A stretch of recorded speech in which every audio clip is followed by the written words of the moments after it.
Welcome to Fiction Audiobooks. If you enjoy the content, like and subscribing would be greatly appreciated. If you have any recommendations for novels, comment below. Please join my Patreon at https://www.patreon.com/fictionaudiobook. Chapter 91. Chapter 91 Start by kidnapping Haku. In the dimly lit inn, the flickering yellow light reflected off the cold gleam of the specially crafted flying thunder god kunai in Orochimaru's hand. His snake eyes shimmered with contemplation as he studied the familiar seals on the kunai. Beside him, the innkeeper stood motionless, his eyes hollow. Just moments ago, Orochimaru had assumed that Menma intended to temporarily leave the child with the ice release Keki at the inn, planning to deal with the matter after their trip to Kirigakure. However, to his surprise, after Orochimaru followed him, Menma casually stuffed a flying thunder god kunai into his hand, then took the child and instantly teleported away using the flying thunder god technique right before his eyes. TCH, what a convenient ninjutsu. If it's from here to the land of bears. Orochimaru's tongue flicked across his lips, his pupils contracting with excitement. This was a distance spanning nearly half the ninja world. Just how vast was Shura's chakra reserves? Even Tobirama, the inventor of the flying thunder god technique, and Minato, who had made the technique famous during the Third Great Ninja War, needed multiple successive teleportation to travel from Konoha to the front lines of the battlefield. It would take several relays of the flying thunder god jutsu for these two to travel from Konoha to the battlefield at the border. Shura, just who are you? Orochimaru murmured to himself, twirling the specially crafted flying thunder god kunai in his hand. While Orochimaru waited at the inn in the land of water, Menma had already taken Haku across half the ninja world via the flying thunder god technique, arriving at his base in the land of bears. After appearing here, led Haku toward the residential compound. In the snow-covered military district, two Hoshigakure's ninjas immediately knelt on one knee. Shura-sama. Go call Kanon over. Menma ordered briefly. Yes, sir. The two patrolling Hoshigakure's ninjas bowed respectfully before hurrying off to carry out the command. The residential compound was located east of the capital of the land of bears, situated between the military and administrative districts. It primarily housed core members of Hoshinan base and their organization. Menma also has a residence here. Before long, Kanon hurried over. Shura-sama. Seeing Menma bringing a little child, Kanon addressed him respectfully as Shura. This child's name is Haku. He is the last survivor of the Yuki clan. Menma introduced Haku to Kanon. His mother was the last member of the Yuki C clan. After marrying an ordinary man, his father and the villagers saw the ice release Keki manifesting in him as a curse. They killed his mother. Hearing such a similar tragedy, Kanon's eyes softened instantly beneath her red hair, her maternal instincts and sympathy surging. She crouched down and spoke gently to Haku. Hello, my name is Uzumaki Kanon. You can call me Aunt Kanon. Haku shrank back timidly, hiding behind Menma. Menma placed a hand on Haku's head and said to him, from now on, this will be your home. Aunt Kanon will take care of you. Be good and listen to her, understand? As if to dispel Haku's wariness, Kanon activated her adamantine sealing chains. Don't be afraid of your abilities. Look, Auntie has special powers too. A golden chakra chain extended from her back, swaying in the air like a tail. After seeing this chakra chain, Haku's eyes lit up, and his guard toward the red-haired woman in front of him lessened. Menma took advantage of the situation and gently nudged Haku forward, encouraging him. Haku slowly stepped forward and was embraced by Kanon. I'll leave Haku in your care. There are still some matters I need to handle. Menma said, entrusting Haku to Kanon without hesitation. Then he added, prepare a few more rooms. Some children with Keki might be arriving soon. Yes, sir. Kanon stood up, holding Haku's hand, and respectfully watched as Menma left. After Menma vanished using the flying thunder god technique, Kanon looked down at the adorable, rabbit-like Haku, her maternal instincts overflowing. With a warm smile, she said, Auntie will take you to take a bath. I still have some unused clothes I bought for Karen. You'll look absolutely adorable in them. You're back. Orochimaru stood by the window in the land of water, gazing at the snowstorm outside. Hearing movement behind him, he slightly turned his head. As he turned around, he saw Menma storing the kunai back into his ninja tool pouch. Strange. I feel like I forgot something. The moment Menma landed after using the flying thunder god technique, he felt an odd emptiness in his chest. What was it? I can't remember. As Orochimaru approached, Menma pushed the thought aside for now. Well, it probably wasn't anything important. Let's go and take a stroll through Kirigakure. Menma stood up and walked out. Orochimaru gave a light hum and followed alongside Menma, smiling meaningfully. How enviable. Your flying thunder god technique has already surpassed the yellow flash, hasn't it? Menma didn't respond, merely walking indifferently in the direction of Kirigakure. The Land of Water was a nation composed of countless islands, with the largest one dominated by mountains, rivers, and forests. Combined with its unique maritime environment, the entire island was often shrouded in thick mist. Kirigakure was located deep in the western mountains of this island. Soon, Menma and Orochimaru arrived at the outskirts of Kirigakure, standing atop a high mountain and gazing down at the village blanketed in heavy snow. The terrain here has a bit of the charm of Gillen's landscapes. Menma noted that not only were the Land of Water's mountains distinctive, but Kirigakure's architecture also followed the cylindrical style of Hakka earthen buildings. T/N, Gillen is a real place in China. Within Kirigakure, most of the structures were circular, fortress-like buildings resembling Fujian earthen buildings, some even towering over a dozen stories high. They loomed like giant beasts amidst the mountains, faintly visible through the snow and mist. At the very center of the village stood an exceptionally massive red-tiled fortress, its cyan brick walls emblazoned with a deep blue character for water. That's the Mizukage building over there. Orochimaru crossed his arms over his chest and introduced, over the past few years, under the fourth Mizukage, Karatachi Yugura's tyrannical rule, the village's Kekkei clans have been pushed to the outskirts. Over there is the Hozuki clan's territory, there's the Hoshigaki clans, and over there. Speaking of which, that child earlier had the Yuki clan's ice release, didn't he? Orochimaru suddenly narrowed his eyes. If I recall correctly, the Yuki clan was slaughtered a few years ago for rebellion. Orochimaru didn't understand why Yugura had imposed such oppressive rule, turning Kirigakure into what it was now. Even the Yuki clan had been exterminated. But Menma knew all too well. It was all Obito's doing. To avenge Rin, he had used his Sharingan to control Yugura, enforcing the Bloody Mist policy. Under this oppressive rule, the village's Kekkei clans were suppressed, and tensions between civilian ninjas and clan ninjas were deliberately inflamed. The already strained relations between the two groups became like a powder keg, ready to explode at the slightest spark. When the time was right, excuses were made to exterminate them. First the Yuki clan, then the Hozuki clan and the Kaguya clan. These three clans can be said to be the strongest ninja clans in Kirigakure, especially the Kaguya clan, which is known as battle-crazed maniacs, and is the village's elite fighters. Their status in Kirigakure was comparable to the Uchiha clans in Konoha. If Terumi hadn't later noticed something off about Yugura and ordered Ao to inspect him with his Byakugan, breaking the genjutsu controlling Yugura, the Bloody Mist policy might have continued wreaking havoc. This years-long Bloody Mist rule ultimately led to a generational gap in Kirigakure's younger ninjas. By the time of the Fourth Great Ninja War, the only notable figures from the village were the fifth Mizukage, Terumi and her two guards, Chojuro and Ao. Other famous Kirigakure's ninjas were either missing nin like Zabuza Momochi, Hozuki Soijetsu, and Hoshigaki Kisame, or deceased prodigies like Amiri Ringo and Hozuki Mangetsu, who were later revived via impure world reincarnation. In fact, there is also the Six-Tails Jinchuriki, Utakata. Though he also defected. By the time Boruto rolled around 2 decades later, Kirigakure's so-called new 7 ninja swordsmen of the mist were nothing but a bunch of third-rate nobodies. Chapter 92, Kidnapping Kimimaro in front of Orochimaru. The Kaguya clan's territory is located on the outskirts of Kirigakure. As the strongest combat clan in the village, the Kaguya clan's original territory is located in the most core area of the village. But everything changed when Yugura came to power and inexplicably began enforcing the Bloody Mist policy. The Kaguya clan had always been battle-crazed maniacs. They are hot-tempered and prone to violent clashes with other clans and civilian ninjas. In the past, due to wartime conditions and the influence of powerful clans, with several consecutive Mizukage hailing from clan backgrounds, civilian ninjas could only suppress their resentment toward the Kaguya clan. However, after Yugura took office, he used various excuses to suppress the ninja clans, and the hot-tempered Kaguya clan became the primary target. After several bloody conflicts, not only were the Kaguya clan's privileges and high-ranking advisory positions revoked, but Yugura also forcibly relocated their clan's compound to the desolate outskirts of the village under the pretense of maintaining order. Clan head. We can't go on like this. Inside the Kaguya clan's shrine, a secret clan meeting was underway. The Kaguya clan, who had long been fed up with the fourth Mizukage's oppressive policies, were filled with righteous indignation. The peace markings on their foreheads twisted with fury. The Yuki clan has already been wiped out.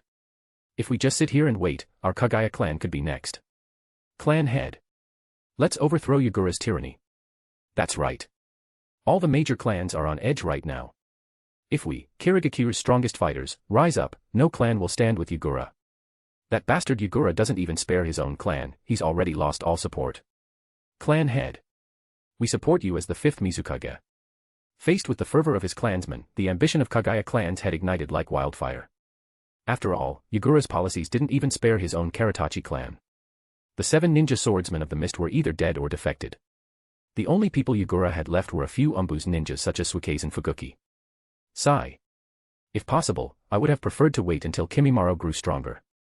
The Kaguya clan's head sighed deeply, thinking of the child who had been imprisoned due to the overwhelming power of his Kekkei Genkai. If they had waited a few more years, that child would have at least reached elite Jonin, or possibly even Kaga-level strength. Kimimaro. The name made many clansmen solemn. Despite his young age, the power of Kimimaro's Shikatsumiyaku was already greater than many of their veteran Jonin. However, Kimimaro was only 7 years old, so his Kekkei Genkai's overwhelming strength came with a severe genetic disease that frequently flared up, leaving him unable to fight, or even live normally. Fearful of his power, the clansmen treated him as nothing more than a weapon. Even without Kimimaro, we can still succeed. A member of the Kaguya clan shouted. That's right. That kid's been bedridden for days now. Since when does the mighty Kaguya clan need to rely on some brat? The clansmen argued fervently. Clan head. Indecision will only cost us our chance. The Kaguya clan's members were fired up, itching to storm the Mizukage building and drag Yagura down from his throne. Fine. The Kaguya clan's head was just as hot-tempered and had long resented Yagura's oppression. Once the decision to revolt was made, the Kaguya clan wouldn't hesitate. Every clansman was filled with fanatical zeal. Under the orders of the head and elders, they surged out of their territory and charged straight for the Mizukage building. The Kaguya clan had no cowards. The losers would be branded as traitors, but the victors would end the tyranny. Era. These lunatics are as reckless as ever. From the shadows of a high-rise window, Orochimaru leaned against the frame, his snake eyes reflecting the flood of Kaguya clan's members rushing toward the Mizukage building. Are they always like this? Menma stood opposite Orochimaru, on the other side of the window. He wasn't aware that the Kaguya clan had made a last-minute decision to rebel. But in his eyes, this kind of mindless, full-frontal assault on the Mizukage building was no different from suicide. Unless the Kaguya clan possessed power Super Kaga level, something capable of ending the battle in a single decisive blow, the fight would inevitably reach a stalemate. Without allies, the Kaguya clan would soon find themselves surrounded and overwhelmed by other clans and civilian ninjas.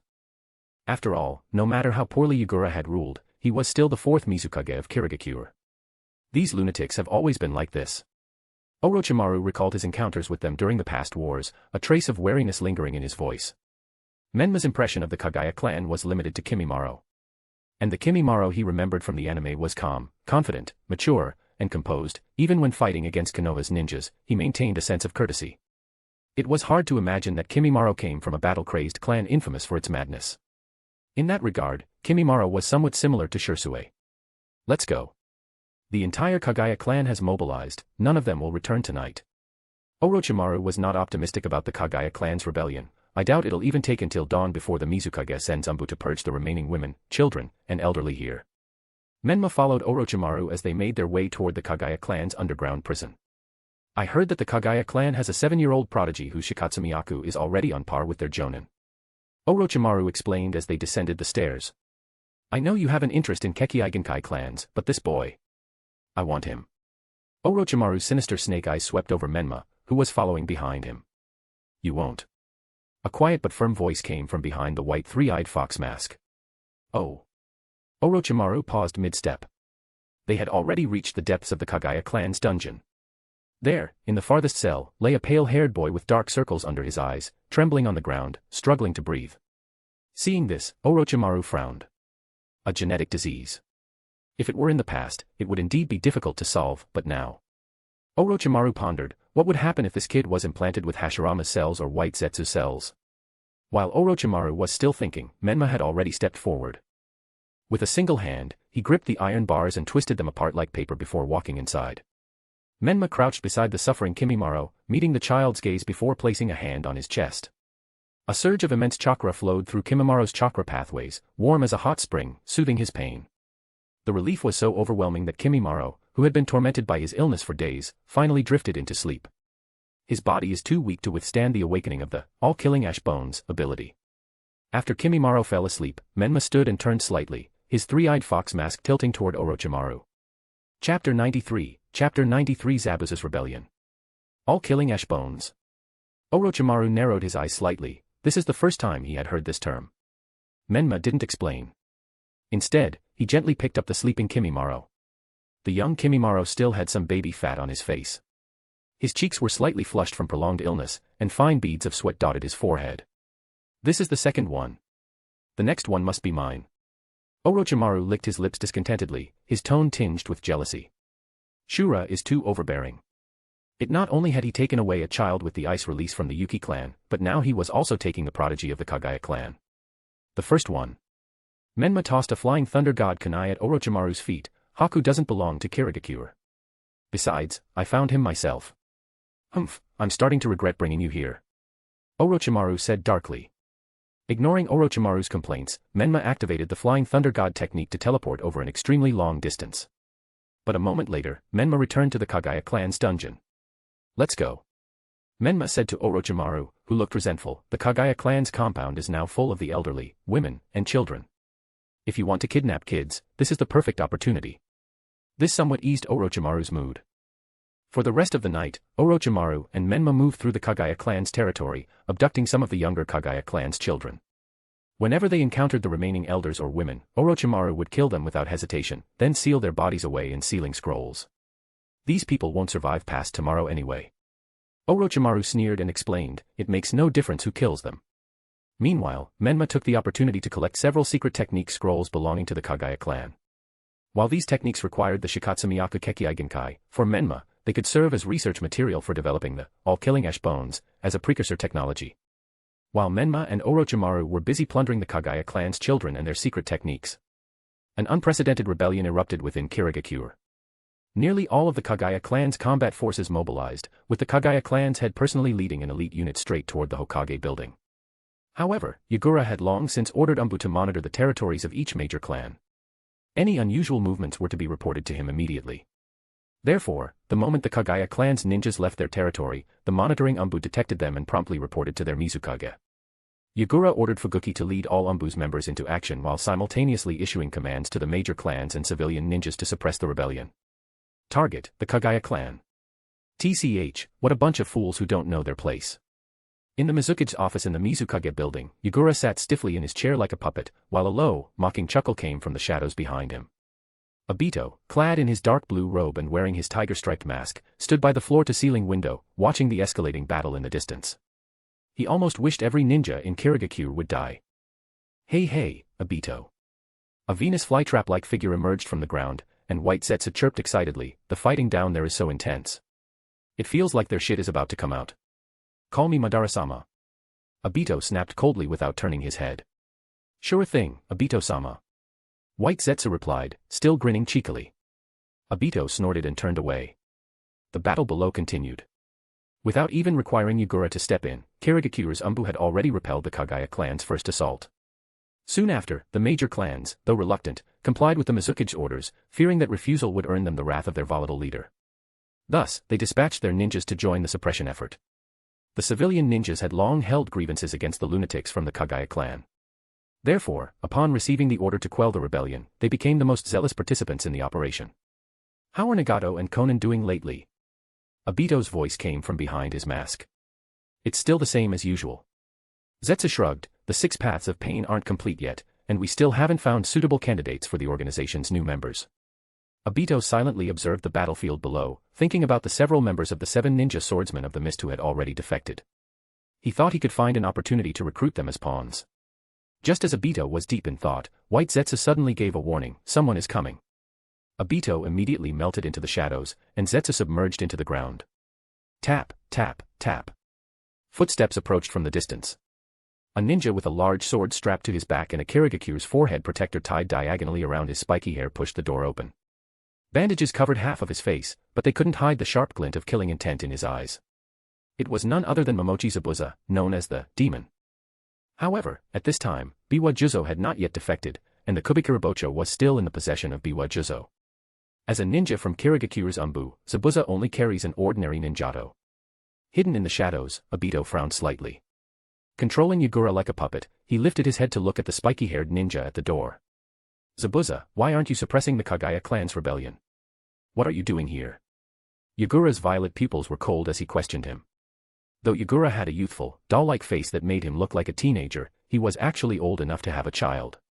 If one considered that Yagura's grandson would be 2 or 3 years older than Boruto, then Yagura's son should be around 7 years old now, which is about the same age as Itachi.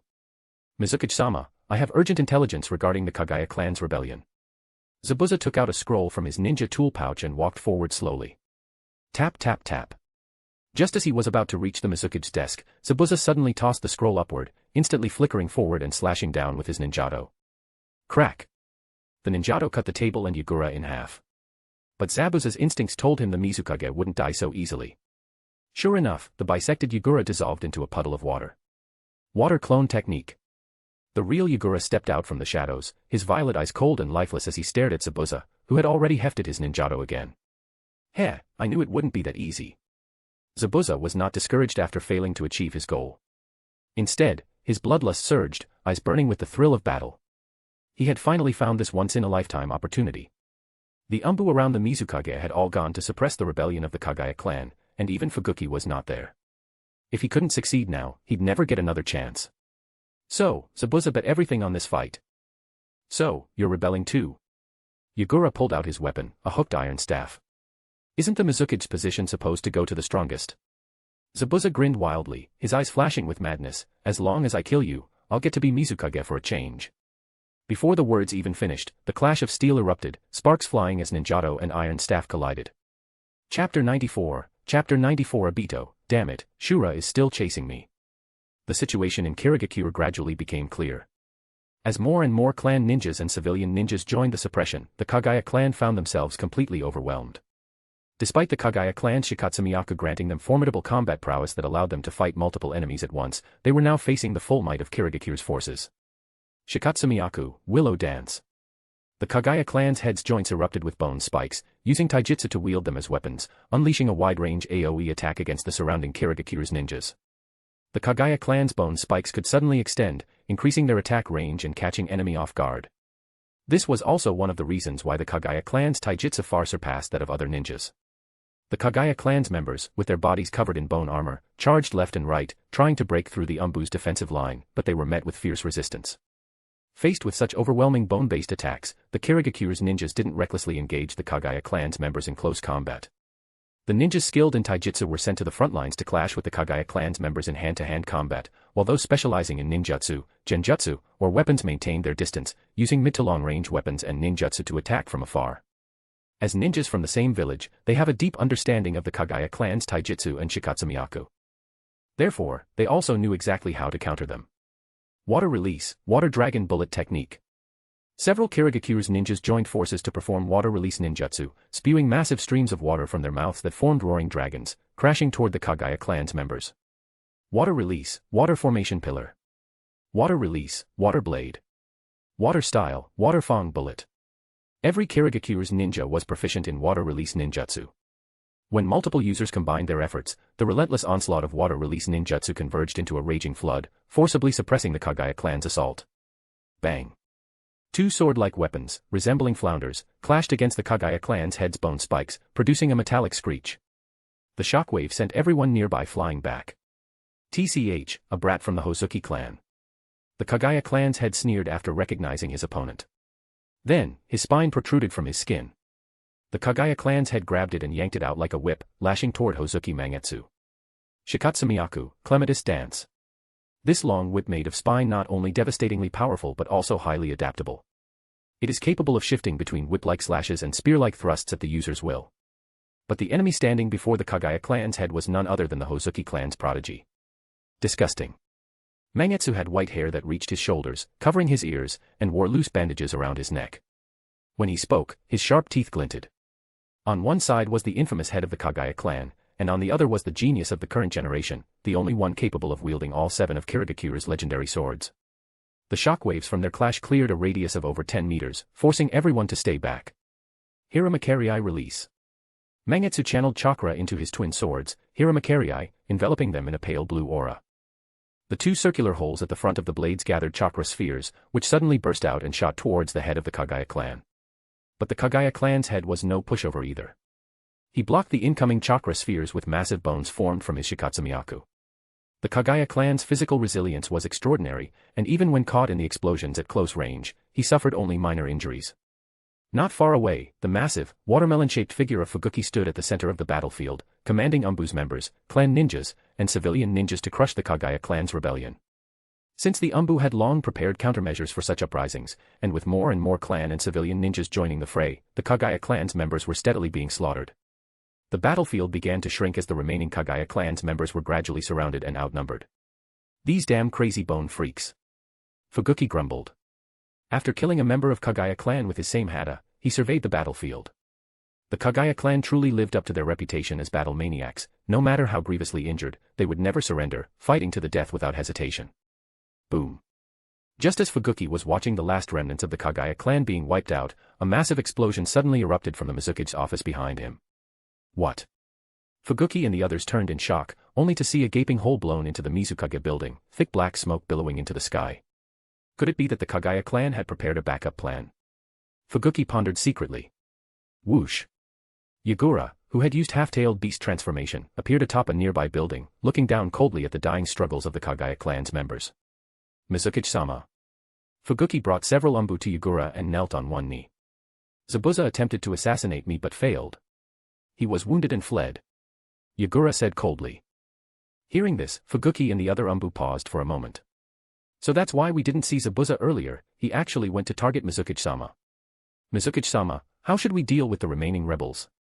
Fuguki asked, his sharp teeth glinting. Yagura's gaze swept across the battlefield, and then he ordered Biwa Juzo and Hoshigaki Kisame, each of you, take a squad of Umbu and go clear out the Kaguya clan's territory. Leave none alive. At this time, both Juzo and Kisame had not yet defected, but they were still stunned when they heard the order to complete exterminate Kaguya clan. After all, Kaguya clan is the largest ninja clan in Kirigakure. What are you waiting for? This is Mizuki-sama's command. Fugaku roared at them. First the Yuki clan rebelled, now the Kaguya clan. We must crush these traitorous clans with absolute force. Yes. Juzo and Kisame took the order and each took a squad of Umbu to carry out the massacre. Meanwhile, hidden within the smoke rising from the Mizuki's office, Obito coldly observed the Kaguya clan's desperate last stand. Though the Kaguya clan's rebellion had been swift and caught Kirigakure off guard, even pushing their assault all the way to the Mizukage building, this era of Kirigakure still had most of its elite ninjas. Many of the Jonin had not yet defected, and Mangetsu, Amiri and others had not yet died of illness.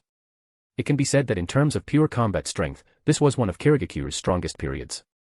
The Kaguya clan, who was acting alone without rallying other clans, stood no chance against the full might of the village. Being completely suppressed was only a matter of time. So, it was you pulling the strings behind Kirigakure all along. Suddenly, a teasing voice that made Obito's hair stand on end came from behind him. Obito's tiger-striped mask snapped toward the source. Amid the rubble of the Mizuki's office, which was destroyed earlier by Zabuza's explosive tags, a mysterious figure in a black robe and a white three-eyed fox mask was sitting calmly. The man rested his chin on one hand, fingers tapping idly against his mask as he studied Obito with an almost playful curiosity. You. Without hesitation, Obito activated Kamui, phasing into intangibility. Damn it, why is Shura in Kirigakure? Chapter 95, Chapter 95 Toying with Obito. In the Mizukage building, the smoke gradually dissipated with the wind. Obito stood in place, warily scanning his surroundings. A Venus flytrap sprouted from the ground near Obito's feet, and White Zetsu spoke up, there's no one else around. That woman isn't here. After hearing these words, Obito's tense nerves relaxed slightly. Several months had passed since his last battle with Shura and that Uchiha who called herself Nanashi, but whenever Obito recalled that battle, he still felt a lingering fear. Especially when facing that woman's Mangekyo Sharingan, the oppressive feeling is terrifying. And the terrifying power of the Mangekyo's third ability, Susanoo. Even now, he couldn't shake off the impact of that encounter. In comparison, while Shura had briefly clashed with him, he hadn't displayed overwhelmingly fearsome combat power. However, Obito knew that for a woman like that to submit to Shura, he must have had something extraordinary about him. What are you doing here? Obito maintained his intangibility while keeping track of time internally. If it neared the 5-minute limit, he would immediately retreat into Kamui dimension, avoiding any chance of being dragged into a prolonged fight. Obito's intangibility could only last for 5 minutes, and when entering the Kamui dimension, he couldn't maintain his phased state. Thus, he had to carefully conceal this weakness. However, Obito didn't know that Nagato had already detected his intangibility's time limit through the Rain Tiger at Will technique, which was exactly 5 minutes. Konan had also began to prepare her 600 billion explosive tags. I heard that Kirigakure is a bit chaotic, so I thought I'd drop by for a stroll. Menma said casually from atop the ruins, as if he were just sightseeing. Obito naturally wouldn't believe this. Oh. Did you take a liking to some Kirigakure's ninjas? Tell me, and maybe I can help drive them to become missing Nin. Obito probed deliberately.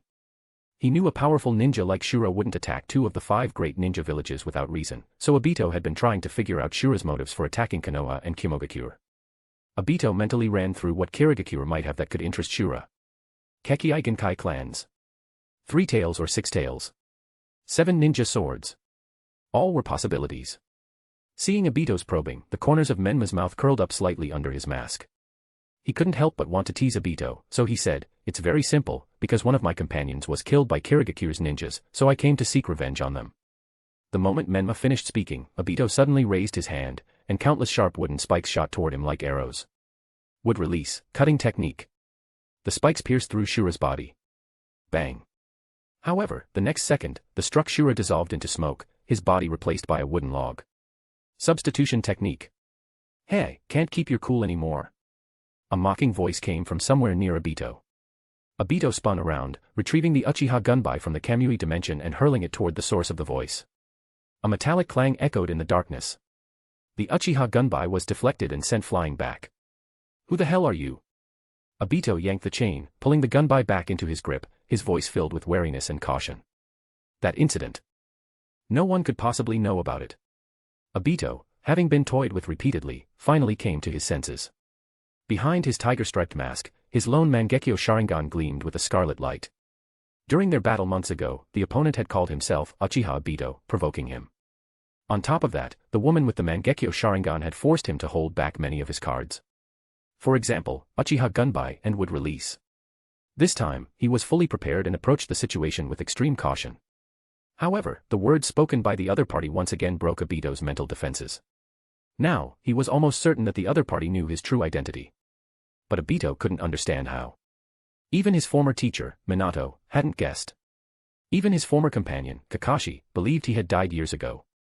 The only ones who knew his true identity were the long-dead Madara, Black Zetsu by his side, and the White Zetsu who had once cared for him. However, even so, Obito would never admit it. Uchiha Obito had already died that night along with Nohara Rin. Ah, who am I? Shura stepped slowly out of the shadows, pretending to be in deep thought. Then he lightly tapped his left palm with his right fist. "Oh, I remember now. I am actually Senju Hashirama." Menma mimicked Hashirama's voice. "Humph. Playing tricks." Obito snorted coldly, feeling insulted yet again. Since the other party is unwilling to reveal his true face, he must have his own hidden agenda. Otherwise, after learning that I had secretly manipulated the 4th Mizukage, he wouldn't be wasting time with idle chatter. A single shout to the outside world, and I would be forced to abandon Yugura as a pawn. Since Shura had his own reasons for coming to Kirigakure, Obito decided not to engage further. His intangibility time was almost up, so without hesitation, he activated Kamui, his body swallowed by swirling spatial distortion. Zetsu also quickly sank into the ground, escaping using this technique. How boring. Can't even take a joke. Menma shrugged as he watched the two disappear before him, making no move to stop them. After all, he hadn't come here to deal with Obito and Zetsu. He'd only noticed their presence and decided to drop by for some fun, just to mess with Obito a little. Well, just for fun. Menma turned his attention to the battlefield outside. The Kaguya clan's head, surrounded by numerous Kirigakure's jonin, had his limbs severed before. In his final moments, he unleashed Shikatsumiyaku, Larch Dance. He took 3 jonin with him in death and severely wounded dozens of other Kirigakure's ninjas. However, all the rebels of the Kaguya clan were killed in the battle, and Kirigakure's Umbu has already gone to the Kaguya clan's territory to purge the remaining clan members.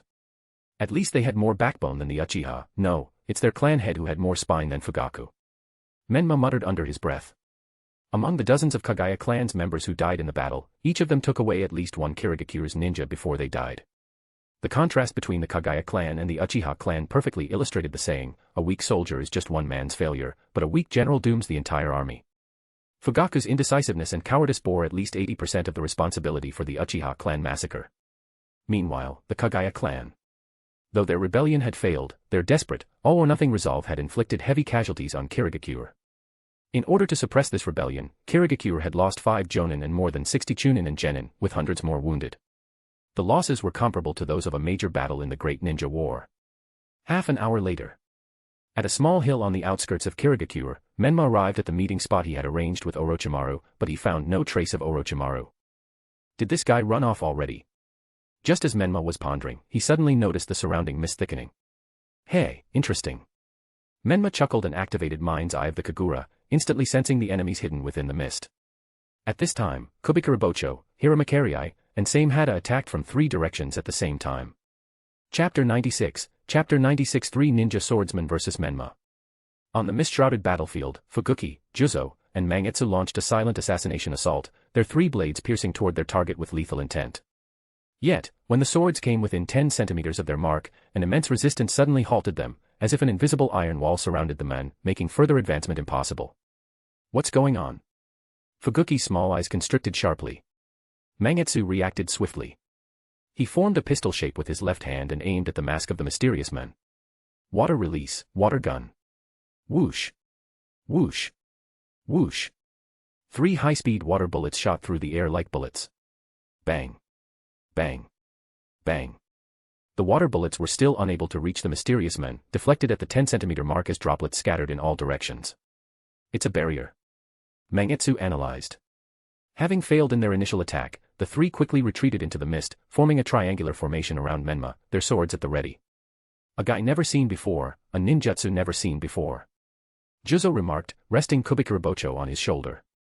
The red stripes on his jaw and the cross-shaped scar on his right cheek added to his fierce and mysterious aura. Be careful, this guy is the Shura. Fuguki growled, gripping Samehada tightly. Just moments ago, they had been cleaning up the battlefield when they received an urgent order from the Mizukage to hunt down a mysterious figure causing chaos within Kirigakure. Originally, they had been investigating some anomalies in the area when the masked men appeared. Seizing the opportunity, the trio activated the hiding in mist technique, concealing themselves within the thick mist to prepare for a decisive strike. Yet despite being 3 of the strongest among the 7 ninja swordsmen of the mist, their coordinated ambush had been effortlessly blocked. Only after seeing the enemy's mask did Fuguki, as the Kirigakure's Umbu commander, realize their target was none other than the infamous ninja who had attacked both Konoha and Kimogakure last year. Shura. TCH, this is a bit troublesome. Juzo muttered, sensing the danger.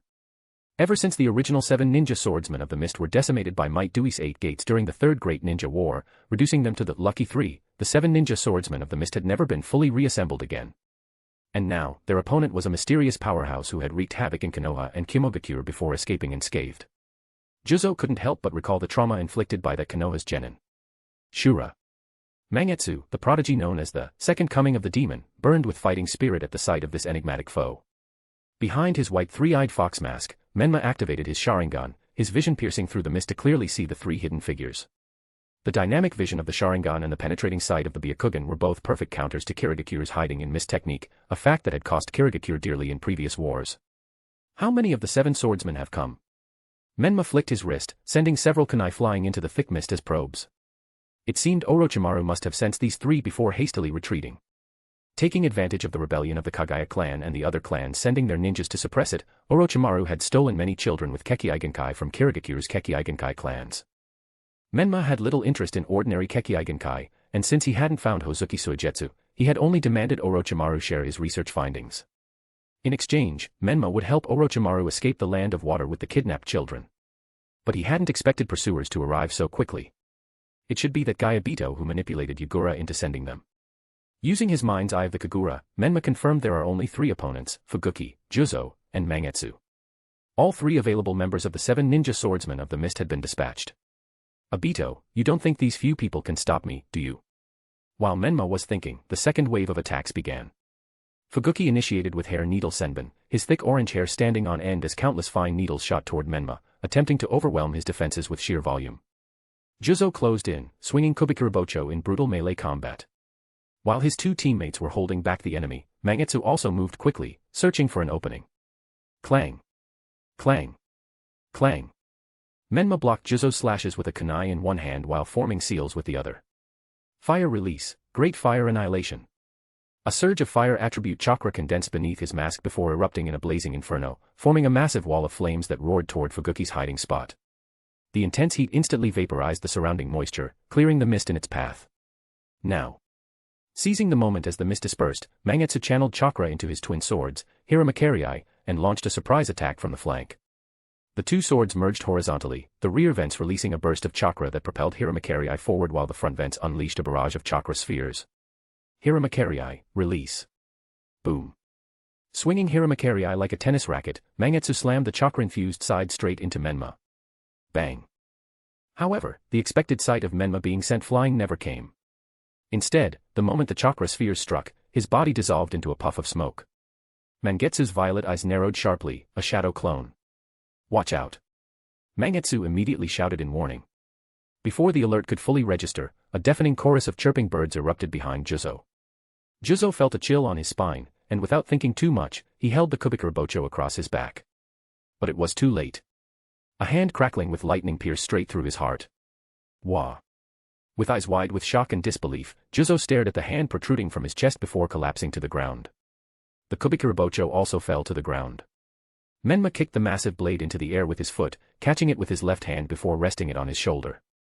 His right hand still crackled with residual lightning, the ground beneath him slick with blood. Damn it. Fuguki quickly flickered to Mangetsu's side, his face pale as he stared at Juzo's lifeless body at Menma's feet. Such speed. Mangetsu was shocked by the opponent's speed. Body flicker technique? No, it's more like space-time ninjutsu. When Mangetsu saw that the opponent easily killed Juzo with just a few simple moves and got the Kubikurabocho, he was very shocked. Fuguki slowly tore off the cloth strips that were wrapped around Samehada, his expression grim. The opponent's overwhelming strength reminded him of the Konoha's genin he met a few years ago. That green spandex-wearing, bushy-browed monster, who, despite his ridiculous appearance, had nearly wiped out the entire 7 swordsmen with sheer brute force. If they hadn't scattered and fled that day, they would have been kicked to death one by one. That incident has also become an eternal fear in the hearts of these survivors. So that's Samehada, huh? Seeing Samehada released by Fuguki writhed hungrily, Menma suddenly became curious, just how much chakra this thing could devour. Chapter 97 Samehada overeats. The sky gradually brightened as the sun rose from the east. After the fire release ninjutsu just now, the ground instead emitted thicker mist, allowing Mangetsu and Fuguki to conceal themselves within the dense mist, biding their time to strike. Seizing the cover of the mist, Mangetsu retrieved a scroll containing stored swords, and then, through a summoning technique, he summoned the explosive blade, Shibuki. A massive sword wrapped in explosive tags materialized midair, which he firmly grasped. Ever since the 7 ninja swordsmen of the mist were humiliatingly defeated by Amir Konoha's genin during the Third Great Ninja War, reduced to the lucky 3, the remaining swords had been inherited and sealed away by Mangetsu. These 7 swords were forged under the supervision of the second Mizukage, Hozuki Gungetsu. The standard for a Hozuki clan's genius and head was the ability to skillfully wield all 7 swords, and the clan had long held the responsibility of safeguarding them. Moreover, each generation's Hozuki clan's prodigy also served as the leader of the 7 ninja swordsmen. After Mangetsu's death from illness, his younger brother, Soijetsu sought to prove himself by gathering all 7 swords to reform the 7 ninja swordsmen of the mist.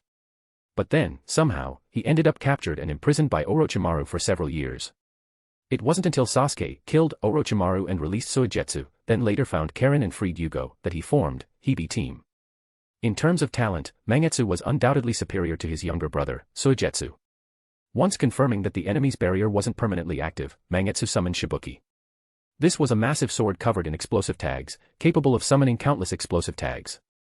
It could detonate them at close range to attack enemies or hurl them for long-range assaults. Wielding Shibuki, Mangetsu activated the Great Water Arm technique, his hands swelling with enhanced muscle from the water attribute chakra, drastically increasing his arm strength.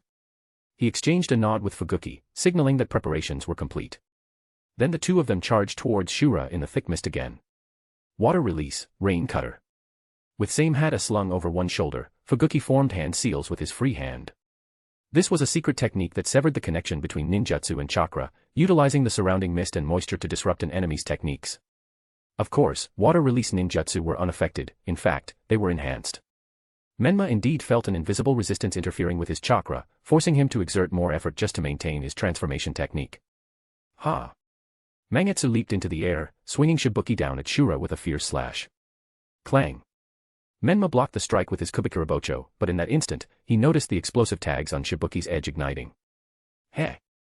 Mangetsu grinned, his sharp teeth bared in triumph. Boom! Boom! Boom! Multiple explosive tags on the blade detonated simultaneously, engulfing both fighters in flames, just as Mangetsu's body liquefied into water.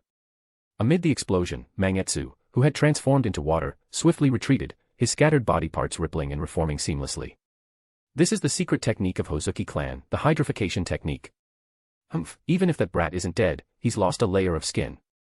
Fuguki smirked, his small eyes scanning the smoke intently. Don't be careless. Mangetsu didn't believe such an explosion could harm their enemy. Sure enough, before the smoke cleared, a figure emerged, casually shouldering the Kubikurabocho. At this time, Menma was completely unharmed. How? Mangetsu frowned, staring at the white three-eyed fox mask, which didn't even have a speck of soot or scratch from the explosion.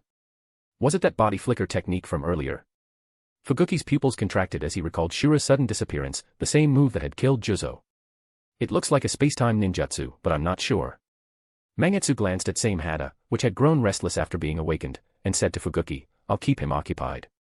Then, he lunged forward again, swinging Shibuki at Shura again. Fuguki formed hand seals with his hands, creating two water clones to flank Shura from different angles, coordinating with Mangetsu's assault. Show me something real. If this is all you've got, you'll end up just like that last guy. Menma deflected Mangetsu's Shibuki with the tip of his Kubikurabocho, steadily retreating to avoid giving his opponent an opening. The Kubikurabocho was nearly 1.8 meters long, making it difficult for explosions at this distance to pose much of a threat. After several failed attempts to close the distance, Mangetsu pulled out a scroll composed of countless explosive tags from Shibuki. He hurled the long strip of explosive tags toward Shura like a coiling serpent. Boom. Boom. Boom. The explosive scroll detonated in a chain reaction, sending plumes of smoke billowing into the air. Now. Seizing the opportunity, Fuguki's real body and two water clones charged in. One of the figures burst through the smoke, engaging Shura in close combat with a sword. Meanwhile, the other clone rapidly formed hand seals. Water release, water prison technique. A surge of water shot out, swiftly enveloping Shura and one of Fuguki's clones in a spherical prison. Inside the water prison, Menma shattered the water clone with a swing of his Kubikurabocho, but found himself trapped. Samehada. Go. Fuguki's real body thrust Samehada into the water prison. The sentient sword, now in its element, swam through the water with glee before opening its maw of jagged teeth and clamping down hard on Shura's shoulder. Got him. Mangetsu was surprised their tactic had worked so easily. However, considering their opponent's careless attitude and casual attacks, it seemed Shura had underestimated them, allowing their strategy to succeed. Shura. This is the price of arrogance.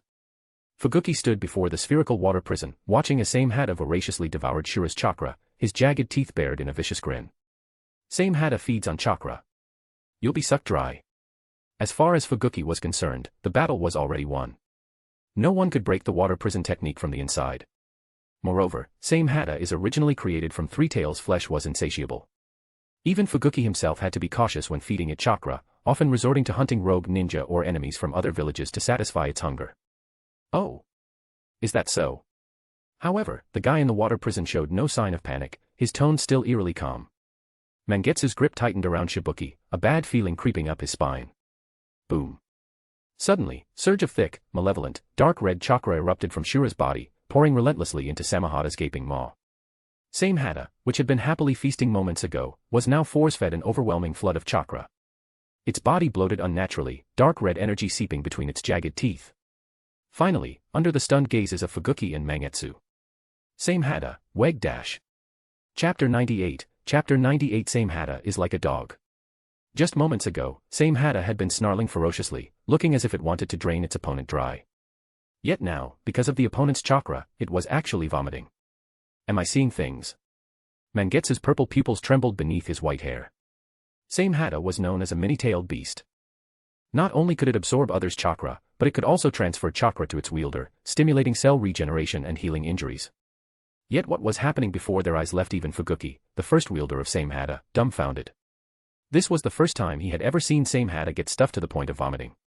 Watching Samehada absorb the dark red chakra inside the water prison and then spit it out, Fuguki looked as if he had seen a ghost. There's something wrong with this guy's chakra. Fuguki stared at that dark red chakra, feeling an inexplicable sense of familiarity. How does this guy have such terrifying chakra? Is he a Jinchuriki? Mangetsu flickered next to Fuguki, holding Shibuki in front of him, his face full of wariness and disbelief. Kirigakure had two-tailed beasts, the three tails and the six tails. The six tails Jinchuriki, Utakata, still struggled to control his tailed beast and often required other ninja to help suppress it. As for the three tails Jinchuriki, that was the fourth Mizukage, Karatachi Yagura. Therefore, whether it is Fuguki or Mangetsu, they are not unfamiliar with the aura and chakra of tailed beasts. Impossible. Absolutely impossible. Fuguki sharply denied, there's no intel about any Jinchuriki leaving from the other great ninja villages. As the commander of the Kirigakure's Umbu, all intelligence from other villages passed through his hands. The status of each village's Jinchuriki was naturally a key focus. Aside from the Nine-Tails Jinchuriki of Konoha and the One-Tails Jinchuriki of Sunagakure, both suspected to have been replaced, the Jinchuriki situations of the other villages were more or less known. Besides, Shura had been active since last year, attacking both Konoha and Kimogakure. There was no way he could be a Jinchuriki from either of those villages. As for him being a Jinchuriki from Sunagakure or Iwagakure, that was even more unthinkable. Damn it, Samehada actually got stuff from absorbing that massive amount of chakra. Fuguki stretched out his hand and called out to Samehada. This sword had a life of its own. Once it recognized a master, it could be wielded like a weapon or even thrown out like a summon. But this time, Fuguki's usual summoning gesture had no effect. Inside the water prison, Samehada kept vomiting out the dark red chakra, only to swallow it again, then vomit once more, as if it had no memory of its own suffering. Even after stuffing itself to the point of convulsions, it refused to stop absorbing chakra. Samehada, now bloated and twitching, completely ignored its master's call. This made Fuguki's expression darkened. He was the first wielder of Samehada. And yet, his own sword was ignoring him. Inside the water prison, Menma's body was shrouded in dark red chakra, which continuously poured into Samehada's mouth, filling the creature that fed on enemy chakra to the brim. Finally, Samehada collapsed backward, its maw full of sharp teeth gaping open.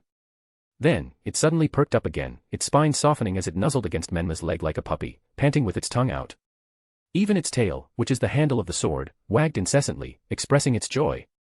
This pitiful, begging appearance left Fuguki and Mangetsu outside the water prison utterly stunned.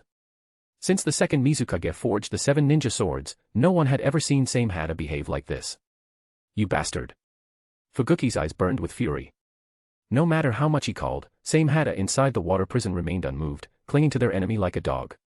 Let's think of a way to take him back first.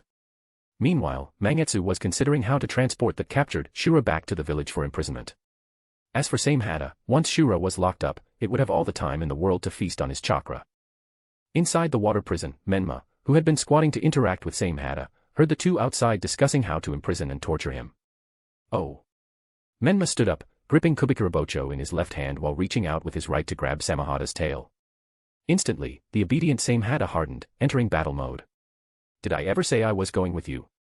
Menma's left hand held the gleaming Kubikurabocho, while his right gripped the massive Samehada. His white three-eyed fox mask lifted, unleashing a terrifying pressure that surged toward the two like a shockwave. Even through the water prison, Fuguki and Mangetsu were shaken by this overwhelming force. Humph. No matter how strong you are, the water prison technique can't be broken from the inside. Fuguki snarled through his sharp teeth. Then how about this? As Menma spoke, the 3-tomo Sharingan in his left eye beneath the mask activated. The Amaterasu flames sealed in his left eye erupted from beneath his feet like a volcanic explosion. A dark red fire barrier burst from the ground, engulfing Menma entirely. The black flames spread outward, burning Fuguki's water clone's hand. The water prison technique was pierced through by this overwhelming inferno. Bang. The water clone instantly dissolved, collapsing into a puddle on the ground. Oh no. Fuguki was so frightened that he quickly retreated, and didn't even have time to care about Samehada. Yet another never-before-seen technique. He could actually break the water prison technique from the inside. Hiding in the mist. Fuguki quickly formed hand seals, thickening the mist even further. Water release, great waterfall technique. Mangetsu also began forming hand seals, a surge of water rising beneath his feet, rapidly swelling until it erupted like a bursting dam, crashing toward their enemy with overwhelming force. The colossal tidal wave descended like a force of nature, carving a wide path through the surrounding forest. Good move. Facing the towering flood, Menma laughed wildly, channeling the endless black Nine-Tails chakra into Kubikurabocho and Samehada as he swung them forward, cleaving through the oncoming deluge. The two blades, wrapped in dark red chakra, reacted violently. Samehada, stimulated by the dark red chakra, tore into the flood like a ravenous beast, devouring the water in its path. Seizing the momentum, Menma surged forward. With Samehada in one hand absorbing the flood and splitting the massive wave apart, he gripped Kubikurabocho in the other and charged straight at Mangetsu. What?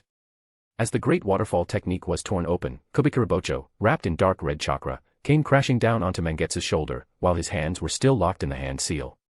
With a bone-deep gash, Mangetsu instantly activated his hydrification technique, his entire body dissolving into water. And you? Seeing Mangetsu turning into water, Menma's Sharingan beneath the mask shifted focus, locking onto the fleeing Fuguki. With a flick of his wrist, he hurled Kubikurabocho like a shuriken. The massive sword struck Fuguki in the side mid-flight, pinning him against a thick tree trunk with a sickening thud. Puffed. Fuguki coughed up blood between his sharp teeth, his small eyes wide with shock as he stared at Kubikurabocho embedded in his gut. A few years ago, during the Third Great Ninja War, the 7 ninja swordsmen of the mist encountered an inconspicuous Konoha's genin and suffered heavy casualties. Fuguki was able to save his life by fleeing in panic. But now, an even more mysterious enemy had effortlessly crushed the 3 of them. Ha! The strong in this world, truly are endless. Fuguki looked at the gradually approaching figure, and his consciousness was swallowed by darkness. Chapter 99, Chapter 99 Mangetsu flees in a frenzy. Amid the thick mist, a faint breeze swept through, causing Shura's black robe flutter violently, the cloak embroidered with the 9-masked beasts pattern lifting slightly. He strode over to the corpse of Fuguki, pulling out the Kubikurabocho. As the sword was pulled out, the fat body of Fuguki lost its support and split into 2 halves like a chopped watermelon, spilling blood and entrails onto the ground. The blade of the Kubikurabocho, which had been pitted and scarred from its clash with Shibuki, slowly began to regenerate as it absorbed Fuguki's blood. This was the unique trait of the Kubikurabocho, it absorbed iron from the blood of its enemies to repair itself while also restoring the wielder's stamina. Hence, it was also known as the blade that never breaks. Looking down, Menma confirmed that Fuguki was undeniably dead. Activating his mind's eye of the Kagura, he detected the chakra of Mangetsu rapidly retreating through the mist. Having liquefied his body, Mangetsu made no further attempts to attack from within the mist.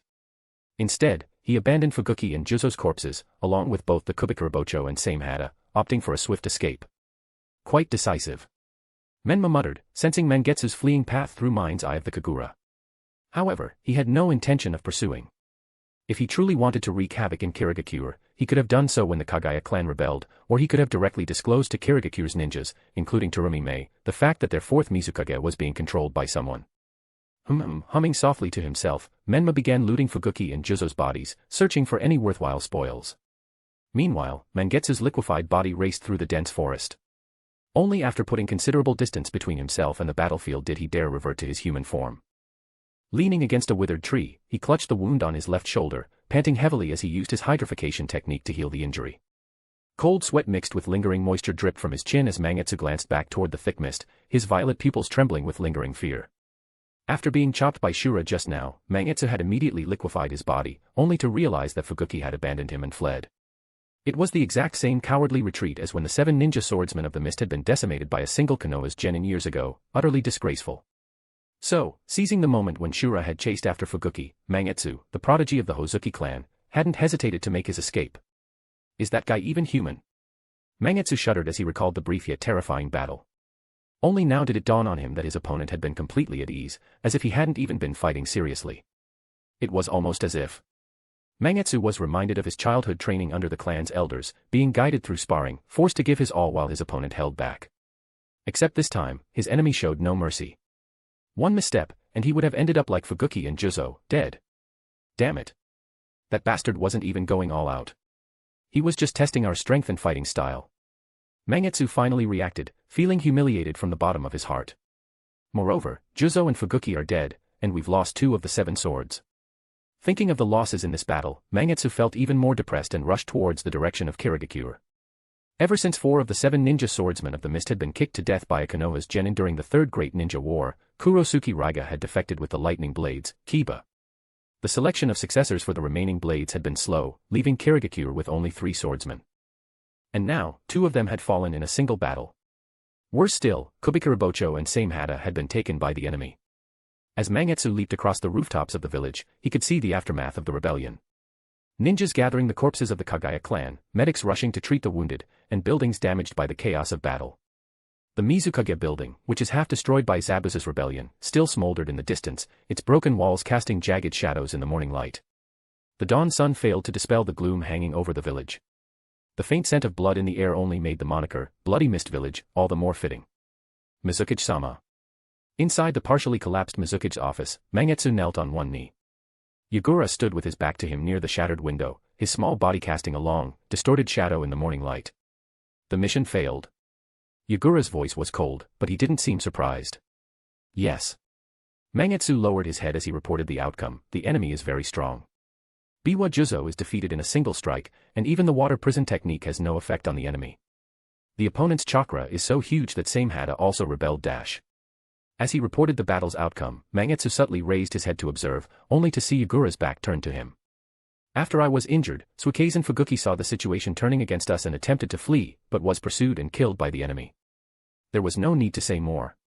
Whether it was the deaths of 2 elite jonin or the loss of the Kubikurabocho and Samehada, as the leader of the 7 ninja swordsmen of the mist, he bore undeniable responsibility. You have disappointed me. Yagura's cold voice came from above, sending a chill down Mangetsu's spine. Go back and reflect on your failure. Await the village's judgment. However, Yagura did not immediately punish Mangetsu, only ordering him to reflect on his mistakes. Understood. Mangetsu responded and then left instantly. Once Mangetsu had left, Obito emerged from the shadows. Even the 3 Kirigakuru's elite jonin can't stop Shura. It seems they didn't even manage to injure him, and even 2 ninja sword has been taken away by him. Beneath his tiger-striped mask, Obito's scarred face twisted in displeasure. What a bunch of trash, Obito sneered at the 7 ninja swordsmen of the mist. Though his previous encounter with Shura hadn't revealed the full extent of the enemy's power, Obito had still been cautious, manipulating Yagura into sending the last 3 of 7 ninja swordsmen of the mist. With their combined strength and the unique abilities of their swords, Obito believed they should have been capable of fighting even a tailed beast. TCH. If not for the risk of pushing the Hozuki clan into rebellion, I would have had Yagura execute Mangetsu for this failure. Still, even if they hadn't injured Shura, the deaths of Juzo and Fuguki had significantly weakened Kirigakure. Obito stepped to the edge of the ruined office, gazing down at the village below, scarred and broken after the night's battle. It reminded him of the devastation he had wrought on Konoha during the Nine-Tails Rampage 4 years ago. First, the Yuki clan had been exterminated. Now, the Kaguya clan had been wiped out.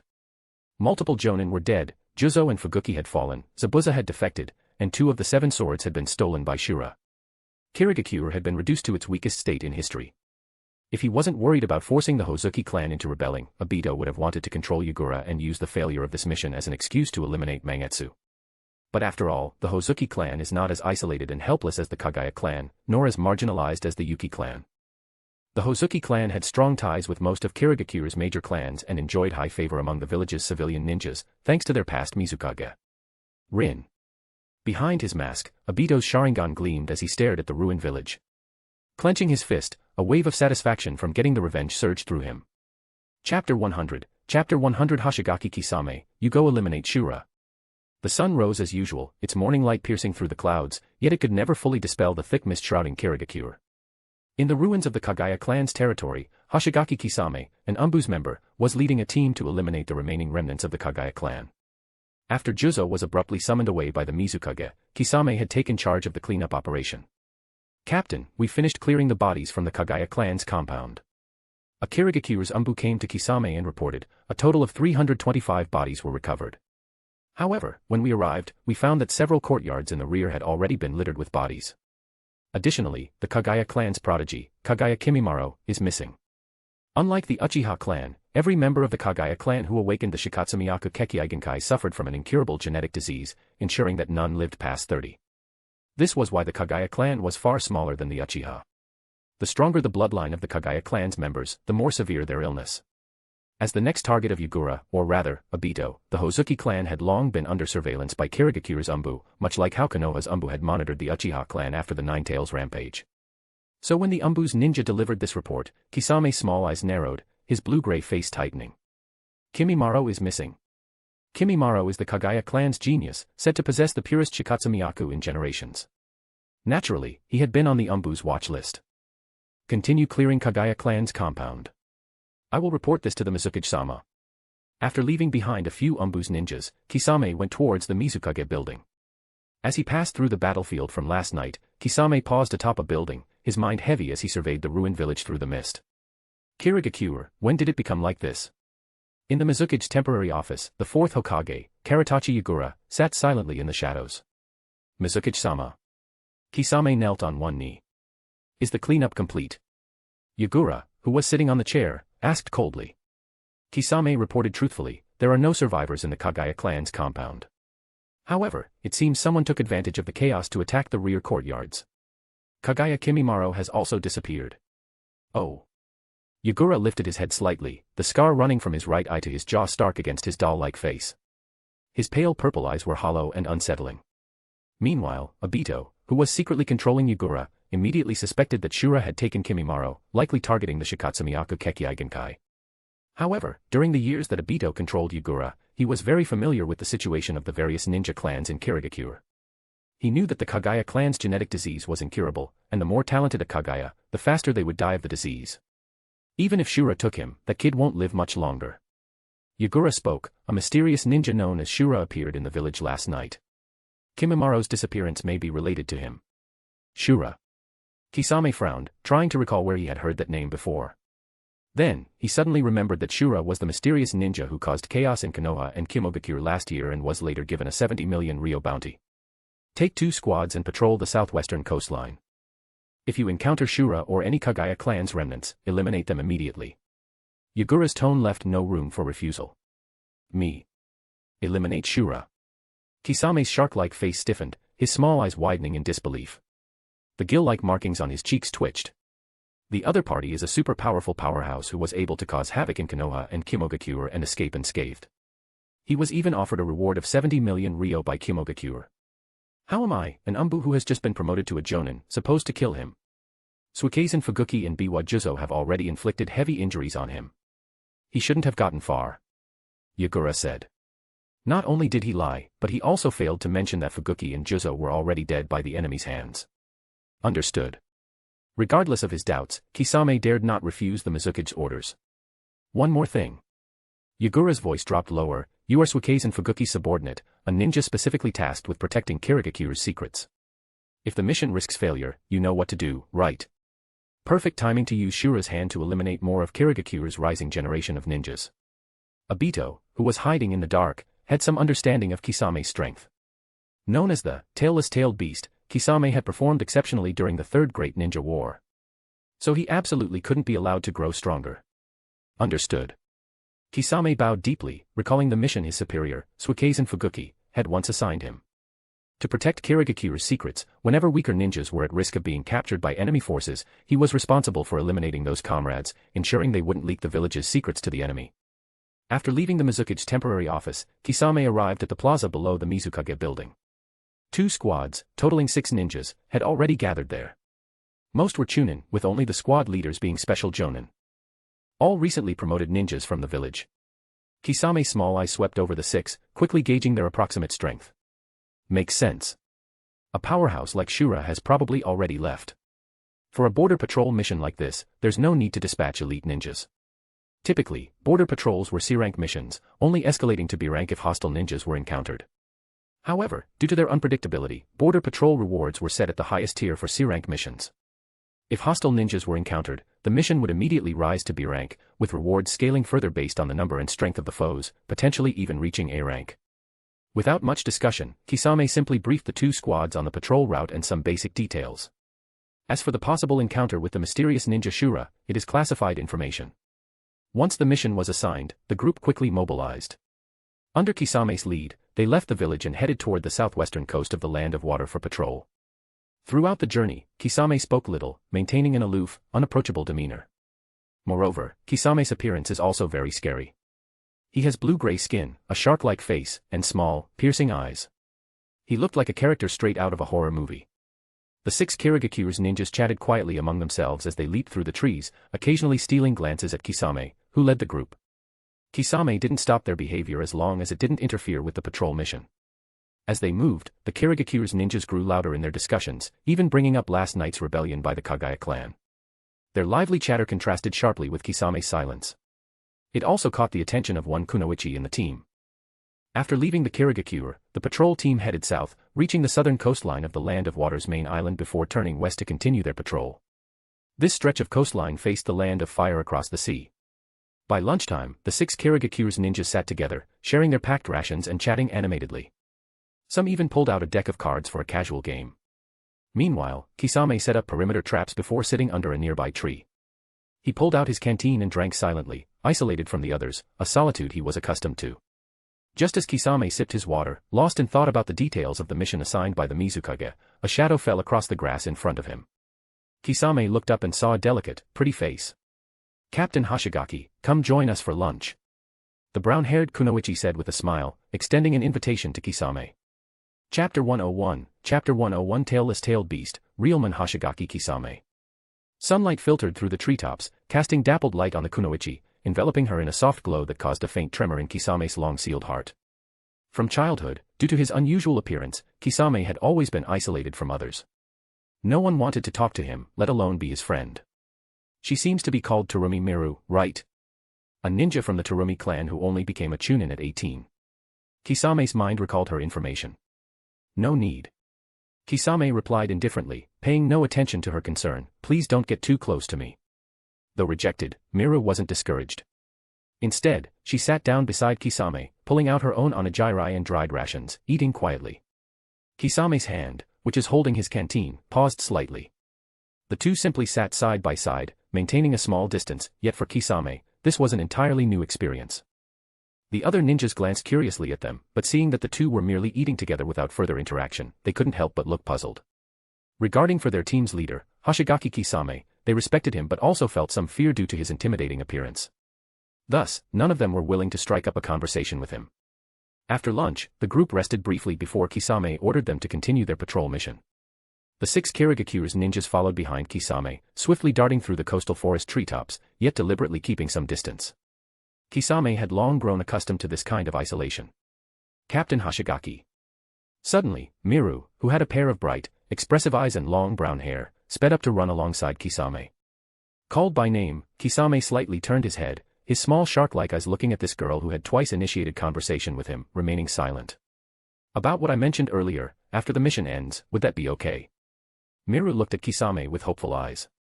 Kisame, who is not good at communicating with others, found himself at a loss for how to refuse. After all, this was the first time in his life a girl had asked him out. A coastal port in the southwest of the Land of Water. On a merchant ship of a shipping company under the Gato Company, Menma, carrying Same Hada and Kubikurabocho, found Orochimaru, who was still busy using persuasive rhetoric on the orphans they had abducted. Finished. Orochimaru noticed Menma's return and dismissed the children to their cabins, preparing to set sail for their new home. Then, his snake eyes, hidden behind his long hair, studied the 2 swords Menma was carrying with interest. So, these are 2 of Kirigakure's 7 ninja swords. As expected, you're completely unharmed. Those fools from Kirigakure really are useless, huh? Orochimaru wasn't surprised by Menma's safe return. Even when he had fled Konoha, he had been severely injured. Yet Shura had managed to wreak havoc in the village and escape unscathed, which is proof of his formidable strength. During the last great ninja war, Orochimaru had clashed with Kirigakure's ninjas many times and had a deep understanding of the 7 ninja swordsmen's abilities. Now, seeing Menma return with 2 of the swords, his curiosity was piqued. He licked his lips and said to Menma, I've heard each of the 7 ninja swords has unique traits, with Same Hada and the Kubikurabocho being the most distinctive. If you don't mind, could I study them? Weapon research wasn't Orochimaru's specialty, but he still had some expertise in ninja tools. For instance, he had once used the Nine-Tails Chakra to create Mecha Naruto and Mecha Kurama, which possessed at least elite Jonin-level combat power. Ask me again when you can mass-produce 3 Tomo Sharingan. Menma replied flatly, walking straight past Orochimaru toward the inner part of the room. As he passed by, he added, don't bite off more than you can chew, Orochimaru. Heh. Orochimaru wasn't bothered by this. His insatiable thirst for knowledge about the unknown was precisely what drove him to seek eternal life. Menma took out a sealing scroll and sealed Same Hada and the Kubikurabocho inside. This way, whenever he needed them, he could summon them via the scroll. The sealing scroll used by the Hozuki clan for the 7 swords was similar, as it was just a sealing scroll. They hadn't formed summoning contracts with the swords, nor could they summon them through other means.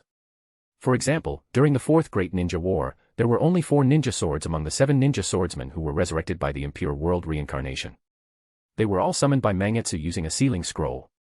The other 3 ninja swords were not retrieved because they were still being wielded by their successors. The ship was about to depart, and Orochimaru was quite satisfied with this trip to Kirigakure. His vertical golden pupils glanced at Menma, who sat silently in the cabin, yet he still couldn't see through the mystery behind that white 3-eyed fox mask. Soon after, Orochimaru also left the cabin to check on the children he had abducted. The noise outside the cabin grew louder as more passengers boarded, and the ship was ready to set sail. Menma activated his mind's eye of the Kagura to scan the surroundings.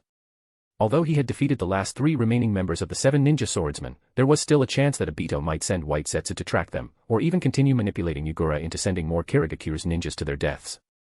Menma was well aware that Obito had been weakening Kirigakuru's strength, suppressing clan after clan and enforcing the Bloody Mist policy, all to exact revenge for Rin. So after killing Juzo and Fuguki, he didn't pursue the fleeing Mangetsu. A living Mangetsu returning might accelerate the internal conflicts within Kirigakure. After activating Mind's Eye of the Kagura, Menma quickly detected several chakra signatures dozens of kilometers away. Such massive chakra. Among them, the one leading the team had the most intense chakra fluctuations, which was almost comparable to that of a tailed beast. However, this chakra was not the tailed beast's chakra that Menma was familiar with. It was just ordinary ninja's chakra, but it was very huge, which made Menma think of Kisame, who was called the tailless tailed beast. Could it be that he was sent by Obito? Menma remembered that Kisame's defection should have happened after Itachi joined the Akatsuki. Because after Itachi joined the Akatsuki, his first partner was Juzo, and after Juzo's death, it was Kisame who became his new partner. After a brief moment of contemplation, Menma decided to go meet Kisame.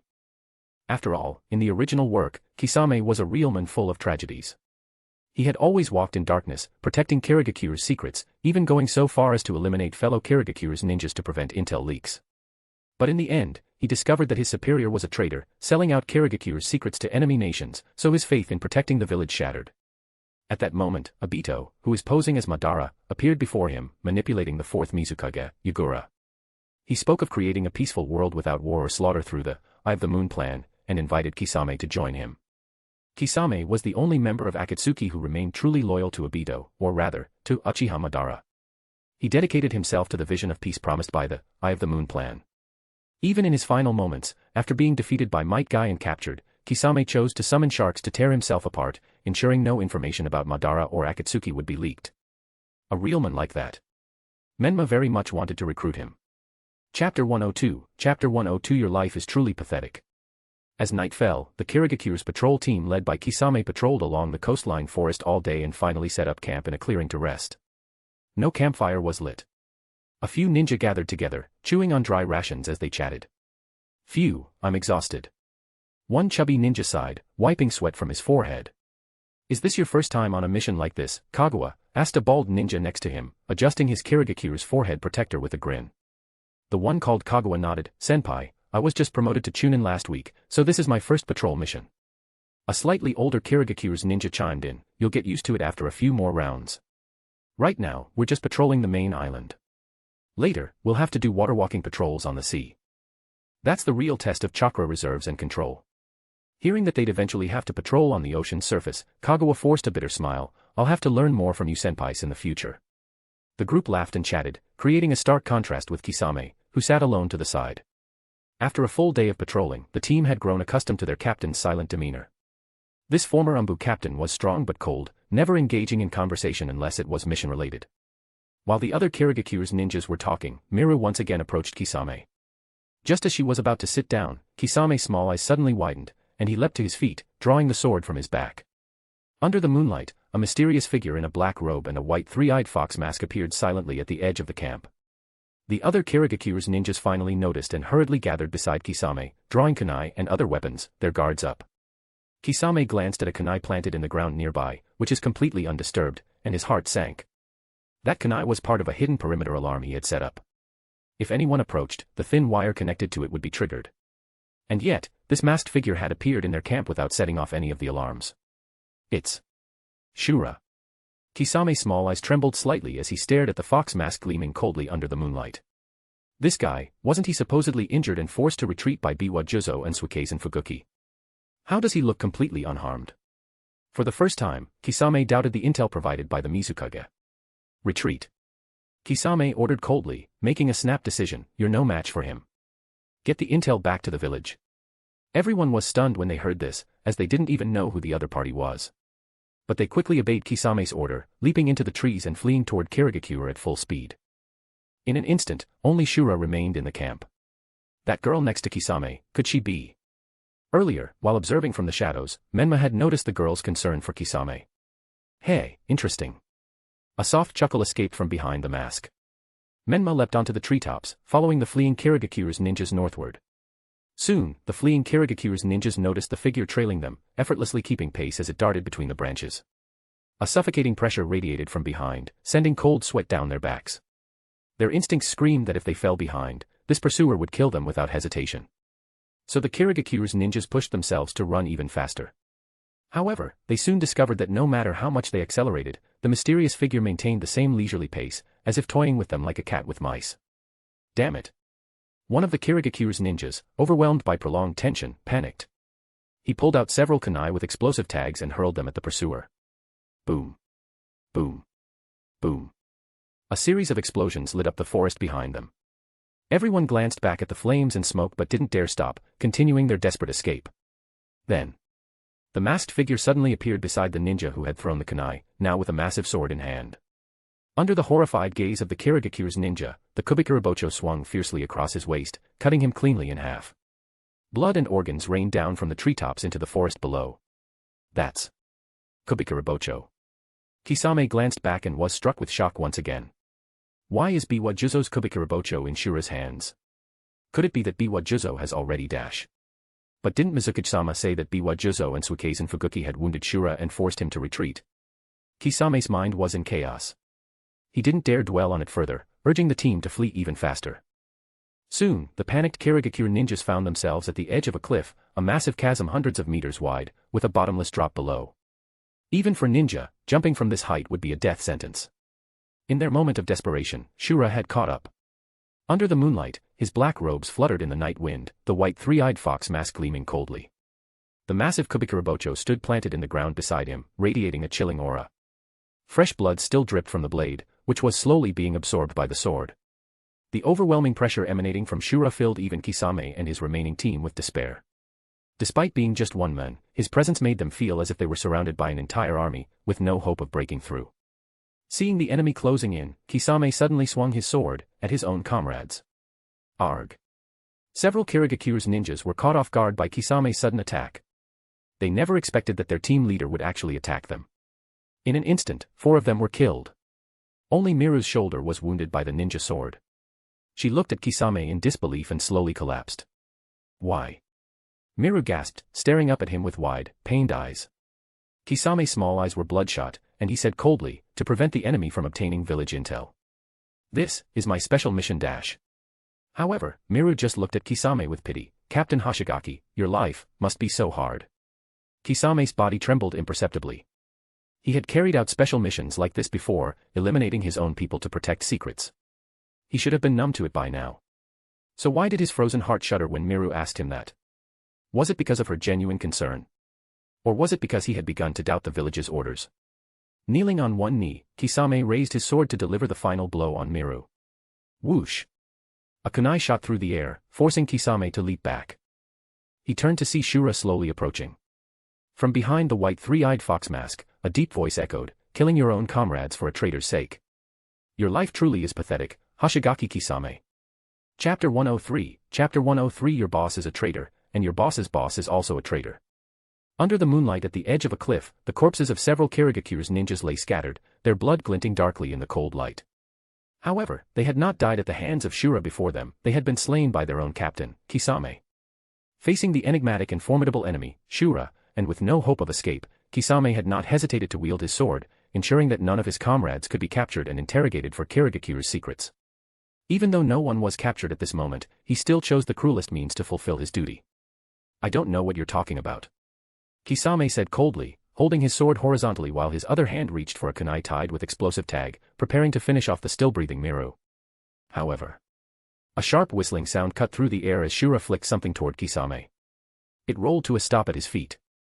Looking down, Kisame saw it was a scroll. This is evidence of Suikezen Fuguki's collusion with neighboring countries. Take a look. Shura's voice was low and rough, like iron grinding against stone.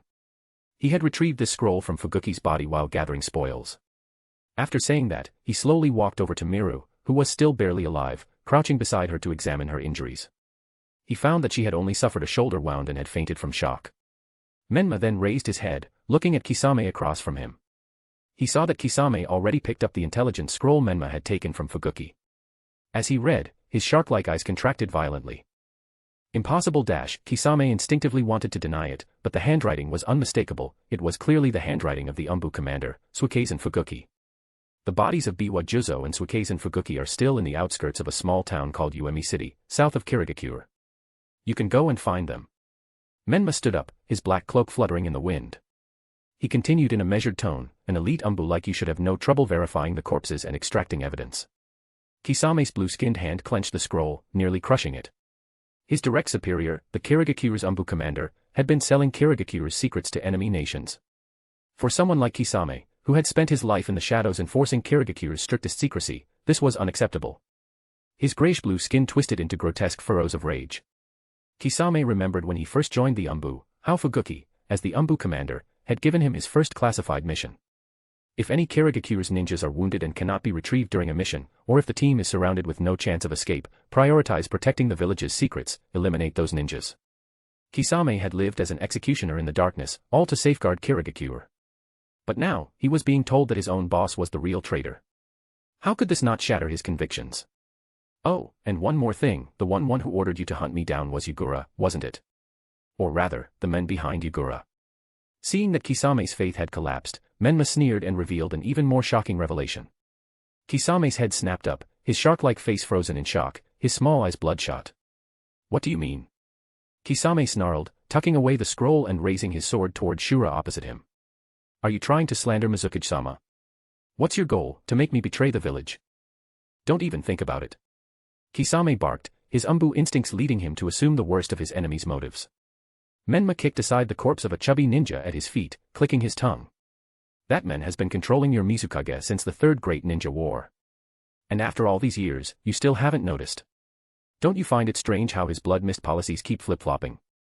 Or why he's been systematically exterminating the great clans? He's turned what was once a proud Kirigakure into this wretched state. As for my goal dash. Menma took a step forward, closing the distance until the tip of Kisame's blade pressed against his chest, and yet he showed no concern. Truthfully, I hold great respect for a ninja like you. I simply pity the path you've been forced to walk.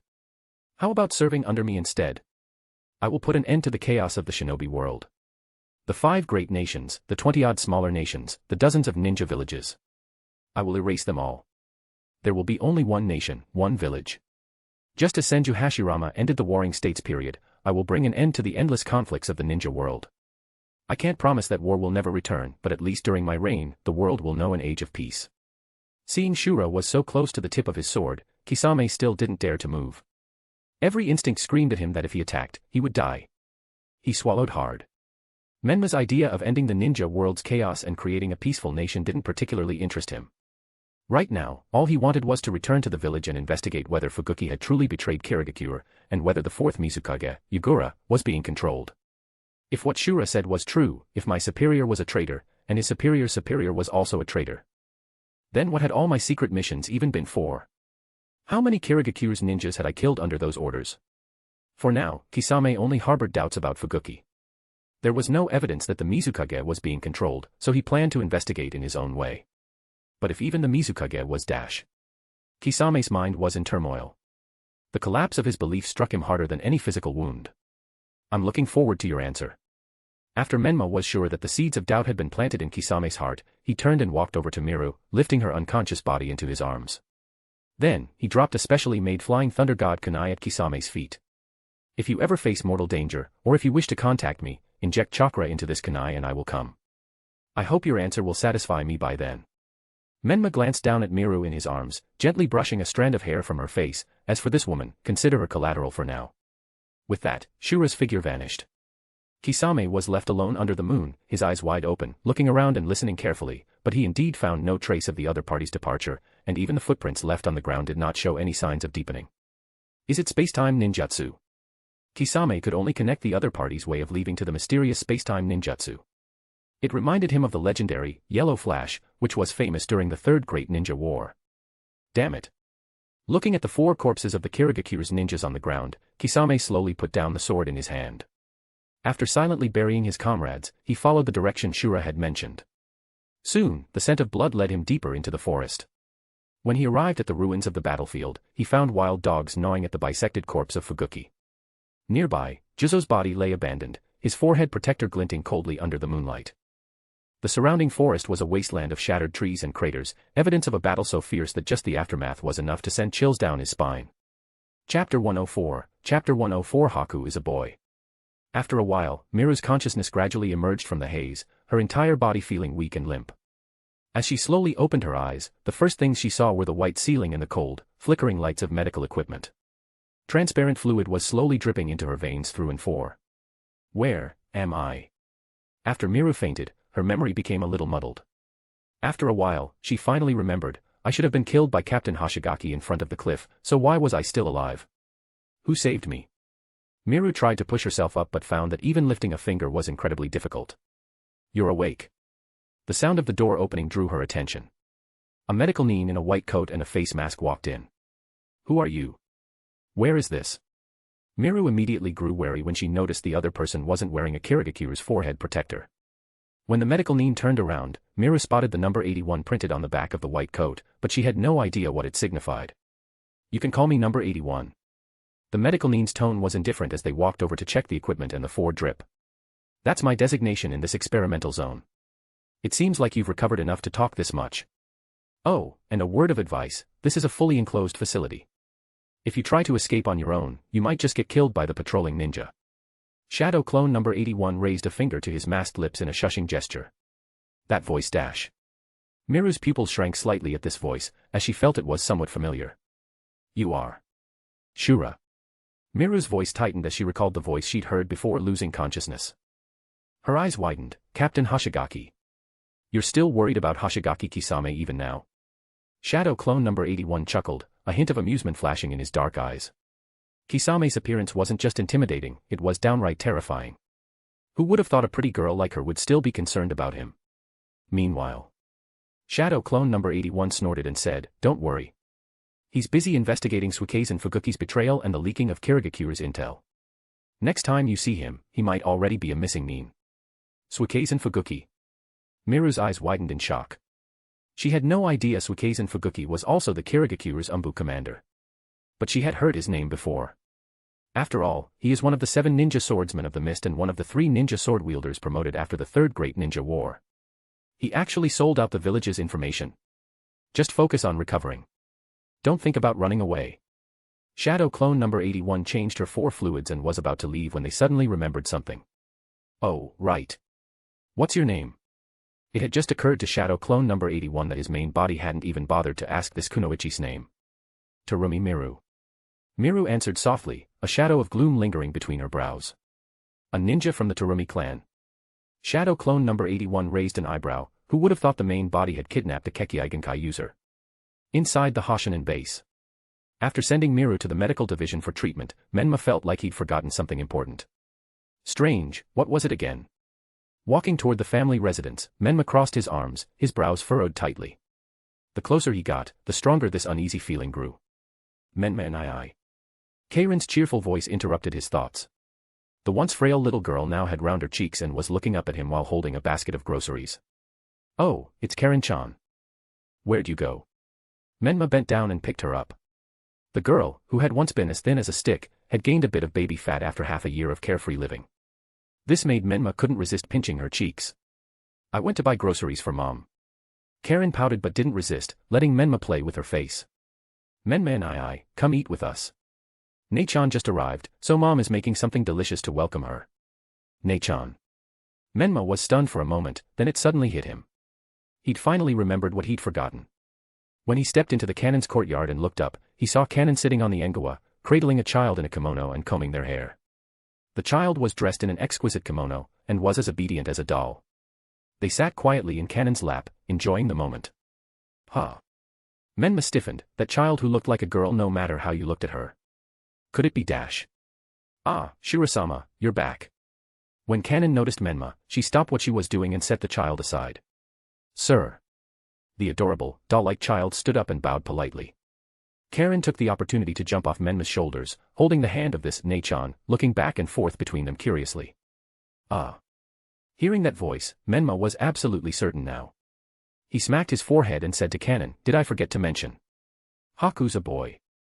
Eh. Cannon, who is still holding the comb, tilted her head in confusion. She turned to look at Haku standing on the engawa, still not quite processing it. Auntie. I'm a boy. Haku lifted his head slightly, his timid voice shattering Cannon's last shred of denial. BBB boy. Cannon's voice cracked as she stared at Haku, who was now dressed in a kimono, looking gentler and more ladylike than her own daughter.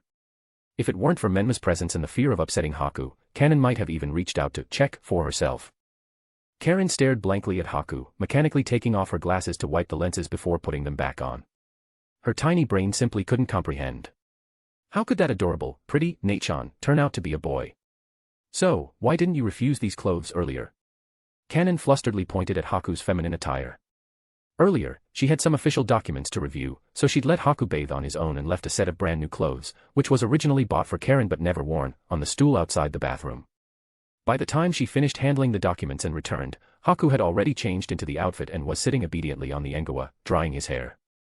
His delicate, pitiful appearance had instantly ignited Kanon's maternal instincts, prompting her to fetch a comb and gently groom his hair herself. Because I like them. Haku lowered his head, tears welling up in his eyes as he avoided Kanon's eyes. What he wanted to say was that no one had treated him this kindly since his parents died. For the past year, he'd been living a vagrant's life, wandering from city to city in the land of water, scavenging through trash for food, drinking dew when thirsty, fighting stray dogs for scraps, and enduring beatings from other beggars and drifters. Though he'd awakened his ice-release Kekkei, the trauma of killing his father and the villagers still haunted him. Against wild dogs, he could still bring himself to use his ice release. But when facing ordinary people, the psychological scars held him back. It's all right, it's all right. Kanon, having suffered her own hardships, immediately softened at Haku's expression. She knelt and pulled him into a hug. Tomorrow, Auntie will take you shopping for some proper boys' clothes. Kanon patted Haku's head and said with a smile, Auntie has always wanted a son, you know. If you don't mind. You can live with us from now on.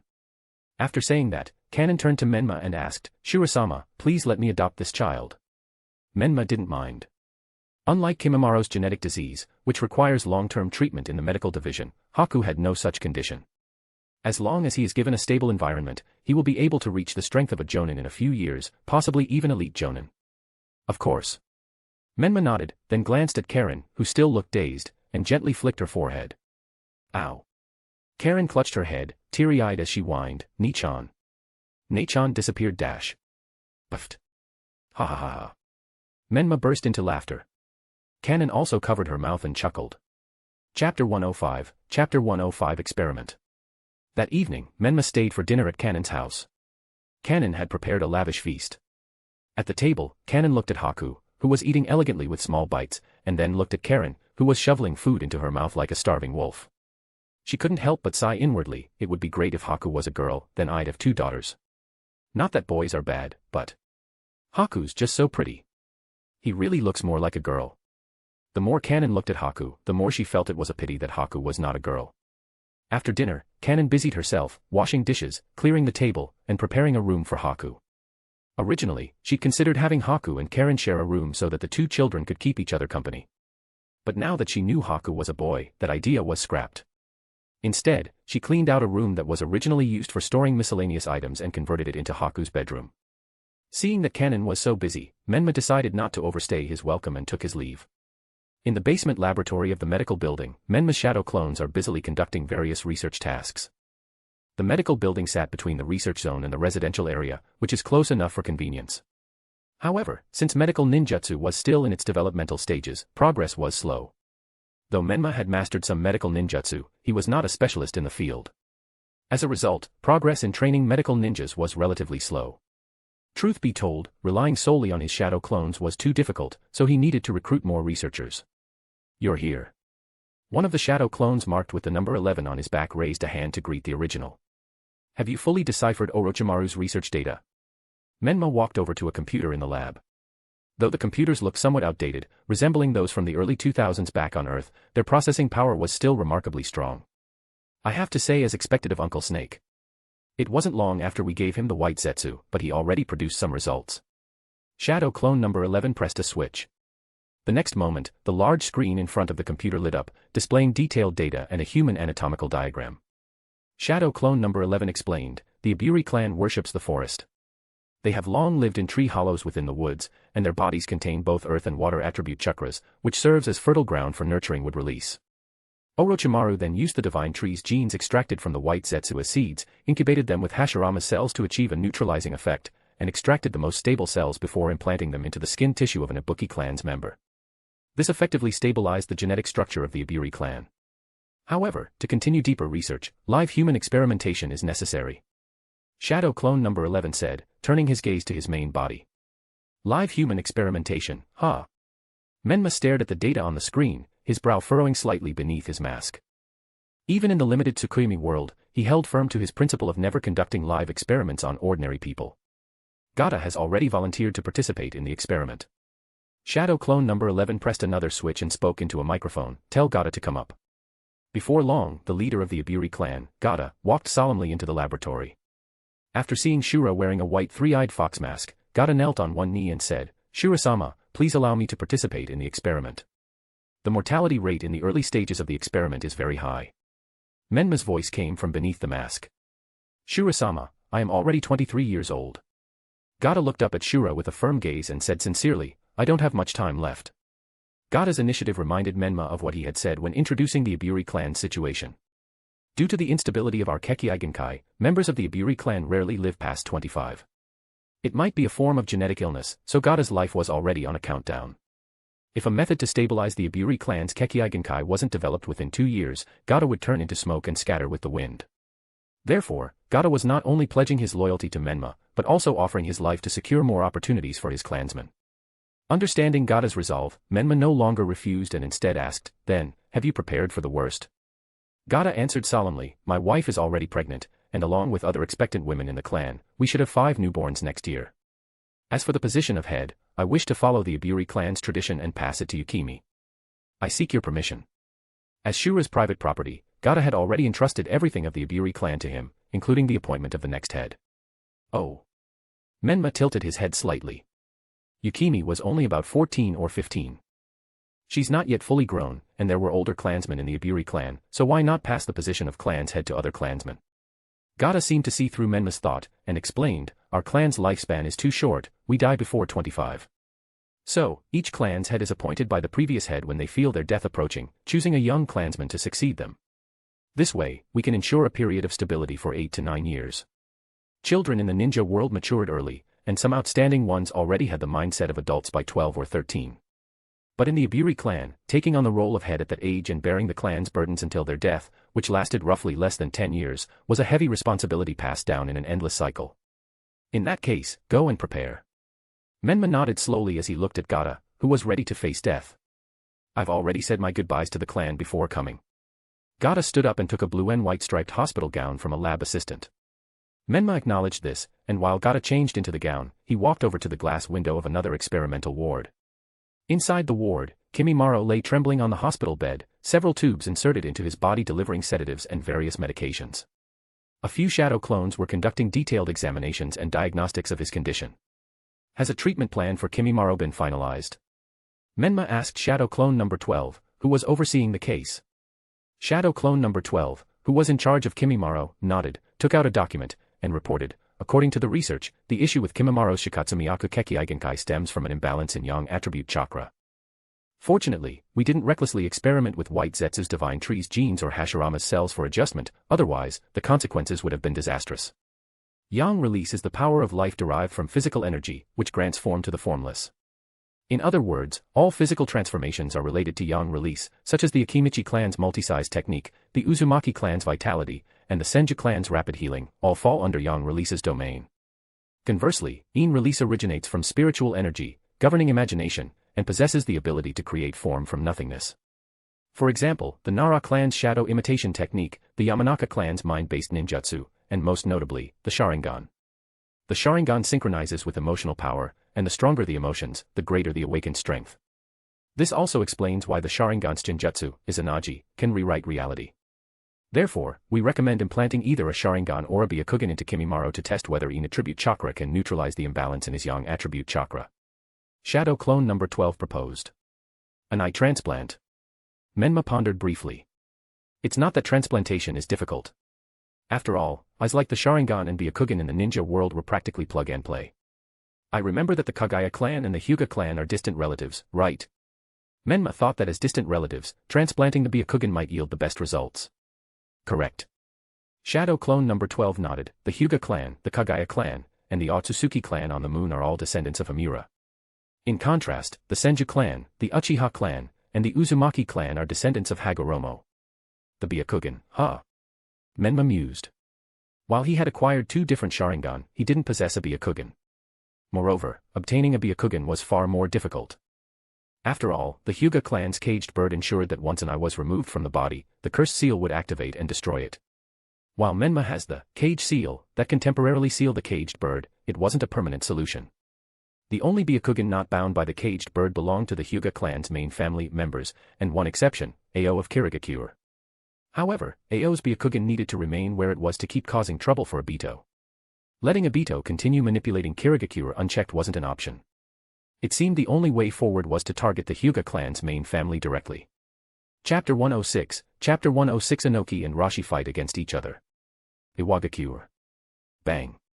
The door of the meeting room was violently pushed open as a burly man with red hair tied into a ponytail barged in. Inoki. Why did you lock up Gari? The bearded Rashi pointed at Inoki and demanded an explanation in front of the many high-ranking Iwagakure's ninja. Being called out like this, Inoki's expression darkened. He slammed his fist on the table and shouted, Rashi. Know your place. This is not where you throw a tantrum. Me. Throwing a tantrum. Rashi let out an angry laugh and jumped onto the meeting table, crossing his arms as he glared down at Inoki. Seeing this, the other high-ranking ninja in the meeting room wisely chose to leave. Once everyone was gone, Inoki's son, Kitsuchi, quickly shut the door and tried to mediate. Rashi-senpai, Gari's situation is a bit special. What's so special about it? Rashi wasn't having any of it and continued shouting, Gari has dedicated himself to the village, even enduring inhuman torture after being captured by the enemy. Now that he's finally managed to escape, you lock him up for interrogation. It's standard procedure. Kitsuchi sighed, attempting to pull Rashi down from the table. But Rashi was as stubborn as a mule. He plopped down cross-legged on the table and declared, if you don't give me a proper explanation today, I'm not leaving. Inoki's beard bristled in fury as he slammed the table again. If you have the guts, you can sit there for the rest of your life. Stuck between the two, Kitsuchi desperately tried to mediate. One was his father, while the other was the village's Jinchuriki. Both were hot-headed and clashed on nearly everything. With Gari's situation adding fuel to the fire, tensions would only harm the village. So Kitsuchi quickly explained, Rashi-senpai, Gari's team disappeared for months during their mission in the land of bears. Now that he's suddenly returned, an investigation is standard protocol. Bullshit protocol. Rashi snarled at Kitsuchi, Gari barely escaped with his life. The border patrol even fought those Hoshigakure's ninja, killing one of their jonin and several chunin and genin. They even took injuries in the fight. Are you seriously suggesting Gari is a spy planted by the enemy? That they sacrificed a jonin and multiple chunin and genin just to sell the act? It had been a month since Gari, the explosion release user, had returned to Iwagakure. Of the team sent by the Iwagakure to investigate the sudden changes in the land of bears and Hoshigakure, only Gari escaped back, while the whereabouts of the other two were still unknown. This made Inoki suspicious of Gari and placed him under investigation. Since his return, Gari had been confined under the guise of medical recovery, and Rashi had had enough. After gathering information from the border patrol who had fought the pursuing star ninja, Rashi learned that one of the enemy ninja was exceptionally strong, at least jonin level, and had injured several Iwagakure's ninjas before being killed in battle. Their bodies had even been recovered. Rashi had never seen eye to eye with Inoki on many matters, and Gari was his close friend. Watching his friend being treated like this, the hot-tempered Rashi couldn't stay silent. That's why he had stormed into the meeting room today, directly confronting the third Tsuchikage himself, without a shred of regard for Inoki's authority. Meanwhile, Inoki, who was seated at the head of the table, was equally furious at Rashi, the Jinchuriki who constantly opposed him. I told you, it's standard procedure. Have I thrown Gari in a prison cell? The short-statured Inoki stood on his chair, hands planted on the table as he glared at Rashi. Then release him already. It's been a month. Rashi shot back, refusing to back down. Under normal circumstances, Inoki would have agreed. After all, a month of investigation had turned up nothing. The pursuing Hoshigakure's ninja had indeed lost a jonin and several chunin and genin, making it unlikely that they'd sacrifice so many just to plant a spy. Moreover, Gari had brought back valuable intel about Hoshigakure. According to his account, he had been defeated by a mysterious woman of immense strength, and his entire team had been wiped out and imprisoned in Hoshigakure. During his imprisonment, Gari had endured brutal torture and interrogation but had revealed nothing about Iwagakure. Instead, he had overheard the guards discussing how Hoshigakure had undergone a coup, and a group of powerful rogue ninja had taken control of the village. He even met Pakura, a ninja from Sunagakure, who was also imprisoned. It's not the time yet. Originally, Inoki had been ready to release Gari, but Rashi's defiance only hardened his resolve. You stubborn old bastard. Rashi's breathing grew heavy. His right hand ignited with lava release as he suddenly lashed out at Inoki. Anoki reacted instantly, encasing his own fist in rock with earth release, rock fist and clashing head-on with Rashi's lava release. Boom. The collision of stone and lava sent a wave of scorching heat through the room. Even as a Jinchuriki, Rashi was forced back several steps. However, the collision of stone and lava sent a wave of scorching heat through the room. Even as a Jinchuriki, Rashi was forced back several steps. His sleeve was burned away, and the rock encasing his arm shattered from the impact. In a few days, the 1-month period will be over and Gari's confinement will be lifted. Anoki said coldly. Humph. Rashi snorted heavily. He knew he couldn't defeat Anoki, otherwise, he would have fought this stubborn old man long ago. But the equally stubborn Rashi would never bow to Anoki. So, having gotten his answer, Rashi dispersed his lava release and stormed out of the meeting room. That damn fool is going to be the death of me. Anoki panted as he glared at Rashi's retreating back. Dad, don't let Rashi get to you. Think about your health. Kitsuchi stepped forward to steady Anoki. The mention of health made Anoki's back ache even more. He rubbed his sore spine and sighed at his son in frustration. Honestly, if you were just a bit stronger, at least strong enough to keep Rashi and Han in check, I'd have handed that Suchikid's position to you ages ago. Then I wouldn't have to work myself to the bone every day. Kitsuchi could only chuckle awkwardly under his father's scolding. Anoki let out a deep sigh as he looked at his honest, simple-minded son. Kitsuchi reminded him too much of his younger self, except in terms of strength. Not that Kitsuchi was weak. After all, before even hitting 30, Kitsuchi had already become a jonin and had even commanded entire battlefronts during the Third Great Ninja War. But his strength wasn't enough to suppress the 4-tails Jinchuriki, Rashi, and the 5-tails Jinchuriki, Han. That was why Anoki hesitated to pass the title down. If he died and those two Jinchuriki decided to rebel, Iwagakure would have no one capable of stopping them. This was Iwagakure's greatest weakness, which is a lack of elite-level fighters. The ninja education system adopted by Iwagakure draws on the ninja academy system of Konoha, but had its own unique aspects. Iwagakure had no shortage of ninjas. During the Third Great Ninja War, they had mustered 10,000 fighters to besiege the Third Raikage, wearing him down over 3 days and nights until he finally fell from exhaustion. But at the same time, Iwagakure had also lost countless talented ninja in the process, and even now, they hadn't fully recovered. With Kitsuchi's help, Anoki slowly lowered himself back into his seat, rubbing his aching back. His aged eyes, filled with wisdom, studied his son's clueless expression before he spoke again. The daimyo has no interest in escalating conflict with the Land of Bears, or rather, Hoshigakure, and risking another war. Therefore, the daimyo of the Land of Birds will step forward to issue a diplomatic note to the Land of Bears, demanding an explanation of the situation, and then, depending on the circumstances, they will recognize the new daimyo of the Land of Bears. What? Although Kitsuchi wasn't well versed in politics, his rugged face froze in shock when he heard that the daimyo of the Land of Earth was preparing to compromise. Hadn't they always said that the dignity of a daimyo was inviolable? Not to mention, the daimyo's entire family had been slaughtered, and the nobles of the Land of Bears had been purged from top to bottom. Many nobles in the Land of Earth had intermarried with those of the Land of Bears. How could they just accept this? As Kitsuchi stood there dumbfounded, Anoki punched him square in the head. The blow made Kitsuchi yelp in pain. That's why I say, when will that thick skull of yours ever get it? Anoki had completely lost hope in his dim-witted son. However, his granddaughter, Kuratsuchi, had shown remarkable talent and intelligence from a young age, giving him a glimmer of hope for the future. Huh? Dad, what's going on? Kitsuchi rubbed the spot where his father had just hit him, grimacing in pain. Anoki glared at him irritably before slowly explaining, after the last siege on the Third Raikage, our Iwagakure also lost over 2,000 ninja. War weariness in the village is high. If we rush into another conflict now, we'd only be handing an advantage to the Land of Wind. So, the daimyo's plan is to have a smaller nation step in, recognize the new daimyo of the Land of Bears, and use this opportunity to uncover the mastermind behind the upheaval in the Land of Bears. Then, we'll stir up tensions between the Land of Bears and the Land of Wind, letting Sunegakure's ninjas test the waters with Hoshigakure first. Once they've weakened each other, we'll find the right moment to intervene militarily. Even though Anoki had explained it in such detail, Kitsuchi still looked utterly lost, his eyes brimming with pure confusion. Nation-level political maneuvering was something many battle-focused ninjas simply couldn't grasp. Seeing his son's confused eyes, Anoki sighed and turned toward the window, continue increasing patrols along the borders. The Land of Bears may soon need a new name. At the same time, in the shrine of the Land of Demons, the thin silk curtain swayed without wind. Priestess Miroku jolted awake from her bed, her white underrobe clinging to her back, soaked in cold sweat. Her trembling fingers pressed against her heaving chest, the nightmare still clung to her mind. An endless darkness had swallowed the entire ninja world, and within a single piercing beam of light, a vague silhouette flickered. This prophecy. Miroku shuddered with unease. Chapter 107, Chapter 107 The Prophetic Dream of the Land of Demons Priestess. Miroku slowly rose from her bed and walked to the desk, lighting a candle. The flickering candlelight dispelled the darkness in the room, illuminating her weary face. Was that dream just now a new prophecy? Miroku, clad only in a thin gauze robe, sat down at the desk, resting her delicate fingers against her forehead. The faint glow of the candle outlined her graceful figure but could not ease the worry between her brows. Her violet eyes were filled with unease about the future. As a member of the priestess lineage, Miroku had inherited the power of the priestess since childhood, and foreseeing the future was one of its most important abilities.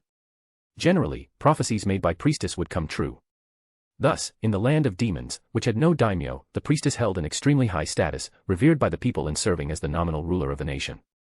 In recent years, Miroku had begun to sense that the sealed entity seemed to be growing increasingly restless. A foreboding feeling had quietly taken root in her heart. Because of this, she had been making preparations. If there was ever a danger of the seal breaking, Miroku would not hesitate to sacrifice her own life to reseal Morio. This way, she could buy time for her daughter, Cheyenne, to grow up.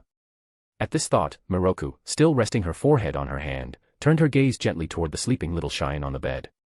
The prophetic abilities of priestess were usually tied to their own lives. Yet in this dream, Miroku had seen herself together with her daughter, while the darkness engulfing the ninja world was entirely different from what she had foreseen in previous dreams. There was no trace of Morio's aura. At the very least, this was good news. It meant that in the prophesied future, Morio had not broken free from its seal, and she would be able to watch her daughter grow up. The power of the priestess was passed down through generations. After her daughter's birth, Miroku's strength would gradually transfer to her, so she had long prepared for the worst. But now, she had seen an entirely different prophecy. Still, what kind of darkness could plunge the entire ninja world into such despair? Miroku frowned deeply, recalling that none of her previous prophetic dreams had ever shown such a terrifying vision. And that shadow, was he the one who saved the ninja world? Miroku closed her eyes in contemplation, trying to recall the details of the dream. An endless darkness shrouded the ninja world, but a ray of light tore through the long night, bringing hope and salvation.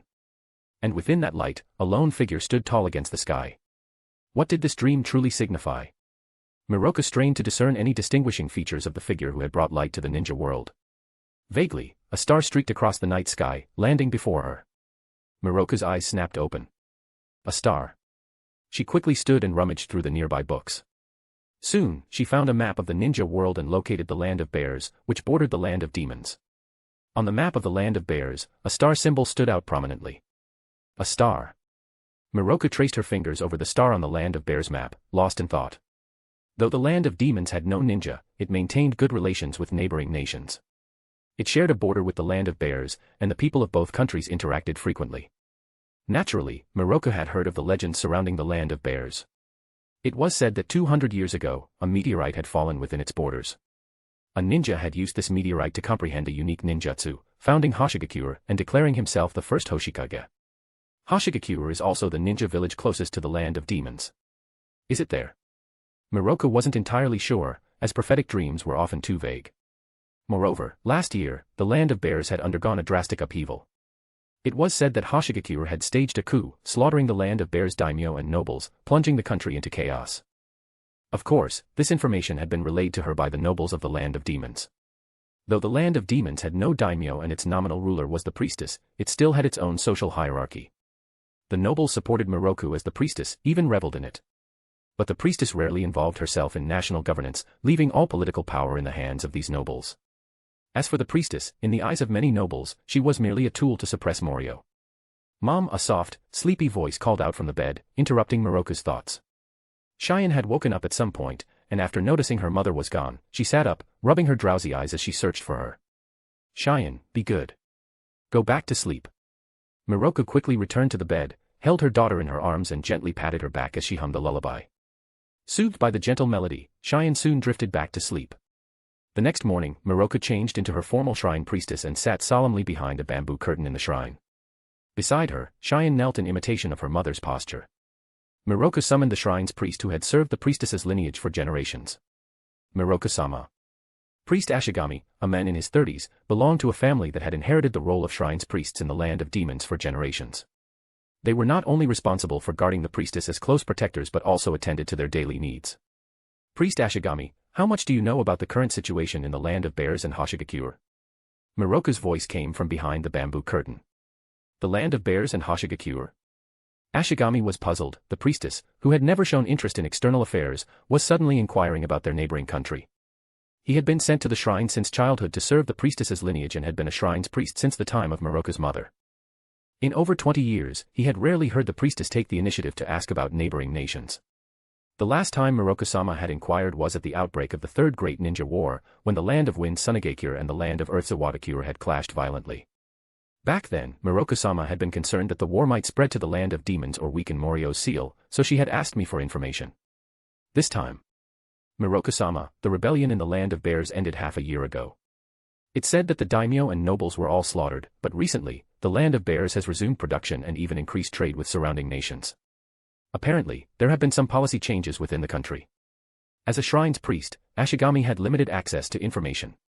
But what he knew starkly contradicted what the land of demons nobles, who came to worship at the shrine, had told Miroku. According to those nobles, the land of bears had become a living hell. The ninjas of Hoshigakure had not only massacred the daimyo and nobles but also slaughtered ordinary citizens, leaving many cities drenched in blood. The land of Earth and the land of Wind, two of the 5 great nations, had allegedly been unable to intervene militarily for some reason and had instead called on neighboring countries to impose a blockade on the land of bears. Faced with such conflicting accounts, Miroku decided to send someone to investigate firsthand. Priest Ashigami, dispatch an envoy to the land of bears under the pretext of diplomacy. I want to know the truth of what's happening there. Chapter 108. Chapter 108. From now on, it shall be called the Land of Stars. In the capital of the Land of Bears, within Hoshinon Base. The courtyard of Kanen's residence was filled with laughter and joy, and Haku and Kimimaro played a game of hide-and-seek with Karen. Karen, who rarely had the chance to play with children her own age, wore a bright, radiant smile on her face. Kanen sat on the engawa, watching the scene with contentment in her eyes, feeling utterly at ease. A year ago on this very day, she had still been trapped in Kusagakure, forced to serve as a human blood bag, providing healing for the injured Kusagakure's ninjas.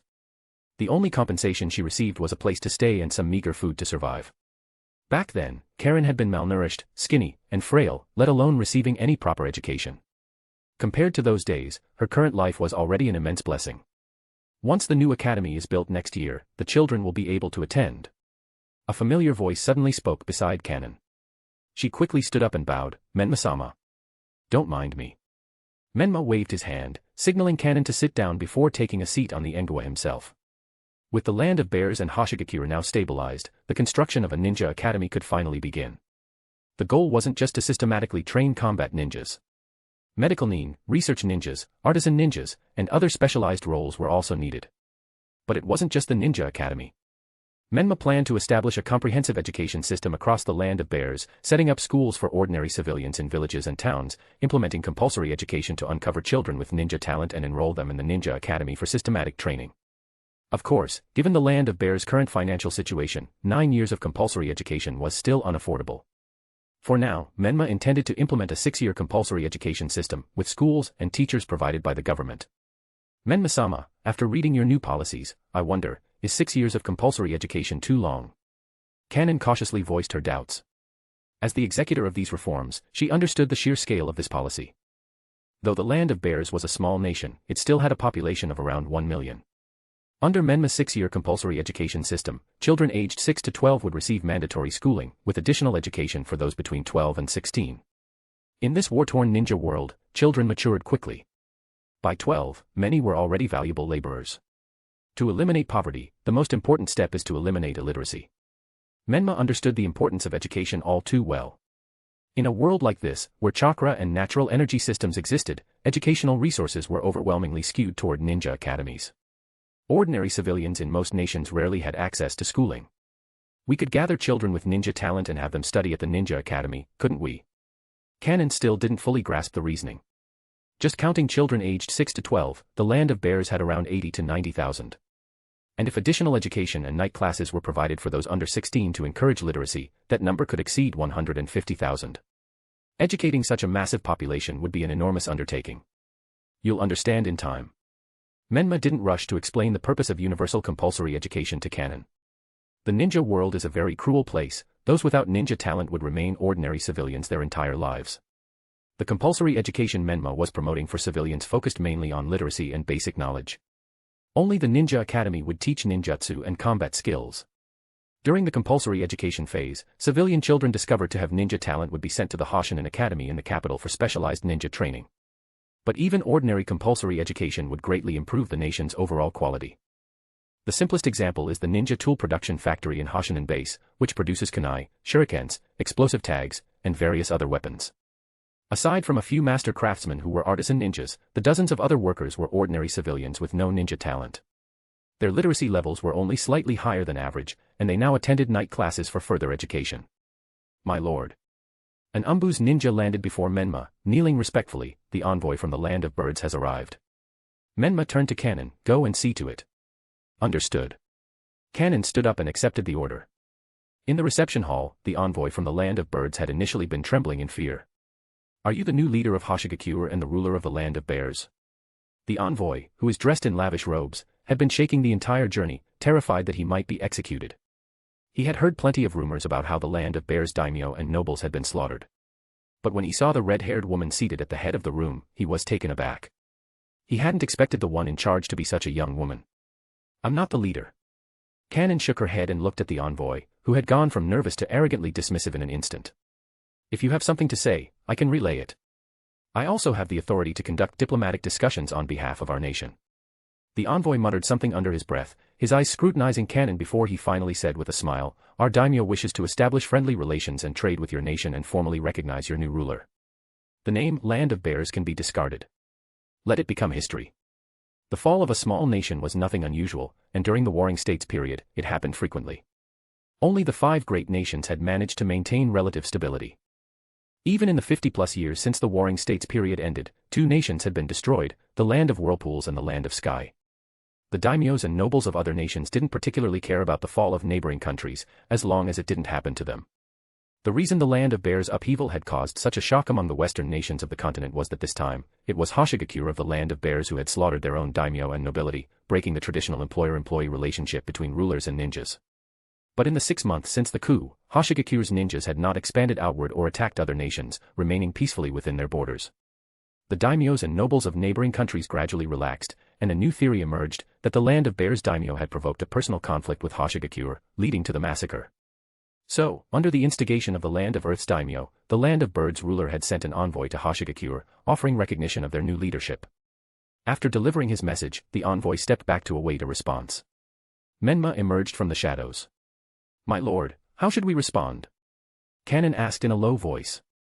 The Land of Birds was a minor nation without a ninja village, so its military strength is weaker than even the previous Land of Bears. There was undoubtedly a greater power pulling the strings behind this. From now on, our nation shall be called, the Land of Stars. Menma decided to wait and see what these daimyos were truly plotting. Chapter 109, Chapter 109 Notice from Shura. In early spring, Konoha village gradually wakes up from its wintry slumber.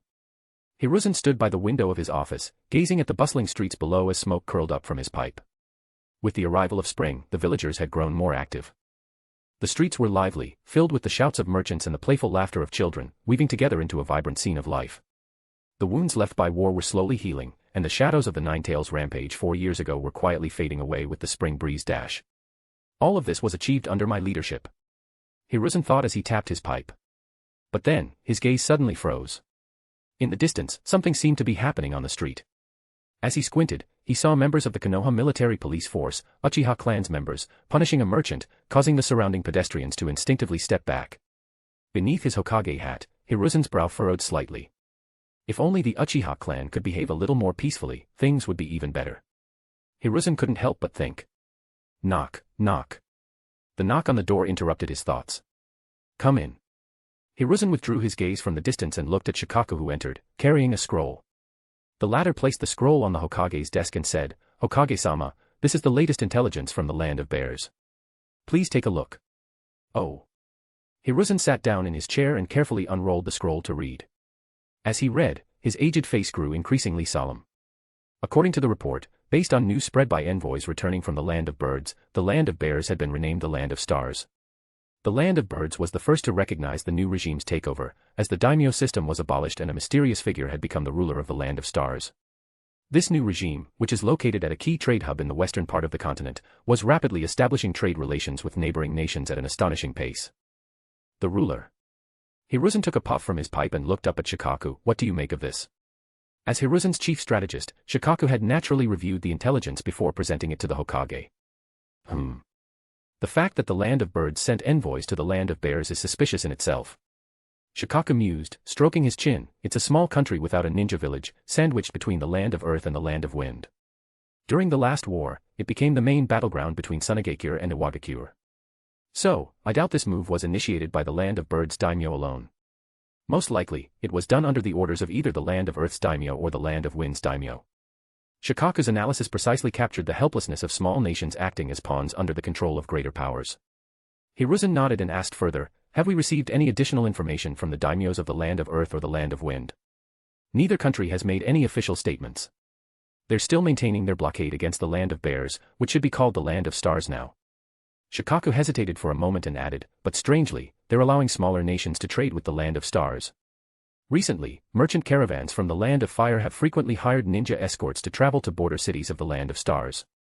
Most of these are B-rank escort missions, and many of our village's ninja have taken on these jobs, accompanying the caravans to border towns between the land of birds and the land of stars. After the Third Great Ninja War, ninjas from various nations had withdrawn to their own territories. When carrying out escort missions for merchant caravans or important figures in other countries, as long as there were no direct conflicts between missions, they generally avoided provoking incidents. Ninjas are also human beings and they will get tired of war. Our ninjas typically completed these missions by escorting the caravans to the border cities of the land of stars. That's because the ninjas from the land of stars will take over the escort duties and ensure their safety.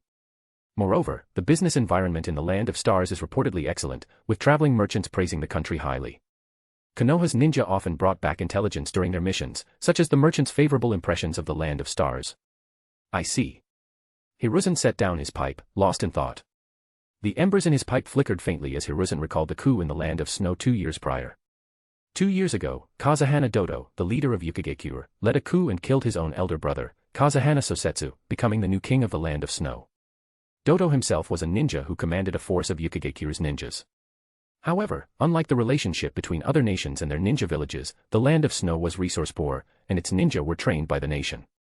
Dodo, as the king's younger brother, had ninja talent and was thus groomed to lead the Yukigakure's ninjas. But Sosetsu never expected his own brother would lead the Yukigakure's ninjas to kill him. However, the rebellion in the land of snow was, strictly speaking, an internal power struggle among its rulers. The rebel, Dodo, was both the leader of Yukigakure's ninjas and a member of the land of snow's royal family, possessing a legitimate claim to the throne. Exhaling a ring of smoke, Hiruzen said to Shikaku, for now, let's leave it at that. Keep a close eye on the movements of the land of stars and its ninja village.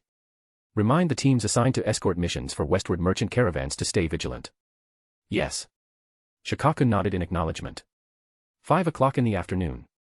After finishing his work for the day, Hiruzen stretched his stiff limbs. He pulled open a drawer and took out an envelope. It's time to give Naruto his living allowance for the month. Counting the money inside, Hiruzen stood up, removed his Hokage's hat, and changed into casual clothes. When he arrived at Naruto's apartment and was about to knock, the door suddenly swung open from the inside. Eh? Grandpa third. Naruto's small hands gripped the doorknob as his eyes widened in surprise at the sight of Hiruzen outside. Hiruzen was one of the few people who treated him well. Though not family, the old man seemed to know a lot about his parents. Where are you going, Naruto-chan? Hiruzen asked curiously. To the park. Naruto pushed the door open wider and invited Hiruzen inside. Hiruzen was well aware of Naruto's few friends, an orphan named Menma and the Hyuga clan's young lady, Hyuga Hinata. The two of them got along well with Naruto and often played together. Hiruzen thought it was only natural, after all, they were just 4 or 5-year-old kids, so what else would they do besides play? After looking into Menma's background and Hinata's situation, he felt reassured letting them spend time together. He hoped having friends his own age would give Naruto a normal childhood. In that case, I won't keep you. Here's your living allowance for this month. Hiruzen didn't step inside, simply handing Naruto the envelope with a reminder, don't spend it recklessly, alright? Just as Hiruzen was about to leave, Naruto, clutching the envelope in both hands, suddenly asked, Grandpa third, do you know my parents? Hiruzen, who was halfway through turning away, was stunned for a moment and raised his eyebrows slightly. Why do you ask? Could it be that Danzo is secretly contacting Naruto again? The first person Hiruzen thought of was his old friend. Naruto fidgeted, his small face scrunched up in frustration as he pressed further, I was just wondering. Why does everyone else have parents, but I don't dash? Doesn't Menma have no parents either? Hiruzen replied after a brief silence. But Naruto tried to argue, but Hiruzen cut him off. Your parents were both heroes. Hiruzen said solemnly, sighing heavily, but the dead cannot return to life. After saying that, he turned to leave. Whoosh. Hokage-sama. An Umbu suddenly landed on the railing of the hallway, kneeling on one knee. Shura has left a notice at the Hyuga clan's compound. Chapter 110 Searching for the Red-Eyed Clan. The Hyuga clan had entered a state of high alert, the entire compound shrouded in a suffocating aura of tension, as if war were imminent. The cause of this unrest was a mysterious notice that had suddenly appeared in Hayashi's study. When the pendulum kisses the 12th mark, moonlight shall pity the door without a lock. Amidst the sigh of the caged bird, I shall claim Hamura's gift. Shura. Hayashi-sama. We've reported this to the Hokage's office, but the Hokage is currently unavailable. The Umbu are already searching for him. A ninja from the Hyuga clan's branch family knelt on one knee outside the council hall, his voice strained. Inside the hall, the elders of the Hyuga clan's main family and Hisashi, the head of the branch family, had already gathered. Hayashi sat solemnly in the main seat, his white eyes sweeping coldly toward the door before he waved his hand to let the ninja retreat. The branch family's member bowed deeply and hurried away, as if relieved to escape the oppressive atmosphere. That Shura is truly despicable. Last time, he killed the Kimogakuru's envoy and tried to frame our Hyuga clan. He even injured the head. This is unforgivable. If he dares show his face again, we'll make sure he never leaves alive. The elders of the main family seethed with fury, their voices filled with humiliation and rage towards Shura. The Hyuga clan, the second largest ninja clan in Konoha village and renowned even across the ninja world, was actually being openly challenged by some unknown rogue ninja. And the other party even bluntly said that he wanted to take away the Hyuga clan's Byakugan. This is a trampling on the dignity of the Hyuga clan. These elders, who were accustomed to their lofty status, had never faced such brazen provocation before. Sitting in the main seat, Hayashi coldly scanned the room, feeling somewhat disappointed. Since the Hyuga clan was divided into the main and branch families centuries ago, the main family had grown quite large, now consisting of 4 houses. Including the clan head's house, there were 5 houses in total within the main family. The heir of each house served as an elder of the Hyuga clan, holding the highest authority in clan affairs. Similarly, each of these main family's elders could only pass their position to one heir. If a main family's elder had 2 children, then, according to tradition, the eldest would inherit the house and become an elder, while the younger would be branded with the caged bird, relegated to the branch family. At this thought, Hayashi glanced at his younger brother, Hisashi, who was beside him. In the clan's meeting hall, among the many high-ranking Hyuga clan's members present, only Hisashi wore a forehead protector to conceal the caged bird, as he was the only member of the branch family here. Hisashi, what do you think his goal is? Hayashi's words snapped Hisashi out of his daze. Kneeling formally on the tatami, Hisashi replied calmly, Head, I suspect that Shura is a ninja from Konoha village. What? Preposterous. Impossible. Hisashi, don't speak nonsense. As soon as Hisashi finished speaking, the main family's elders erupted in protest, their aged brows furrowing as they refuted his speculation. Hayashi raised a hand, silencing the commotion. I believe Hisashi isn't making baseless claims. During our last encounter with Shura, Hisashi was severely injured, which shows the enemy has a deep understanding of our Hyuga clan. After explaining to the elders, Hayashi pressed further, do you have any specific reasoning? Yes, Hisashi continued slowly, during our last battle, I was surprised to find that Shura was extremely familiar with the gentle fist techniques. I even sensed traces of Konoha-style taijutsu and gentle fist in his movements. Moreover, he must have infiltrated Konoha village more than just the 2 known times. Therefore, either he has an in-depth understanding of the village's barrier, enough to exploit its weaknesses and slip in undetected, or dash. Having said this, Hisashi stopped talking. But everyone in the meeting hall understood his implication. If the first possibility were true, just how powerful would this person be? Then, the image of Uchiha Madara from decades ago flashed through their minds.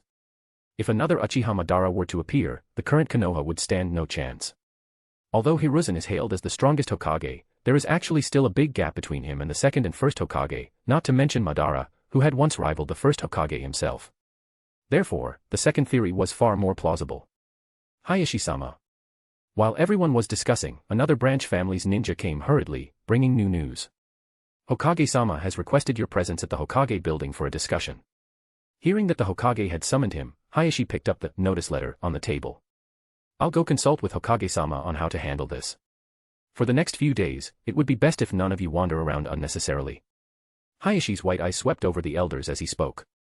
These elders felt somewhat insulted, their faces turning pale. But when they considered the opponent's strength, of how he had easily injured both Hayashi and Hisashi before retreating unscathed from the pursuing Umbu, their confidence wavered. These elders were only at the level of special jonin or regular jonin, so if they encountered Shura, survival would be unlikely. Thus, the Hyuga clan was now on high alert. All ninja of Chunin rank and above had gathered around the main family's estate. The Byakugan, which was normally restricted within the clan's compound, was now permitted for use. 3 teams were assigned to maintain 24-hour surveillance in rotating shifts, ensuring no one could infiltrate unnoticed. With such tight security, combined with the elite ninjas dispatched by the Hokage, Hayashi was confident that no enemy would slip into the Hyuga clan's compound undetected. As he watched his brother leave, Hisashi lowered his eyes, lost in thought. Meanwhile, the phantom thief who had issued this notice was far away, in the northwest of the Land of Fire. Is this the place? Menma, wearing the 3-eyed fox mask, stood on a mountain path. His mind's eye of the Kagura detected an unusual chakra fluctuation. Ahead was a small village built on the mountainside, where villagers lived simple lives, working at sunrise and resting at sunset. The village was constructed with piled stones forming foundations, supporting over 20 small wooden houses scattered across the slope. The moment Menma appeared at the village entrance, the farmers in the fields immediately noticed him. A mysterious figure clad in black robes, wearing a fox mask, exuding an eerie aura, he was clearly no ordinary traveler. Panicked, the villagers rushed back to the village. Soon, a dozen of them stood at the village gate, gripping pitchforks, hoes, and other makeshift weapons, their faces tense with fear. Though they tried to appear intimidating, they were just ordinary civilians. As the cloaked figure drew closer, their resolve crumbled. Tap. Menma stopped before them, his 3-eyed white fox mask locking onto a thin, frail man among the crowd. If you don't want to die, hand over the red-eyed clan. With that, he casually threw a kunai with an explosive tag attached, hitting a nearby cowshed. Boom. The huge explosion reduced the structure to splinters. The villagers, terrified by the blast, broke into frantic murmurs and arguments. Before long, an elderly man was pushed forward as their representative. He trembled and begged, "My lord, we truly don't know anything about this red-eyed clan, is." Menma raised a hand and pointed at the thin men in the crowd. The villagers exchanged glances, then abruptly shoved the men forward. "You can't do this. My wife is pregnant." Even though the men kept crying and begging, the villagers turned a deaf ear to it. Even the old village chief spoke up, "My lord, should we bring his wife as well? We beg you to spare the rest of us." Hearing the once kindly village chief offering up his pregnant wife, the man could no longer contain himself. His eyes flooded with crimson chakra, blurring his pupils. Chapter 111, The Bane of Byakugan. Why? Why won't you spare my pregnant wife and my unborn child? The man's eyes were red as he screamed hoarsely, his hunched figure trembling in the dust. The other villagers were indeed frightened by those red eyes, and some shrank back, avoiding his gaze. But others pointed at his eyes and shouted, "See! I told you the Rancher family was cursed. No wonder they were targeted, they're monsters. A harbinger of misfortune. Get out of our village. My lord, we'll hand over the Rancher family immediately. Please spare our village." The villagers clamored, completely disregarding the fact that the man and his family had lived in the village for over a decade. Abandoned by the villagers, the emaciated man dug his nails deep into the dirt before desperately turning to the mysterious figure for help. Rancher crawled on his hands and knees to Menma's feet, kowtowing repeatedly. "My lord. Please spare my pregnant wife. If it's this bloodline you want, take me instead." Menma looked down at Rancher, who was begging for his family's lives, and felt a faint disappointment. Once known as the Bane of the Byakugan, he didn't expect that the red-eyed Kekkeigenkai clan had now dwindled to such a pitiful state, reduced to a single survivor, with even their secret techniques lost to time. Faced with a stronger ninja, all he could do was grovel and beg for mercy. By then, the other villagers had already dragged Rancher's wife over. The heavily pregnant woman was handled roughly, yet the villagers felt no shame. Instead, they fawned over the masked stranger, hoping to buy their village's safety. How pathetic. Menma's hollow voice echoed from behind his mask as he tossed a kunai at Rancher's feet. "If you want to survive, reclaim your dignity as a ninja." The words slithered into Rancher's ears like a demon's whisper. He glanced at his terrified wife, who was clutching her swollen belly, then at the villagers who had betrayed them. With a trembling hand, he picked up the kunai. Memories he had buried for over a decade surged through his mind. Though his branch of the red-eyed clan had long stayed out of war, the instincts of a ninja still coursed through Rancher's veins. With his red eyes blazing, Rancher flipped the kunai into a reverse grip. Fueled by his Kekkeigenkai's awakened instincts, he conjured illusions and masked his presence from the villagers' senses. Then, the emaciated Rancher moved like a phantom, weaving through the crowd and slashing their throats with the kunai. Blood sprayed, staining Rancher's rough clothes. His blood-red pupils reflected the village that had raised him for 20 years, only to cast him into hell. Menma simply watched coldly from behind his mask as Rancher took his revenge. Even if Menma hadn't appeared, Rancher and his wife would have died of illness in a few years. Their child, Ranmaru, would awaken the Kekkei Genkai and be shunned as a curse by the villagers, suffering abuse. If it weren't for Kurosuke Raiga accidentally entering this village while hunting a missing nin, Ranmaru's fate would have been far worse. And the villagers of this village will also be slaughtered by Raiga that night. So this was merely making the tragedy arrive sooner. After killing over a dozen villagers, Rancher didn't exterminate the entire settlement. Covered in blood, he staggered to his trembling wife and held her close, then turned pleading eyes to the masked stranger. Let's go. Menma didn't care how many villagers Rancher had killed in his vengeance, as he only wanted the red-eyed Kekkei Genkai. With that, he placed a hand on Rancher and his wife's shoulders and activated the Flying Thunder God technique. In an instant, they arrived at the Land of Stars capital, inside the Hoshinan base. Under the cold fluorescent light, Menma gazed at the pair of red eyes floating in a glass container and murmured in admiration. He exclaimed in admiration, "What dazzling eyes, like rubies." Rancher lay on the operating table in a white coat, surrounded by Menma's shadow clones, who were carefully transplanting a pair of ordinary eyes into his sockets. "I'll be taking your Akagen. In exchange, you'll receive a pair of normal eyes, my protection, and a safe place for your wife to give birth. From now on, your clan will serve me for generations." Menma disliked owing others, even if it means taking the Akagen from Ranya, an orphan of a ninja clan who has fallen on hard times and has a bloodline limit. T/N, since this Dojutsu Kekkei Genkai has no name, I'll just name it Akagen, as Akai meant red. All I ask is that my wife and child can live peaceful lives. For the rest of my days, I will dedicate myself to you, my lord.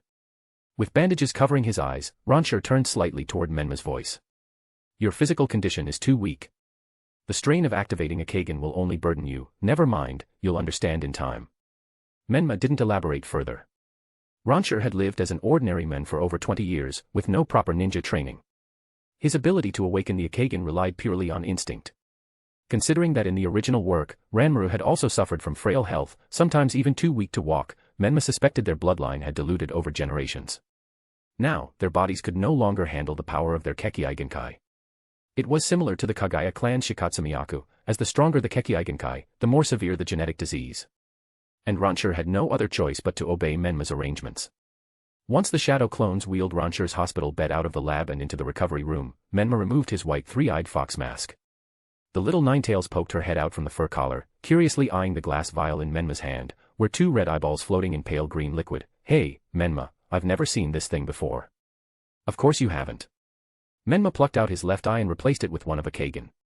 As he channeled chakra into the new eye, adjusting to its enhanced vision, a theory crossed his mind. All Kekkei Genkai in the ninja world could be traced back to Otsutsuki Kaguya. Byakugan, Sharingan, Akagen, Ketsuryugen. There may even be other Dojutsu Kekkei Genkai that have appeared in the thousands of years of history of the ninja world. They all originated from the Otsutsuki clan. Yet, after the Warring States period, only the Byakugan and Sharingan became famous throughout the ninja world, while Akagen and Ketsuryugen nearly vanished. Ironically, Akagen's abilities directly countered the Byakugan. Its dojutsu could create chakra phantoms, disrupting the Byakugan's ability to perceive chakra pathways and even allowing the user to approach undetected. And like the Byakugan, Akagen could also see through objects, sense chakra, and detect danger.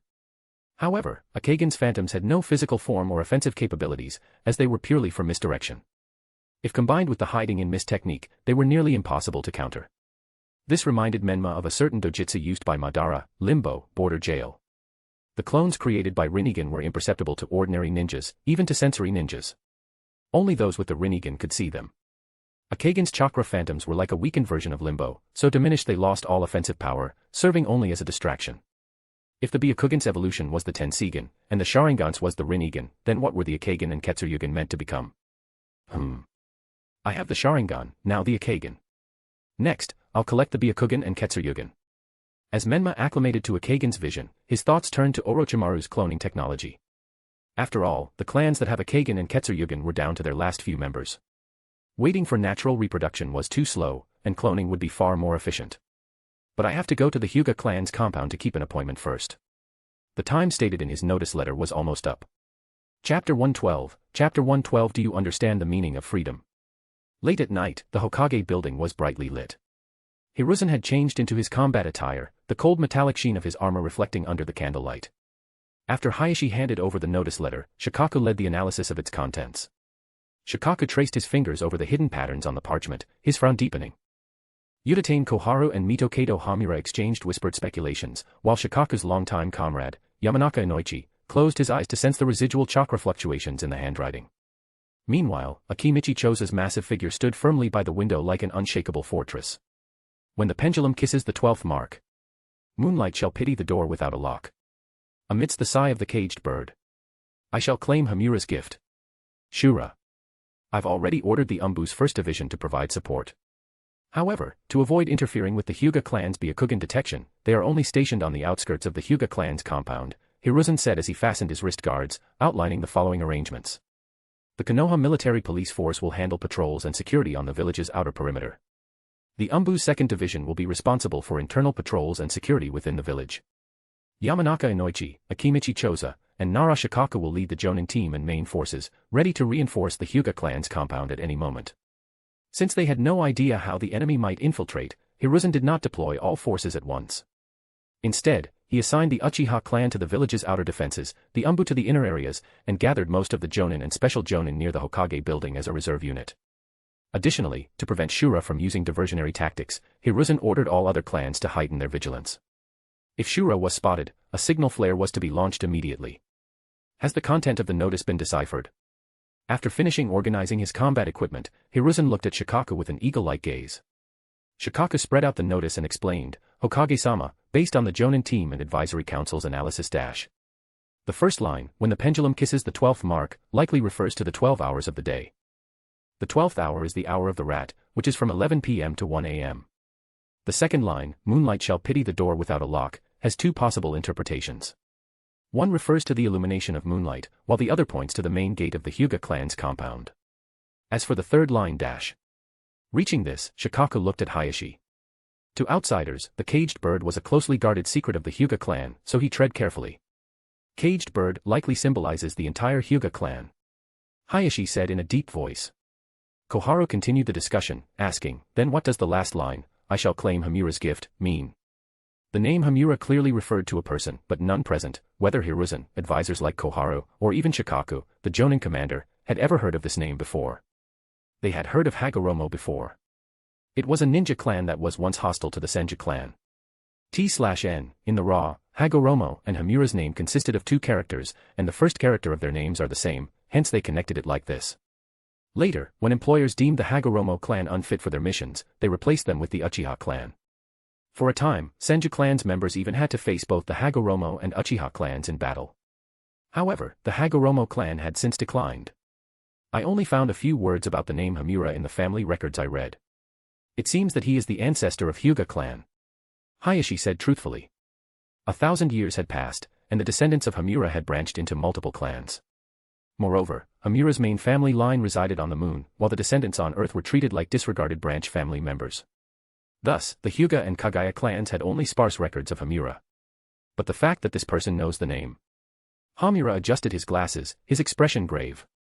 From this single notice, it could be inferred that Shura had a deep understanding of the Hyuga clan, perhaps even a direct connection to them. Yutane turned to Hayashi, who sat across from her, then, what exactly is Hamura's gift? She had never heard of any legendary ninja tools or treasures passed down in the Hyuga clan. The only thing that could be considered a treasure was their Byakugan. Hayashi was well aware of this, which was why he had gathered all members of the main family for protection. Hyuga clan's compound. Many of the branch families Chunin and above had been dispatched, either to guard the main family's compound or to patrol the clan's perimeter. As a result, the branch family's residences were much emptier than usual. 5-year-old Niji tossed and turned in bed, unable to sleep. A sense of foreboding weighed on him. He sat up and glanced out the window at the full moon, remembering his father's warning, "Don't go anywhere tonight." Those were his father's last words before being summoned by the main family's elders. Young Niji didn't know what was happening, but it must have been serious, just like last year when Hinata was kidnapped and mysterious ninja attacked the Hyuga clan's compound. A cool night breeze drifted through the window. Then, Niji suddenly noticed that someone was sitting on the windowsill. A figure in a black robe, its edges fluttering in the wind. A fox mask gleamed coldly under the moonlight. Shura. Niji leapt to his feet, his small face tense with vigilance. As the son of the branch family's head and its future successor, Niji had naturally heard of last year's attack. His own father had been severely injured by Shura.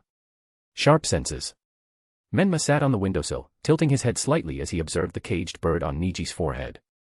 A genius of the Hyuga clan's branch family. Byakugan. Though only 5, Niji had already awakened his Byakugan and received basic training in the gentle fist. But just when Niji opened his Byakugan and was about to call for help, he was surprised to find that in his Byakugan's vision, the figure on the windowsill was completely invisible. Gone. Niji deactivated his Byakugan. But then he saw that the man was still leaning on the windowsill, still looking at him in the same posture. How is this possible? Niji was shocked. He had never encountered such a situation since he opened his eyes. This person in front of me, but he can't be seen through Byakugan. For the first time in his life, doubt crept into his mind about his clan's Byakugan. It must be unpleasant to be a bird in a cage. Menma stepped down from the windowsill, moving toward Niji with deliberate slowness. Niji trembled under the suffocating pressure, frozen in place as cold sweat drenched his back. Menma placed his right hand on Niji's forehead. Secret technique, cage seal. A surge of violent, dark chakra flooded Niji's mind, enveloping the caged bird and temporarily suppressing it. Feeling the slight stimulation on his forehead, Niji's Byakugan and 360-degree vision suddenly expanded. For the first time since the seal had been branded onto him at age 3, he felt free. The sensation was like parched earth finally tasting rain. His entire body trembled with overwhelming emotion. Menma nodded in satisfaction. Though Niji was still young, that didn't stop Menma from beginning to shape him into a useful pawn. Do you want to understand the meaning of freedom? Do you want to truly live? With those words, Menma vanished from Niji's room. Chapter 113, Chapter 113 One-Eyed Shisui. On the outskirts of Konoha village, at the military police force's headquarters. Fugaku was putting on his dark red armor one by one. This set of armor, modified from Madara's original design, bore the prominent emblem of Konoha, symbolizing the bond between the clan and the village. Chief. The 3 squads of clansmen have assembled. Uchiha Yashiro, wearing a standard Jonin flak jacket, reported to Fugaku. Let's go. Fugaku fastened his ninjato at his waist and strode out of the military police force's headquarters.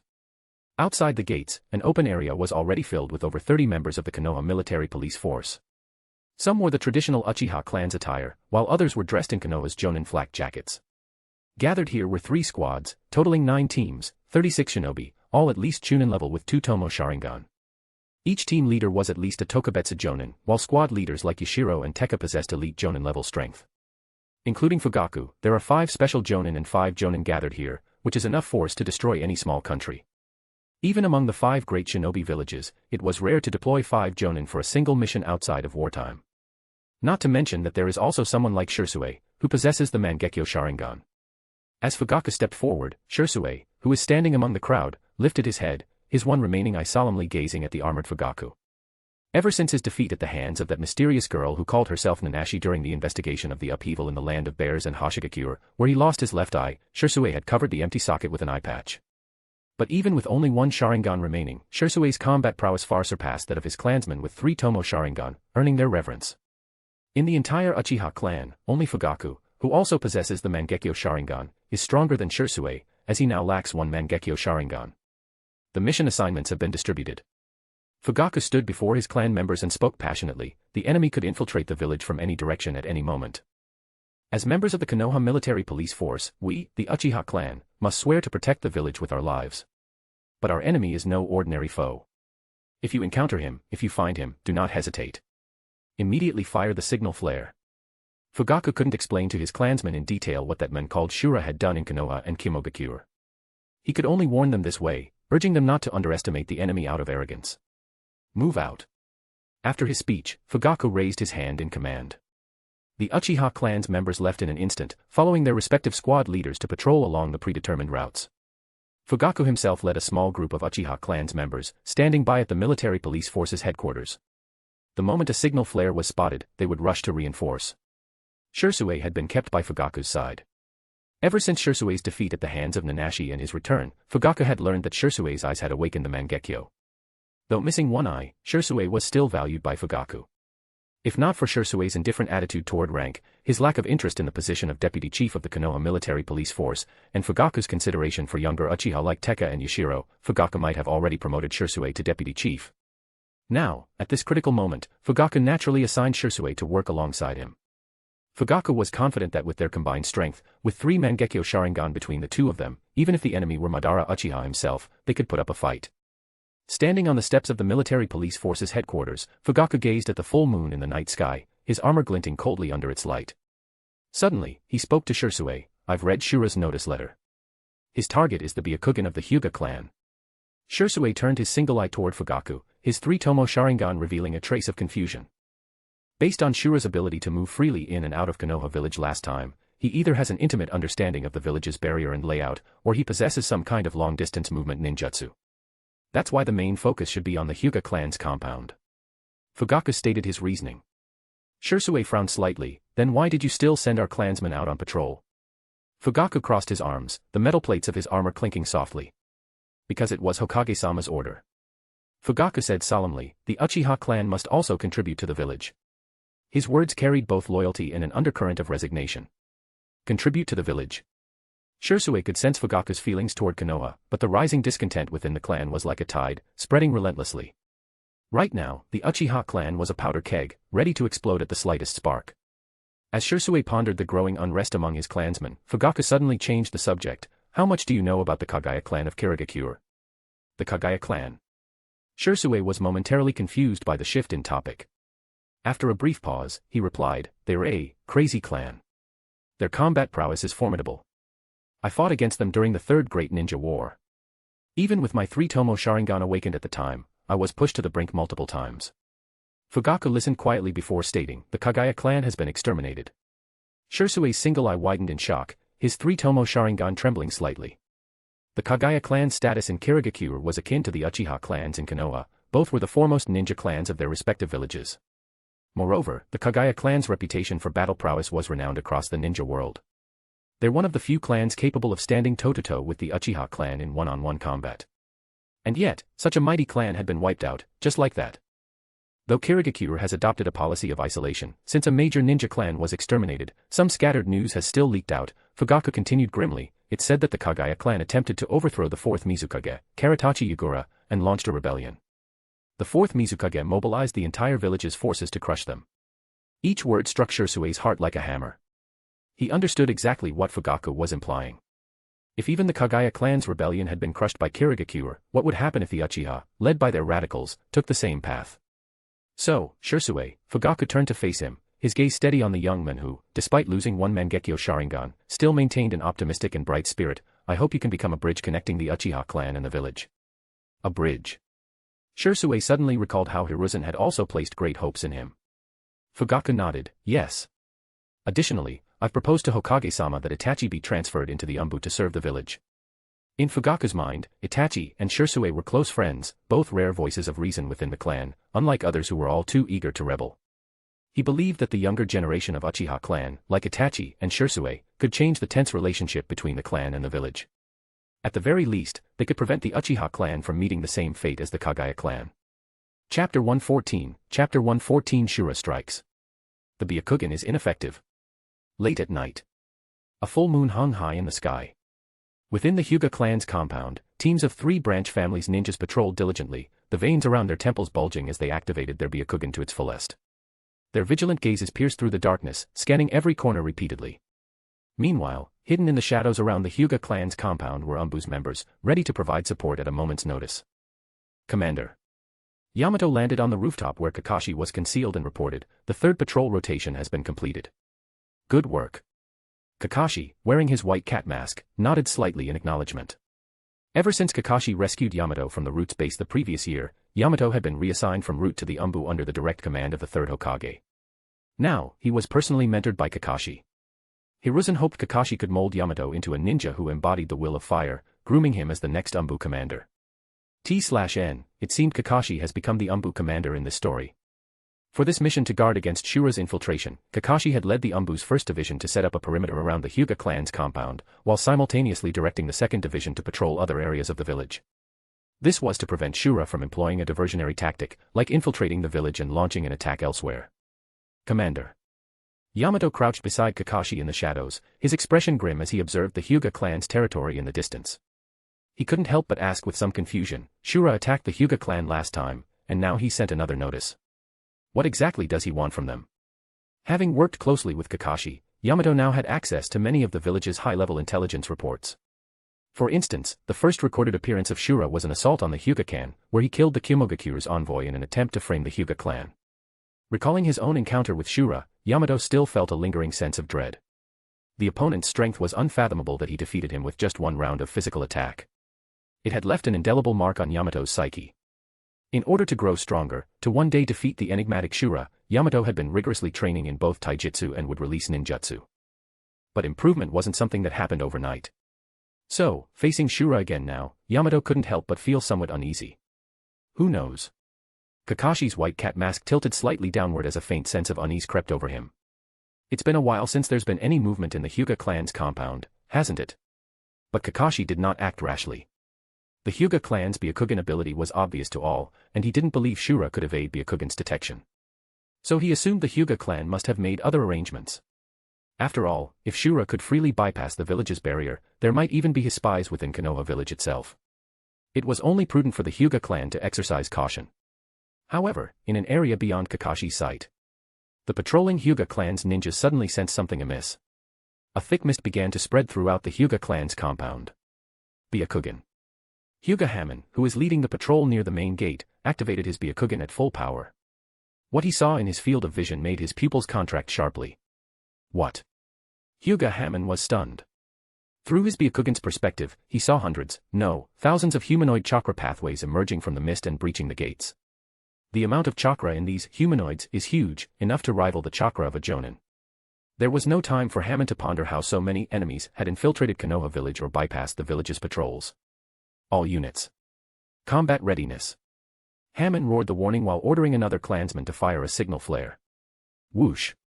A crimson signal flare tore through the night sky like a drop of blood falling into the silver moon. The first to react were the other ninjas within the Hyuga clan's compound. Not everyone had a Byakugan like Hinata's, capable of scanning 10 kilometers.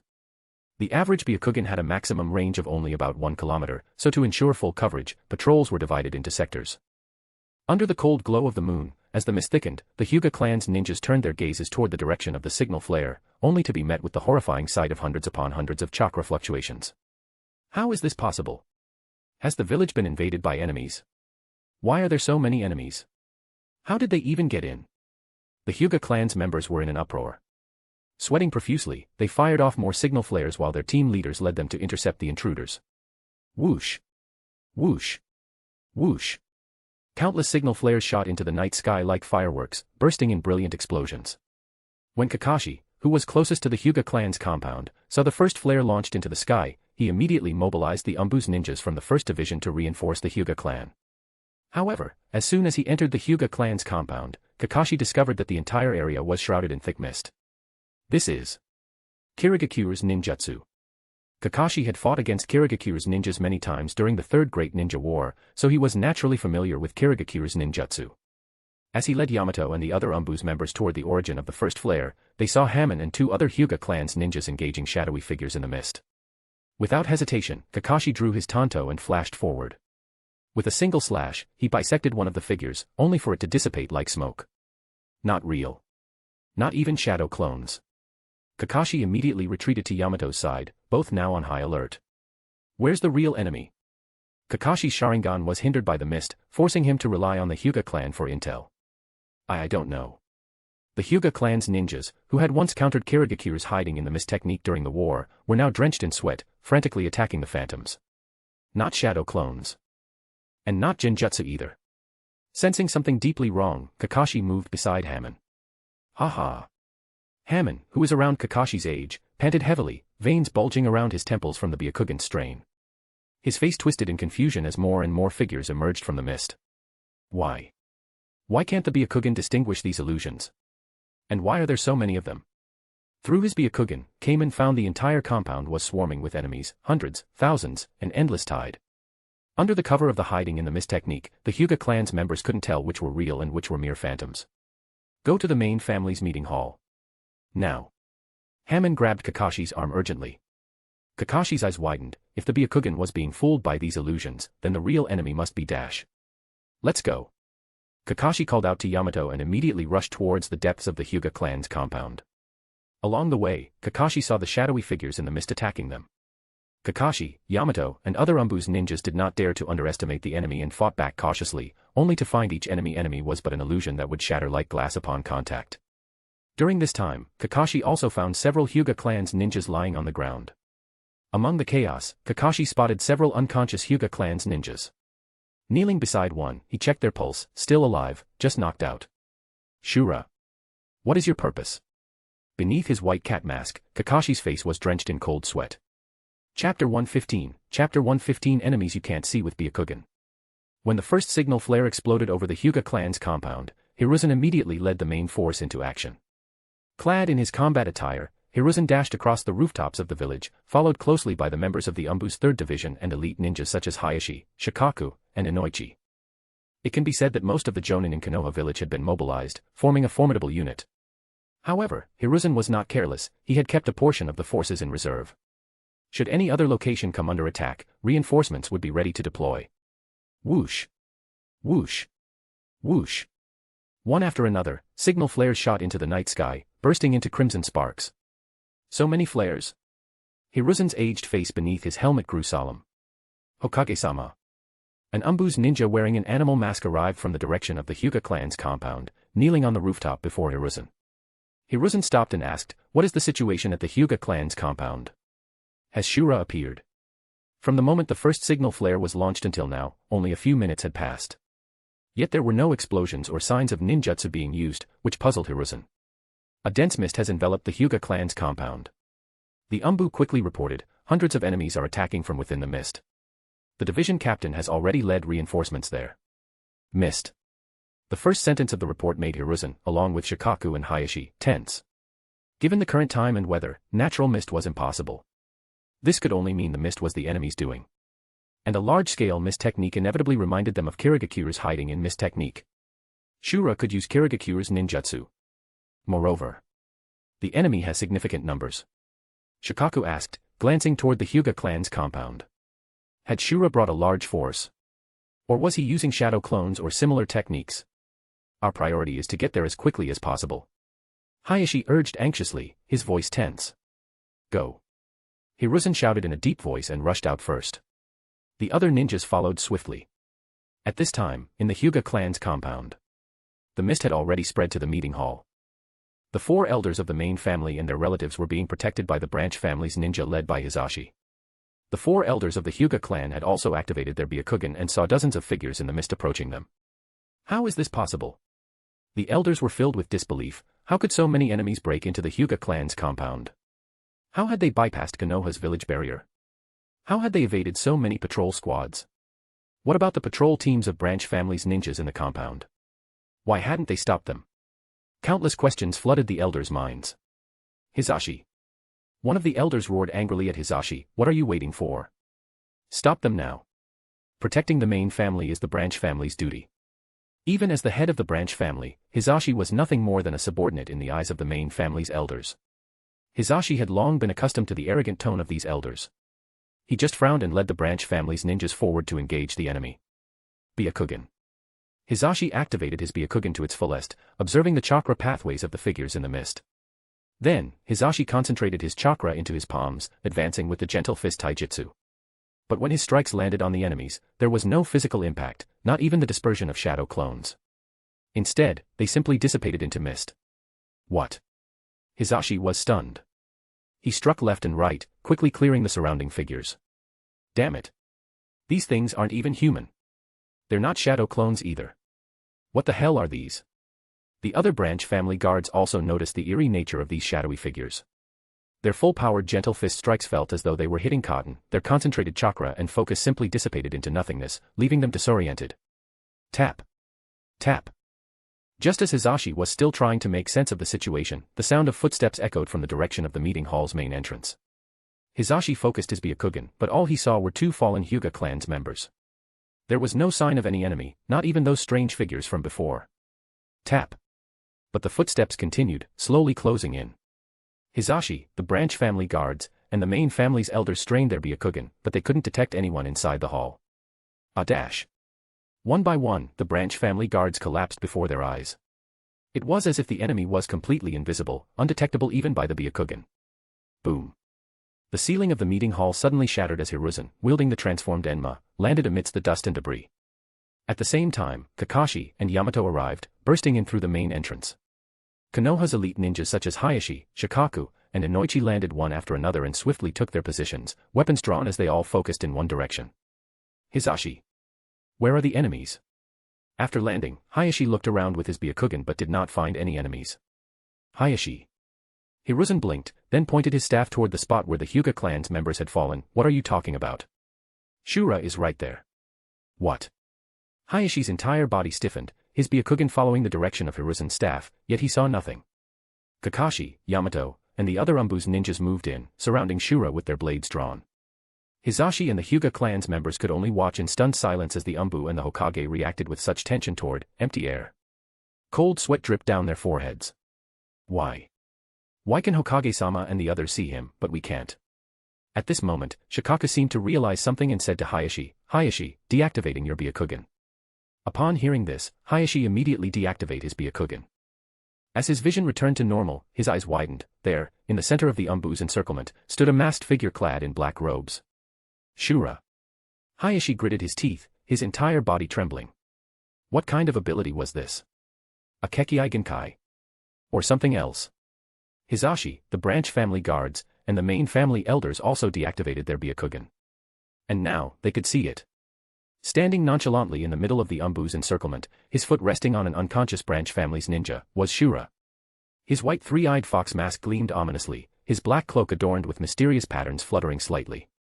But, you called so many people here, are you planning to gang up on me? Menma kicked the unconscious Hyuga clan's ninja towards Hayashi. Shura. You bastard. Hayashi roared, fury burning in his veins. Then, I'll play with you guys. With a whisper under the mask, Shura put his hands together and formed the tiger seal. 9 Masks Vaha. Chapter 116, Chapter 116 I will accept Hamura's gift. A dark red runic circle bloomed behind Shura, its 9-layered patterns spreading like ripples, with ancient characters floating at the center of each array node. Azure, white, vermilion, black, sky, south, north, 3, jewel. 9 Masked Beast.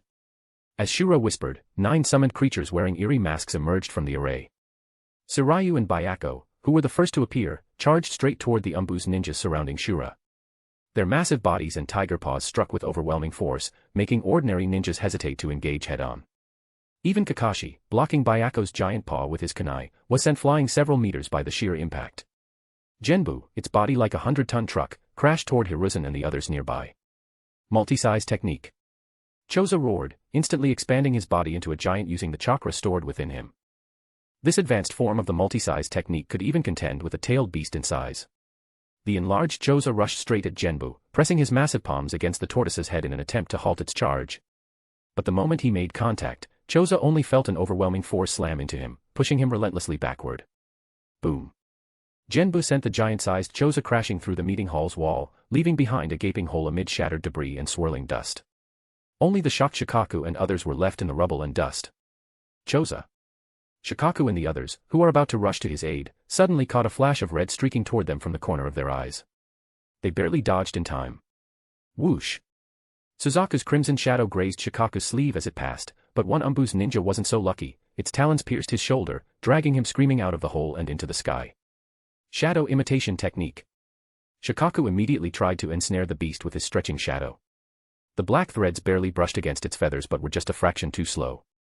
Damn it. Hiruzen Sarutobi swung his adamantine staff, clashing with a floating, side-wielding summon. When the staff met the scythe, a metallic clang rang out, and the voice of Enma echoed from within the staff. Hiruzen. There's something wrong with this guy. My chakra has been sucked away. Enma warned in alarm. He didn't dare maintain the staff form any longer, reverting to his monkey form. What? Hiruzen hadn't expected the enemy to possess such bizarre and unheard-of summoned creatures. 5 beast-like summons and 4 humanoid ones had completely stalled Hiruzen's reinforcements, and even Choza had been sent flying. Within the Hyuga clan's compound, which is already shrouded in mist, chaos reigned. After being knocked out, Choza activated an even greater multi-size technique, expanding his body tenfold until he stood like a colossus amidst the Hyuga clan's compound. But he wasn't just wrestling with Genbu. Suzaku swooped down from the sky, forcing him into a defensive struggle. Meanwhile, Hiruzen, Shikaku, and Kakashi were also locked in fierce combat. A purple barrier descended like a curtain, dividing the battlefield in two under the technique of Nanto Sennin and Hokuto Sennin. Shinigami swung its scythe, while Tenio's ribbons fluttered through the air, dominating the skies and suppressing Hiruzen's forces below. Damn it. Hayashi gritted his teeth as he watched the battlefield being split apart. Hiruzen's aged face was etched with tension, sweat beading on his forehead as he and Enma launched alternating attacks against Shinigami. Inside the council hall, many Hyuga clan's members remained, including the elderly, women, and children of the main family. Using large-scale ninjutsu here would only endanger them, forcing Hiruzen and his men to rely on taijutsu and secret techniques, further limiting their options. Menma glanced at the purple barrier erected by Nanto Sennin and Hokuto Sennin, beyond which Hiruzen and the others were being suppressed by the 9 masked beasts. With a cold snort, he turned his attention to the Hyuga clan's elders trapped inside the barrier. Hizashi stepped forward, shielding the main family's elders in a firm gentle fist stance, his resolve unshakable. Menma's right foot slammed against the ground, propelling him like a cannonball straight at Hizashi. The two clashed in taijutsu. Hizashi blocked the incoming fist with gentle fist, but Shura seized his wrists, twisted his body, and delivered a devastating kick straight to his ribs. Boom.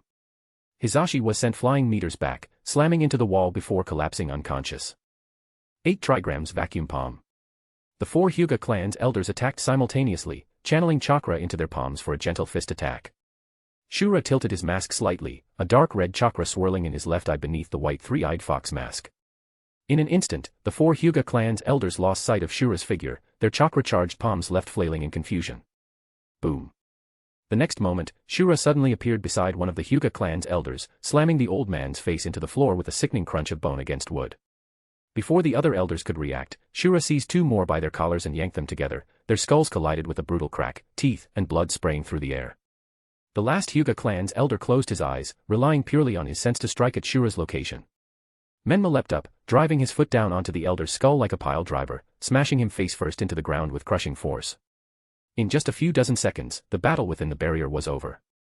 Hizashi was unconscious, while the 4 main family's elders were grievously wounded. No one inside the barrier could oppose Shura now.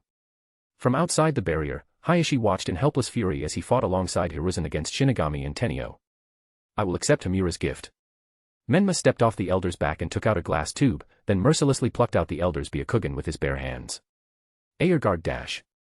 The elder's agonized screams echoed through the hall as his hollowed eye sockets gushed blood.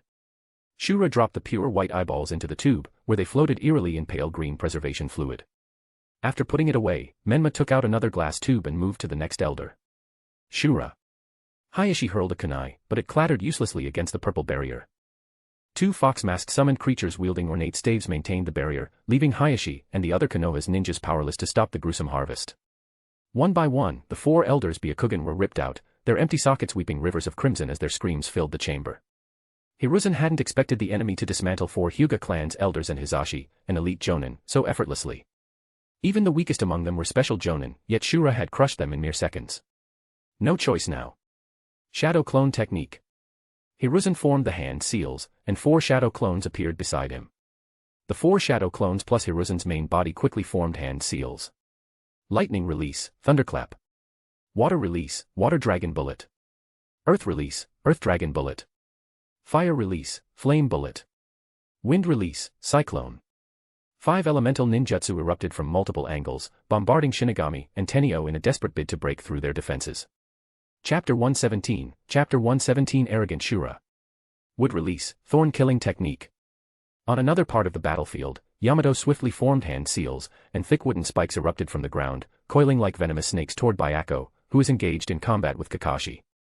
However, just as his wood release entangled one of Byakko's legs, Tsuryu pounced, forcing Yamato to retreat hastily. As he fell back, Kinja whipped its tail toward him, striking Yamato hard. Substitution technique. At the moment of impact, Yamato turned into a wooden log. The struck log exploded into splinters, while Yamato's real body flickered to Kakashi's side, sweat beading on his forehead. Commander. These guys are tough. Yamato gasped for breath as he surveyed the battlefield. The summoned creatures before them each possessed the strength of elite jonin, and when 2 of them fought in tandem, their combat power far surpassed that of ordinary elite jonin. In just a few minutes of battle, several of the reinforcing Hyuga clan's members and Umbu's ninjas had already fallen. Even the jonin team reinforcement brought by Hiruzen was forced into a defensive position, unable to unleash large-scale technique effectively. Even Choza had been sent flying by one of the summoned beasts. These creatures summoned by Azura, in certain aspects, they might already rival tailed beasts. 5 Release Great Combo Technique. At that moment, Hiruzen Sarutobi and his shadow clones unleashed a torrent of 5 elemental ninjutsu: fire, wind, lightning, earth, and water, blasting toward Shinigami and Tenio hovering in midair. Unable to counter such an attack directly, Shinigami and Tenio had no choice but to retreat rapidly. The 5 elemental ninjutsu pursued them, slamming into the purple barrier. Yet, despite the massive explosion and shockwave, the barrier only rippled slightly. A barrier like this? I've never heard of it before. Shikaku frowned slightly as he stared intently at the purple barrier under attack. He noticed that this barrier bore a striking resemblance to the 4 Violet Flames formation and the 4 Red Yang formation. But only 2 humanoid summoned creatures were maintaining it. While Enma could also use ninjutsu, and the summoned creatures from the 3 Great Sage regions could employ ninjutsu and senjutsu, the 4 Violet Flames formation didn't demand excessively high requirements from its casters, as the Sound 4 under Orochimaru could execute it, though its power was limited. The 4 Red Yang formation, however, required 4 top-tier ninja with chakra reserves at the Kaguya level to perform simultaneously. Likewise, its power was immense, enough to restrain a tailed beast. During the 4th Great Ninja War, the 4 Hokages combined their strength to perform the 4 Red Yang formation, which was even able to temporarily restrain the 10 tails. Mind-body switch technique. Inoichi formed a unique hand seal, framing Shura within his thumbs and index fingers. This was the secret technique of the Yamanaka clan, using one's own spiritual energy to invade an enemy's mind and temporarily take control of their body. Seeing that Shura's mysterious barrier couldn't be breached, Inoichi had no choice but to resort to this technique. In an instant, Inoichi's consciousness invaded Shura's mind. But before Inoichi could seize control of the body, he felt his spirit being dragged into an endless abyss. A pungent mix of blood and gunpowder assaulted his senses, jolting him awake. When he opened his eyes, what greeted him was a battlefield drenched in blood and carnage. A battlefield far more brutal than any battle he had experienced during the 3rd Great Ninja War. Corpses of ninjas from various villages lay strewn across the field, their forehead protectors glinting under a blood-red crescent moon. Mountains of corpses piled high. At the far end of his vision, atop a mountain of bodies, a spiky-haired boy leaned casually against the Nine-Tails fox, exuding the aura of a sovereign. With just a slight lift of his lowered gaze, the boy expelled Inoichi's consciousness from that world. Cough cough dash, after returning to reality, Inoichi vomited blood and collapsed, his eyes vacant and lifeless. Inoichi. Shikaku quickly caught his friend. He had never seen him in such a state before. Inside the barrier. Shura idly twirled a glass tube between his fingers. Inside, a pair of Byakugan floated in pale green liquid. Though they're just ordinary Byakugan and the purity is not high, they are the main family's Byakugan, free from the caged bird. They qualify as test subjects. Well then, I've got what I came for, and I've had my fun. Shura said lightly, snapping his fingers. Then, see you again if fate allows. Outside, Genbu, which had been ramming into Choza in a contest of strength, suddenly rippled before its entire body faded into nothingness. Choza looked up in confusion, just as Suzaku circling the sky also shimmered and vanished into the night. Inside the building, Tsuryu, Byako, and Kinja, which are locked in battle with Kakashi, Yamato, and the others, dissipated like illusions with the same eerie ripple. Above, Shinigami and Tenio, having dodged Hiruzen's combined elemental ninjutsu, hovered mockingly in the air. Their fox masks seemed to sneer at the helplessness of the Konoha's ninjas before gradually fading into transparency. What? Hiruzen and the others were stunned by the manner in which these summoned creatures disappeared. After all, whether it was summoning cats, dogs, Enma's monkey clan, or even the creatures from the 3 Great Sage regions, they all vanished in a puff of smoke, just as they had arrived. This method of summoning and dismissal was beyond their comprehension. As he watched the summoned beasts disappear one after another, Hayashi clenched his fists so tightly his knuckles turned white. He had never felt such humiliation before. As one of the most powerful clans in the ninja world and one of the 2 largest clans in Konoha, the Hyuga clan had been invaded right under his nose as the clan head. 4 pairs of main family's Byakugan had been stolen. And yet, the Hyuga clan could only watch helplessly as the enemy leisurely walked away. What an insult. Don't even think about leaving. Seeing Shura preparing to leave and once again treating Konoha village like some public restroom he could enter and exit at will, Hiruzen shouted loudly, and 4 shadow clones leaped out of the building, each taking a corner of the Hyuga clan's meeting hall. Their hands formed hand seals in perfect sync. 4 Violet Flames formation. A wall of purple flames erupted, covering the entire building. Humph. Let's see you escape now. Hiruzen shouted, Enma, transform into the adamantine staff. Enma instantly morphed into a thick rod, gripped firmly in Hiruzen's hand. Now, as long as we find a way to break Shura's barrier and attack Shura together, we can kill him. However, before Hiruzen could even strategize, Shura and the 2 humanoid summoned creatures abruptly vanished. Even the strange purple barrier disappeared without a trace. Only the night wind whistled through the gaping holes left by the summoned beasts, sweeping across the now empty hall. What? Hiruzen, Shikaku, and the other Konoha's ninjas stood frozen, their pupils trembling. Shura actually escaped right under our noses. Could this be space-time ninjutsu? The well-informed Shikaku stepped forward to inspect the area, his voice strained.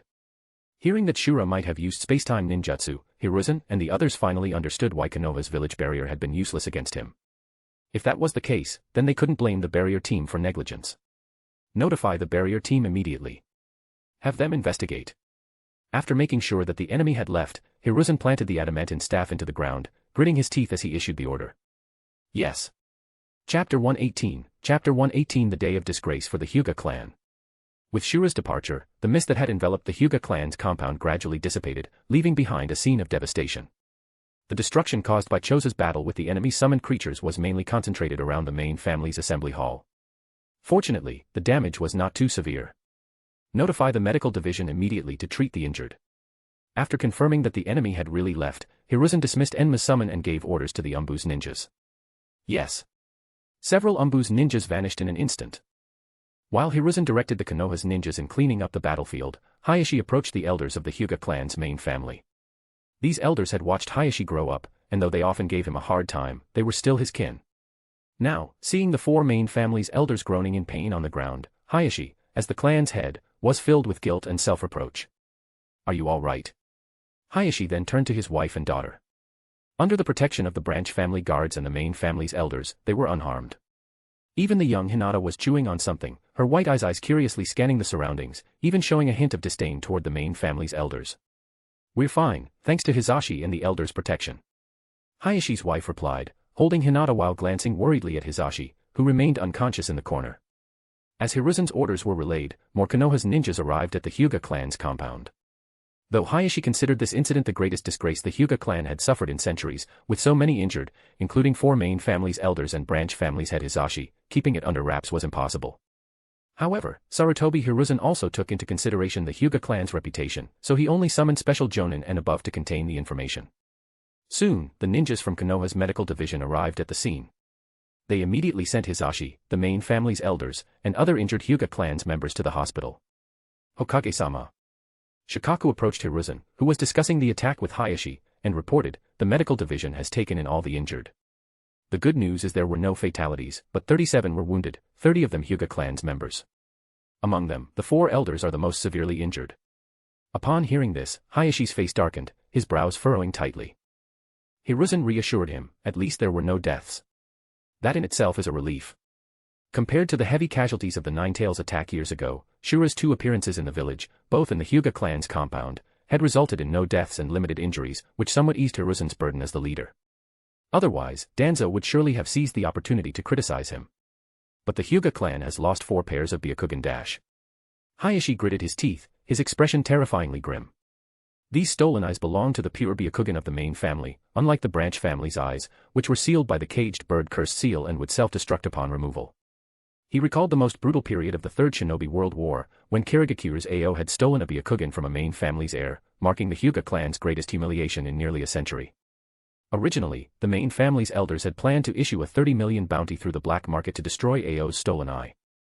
However, Hayashi believed such a bounty would only set a price on the Byakugan, sending the wrong message to hostile forces, so he vetoed the elders' proposal.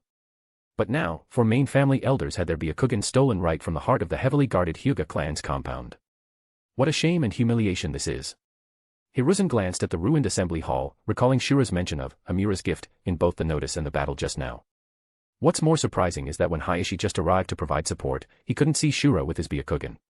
It seems the enemy has deep ties to your Hyuga clan, along with an ability to block the Byakugan. Does your clan have any long-standing rival clans? Hiruzen's suspicion was not without reason. For example, the Senju clan and the Uchiha clan have always been mortal enemies since the Warring States period. Hayashi also recalled the bizarre scene from earlier and said solemnly, I've already questioned our clansmen. After the enemy used a technique similar to the hiding in the mist technique, hundreds of phantom illusions appeared. In the Byakugan's vision, these illusions possessed complete chakra pathways, severely disrupting our sight. But when we actually attacked those illusions, we found they were nothing more than ordinary phantoms, not even possessing the offensive capabilities of shadow clones. And then there's Shura's method of concealment when he appeared in the meeting hall. At this point, Hayashi sighed and shook his head, I'm sorry, but I've never heard of such a thing. Clan head. Before Hayashi could finish speaking, a main family's elder, whose eyes wrapped in bandages and supported by a relative, approached him. I once heard my grandfather mention the Hyuga clan's ancient enemy, the Red-Eyed clan. Hayashi and Hiruzen immediately turned their attention to the elder. That was a very, very long time ago. He began slowly. Our Hyuga clan's former enemy, the Red-Eyed clan, has long since vanished into history. Calculating the time, it must have been over 200 years ago. 200 years. Hiruzen's eyes widened slightly in surprise. Countless ninja clans had perished during the Warring States period.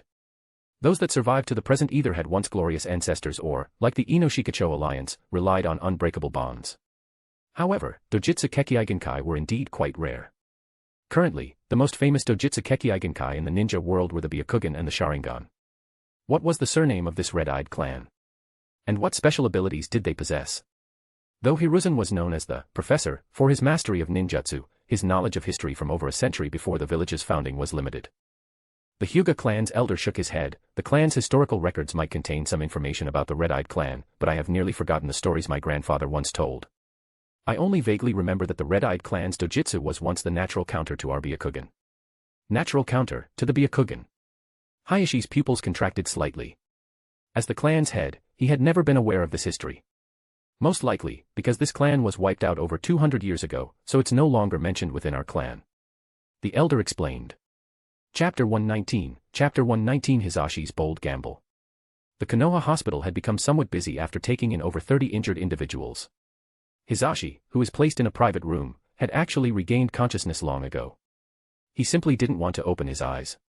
Ever since being kicked away by Shura, he had been pretending to be unconscious. Though he was slacking off, Hisashi could still clearly sense the chaos on the battlefield. The arrogant and domineering Shura had swept through the battlefield with overwhelming strength, and even the third Hokage and the others had been helpless to stop him when he left unscathed. Only after the medical nin finished treating him and left the room did Hisashi slowly open his eyes. Staring at the pale ceiling, the scent of disinfectant lingering in the air, his mind replayed the battle in the assembly hall. The mysterious power Shura had displayed could even interfere with the Byakugan's insight. In all of the Hyuga clan's history, he had never heard of such a thing. The 9 summoned creatures had also suppressed the numerous jonin led by Hiruzen. At first, Hisashi had been worried that many of his clansmen might die or be injured in the battle. But while pretending to be unconscious, he had overheard the medical nin discussing, despite the intensity of the fight, not a single person had died. Even in a battle of this scale, Shura had still been able to control the casualties with ease. Just how powerful is Shura? Drip. The sound of rain accompanied the breeze brushing past the windowsill. Hisashi abruptly sat up, his gaze snapping toward the source of the sound. A familiar figure leaned against the windowsill, the moonlight casting a divine, cold glow on the white three-eyed fox mask. The cloak behind him fluttered slightly in the night wind, exuding an aura of mystery and oppression. Hisashi's Adam's apple bobbed, and he finally lowered his head, speaking respectfully, "Thank you for sparing us, sir." Unconsciously, Hisashi had already begun using honorifics. Tap. Menma jumped down from the windowsill and slowly approached Hisashi. "Last time I left, I said I hoped to hear your answer the next time we met." A deep voice came from behind the white three-eyed fox mask. Shura had repeatedly proven his strength. Whether it was entering Konoha village twice as if it were nothing or single-handedly assaulting Kimogakure, everything spoke of Shura's overwhelming power, enough to suppress a great ninja village. His might was comparable to that of Madara and Hashirama in their prime. With such a powerful figure offering protection, Konoha's pursuit squads would indeed be nothing to fear. After all, this was no longer the Warring States period, where clans ruled. The Hyuga clan's branch family was also part of Konoha, so if Hisashi were to take some clansmen and leave, it would undoubtedly provoke Konoha's pursuit. Hisashi had too much to consider. "I still have a few questions. Could you enlighten me, sir?" Hisashi stepped barefoot onto the floor, his demeanor no longer as proud as before. "Ask." Shura's robe fluttered slightly despite the lack of wind, and Hisashi thought he saw something moving within the white fur collar. However, he paid it no mind and instead asked solemnly, "First, what connection do you have with the Hyuga clan? Second, will you use our Byakugan to synthesize that giant eyeball?" Though Hisashi had only asked 2 questions, they were both critical, even concerning the safety of the Hyuga clansmen he would lead in defecting. After all, he didn't want to lead his clansmen to defect only for them to end up as livestock. "My fiancé has ties to the Hyuga clan. Is that reason enough?"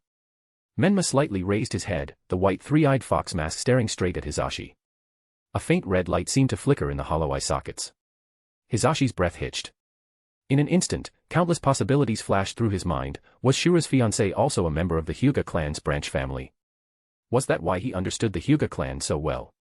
Or was she a Hyuga clan's member who had been lost to the outside world? What is the connection between him and the mysterious clan that hunted the Hyuga clan's Byakugan in history? Hisashi couldn't figure it out. No matter how hard he racked his brain, he couldn't understand. As for your second question, Menma raised his hand and pulled out a glass tube. Inside, a pair of Byakugan floated in a pale green liquid. You can rest assured, I have no interest in live experiments like Orochimaru. The number of Byakugan needed to synthesize the giant Tensigan is far beyond what the current, dwindling Hyuga clan's population could provide. The voice behind the mask was light. So that giant eyeball synthesized from countless Byakugan is called the giant Tensigan. Hisashi silently memorized this key term. As if seeing through his thoughts, Shura turned to gaze at the moon outside the window. In a few years, I will seize that giant Tensigan. If your strength remains this pitiful by then, you won't be worthy of participating in this war. Shura's voice was cold. Seize the giant Tensigan. Hisashi's heart lurched as he involuntarily recalled the history Shura had shown him through Genjutsu. That overwhelming power, capable of annihilating an army of thousands in a single strike, of flattening mountains with a destructive beam. The ones guarding the giant Tensigan were surely no ordinary foes, either. Hisashi had never heard of this history, nor had he ever encountered those mysterious Byakugan hunters in the ninja world. Yet the sheer devastation of their battles in that vision should have left an indelible mark. So where are they hiding? For the first time, Hisashi realized just how little he truly knew about the world. Then, one last question.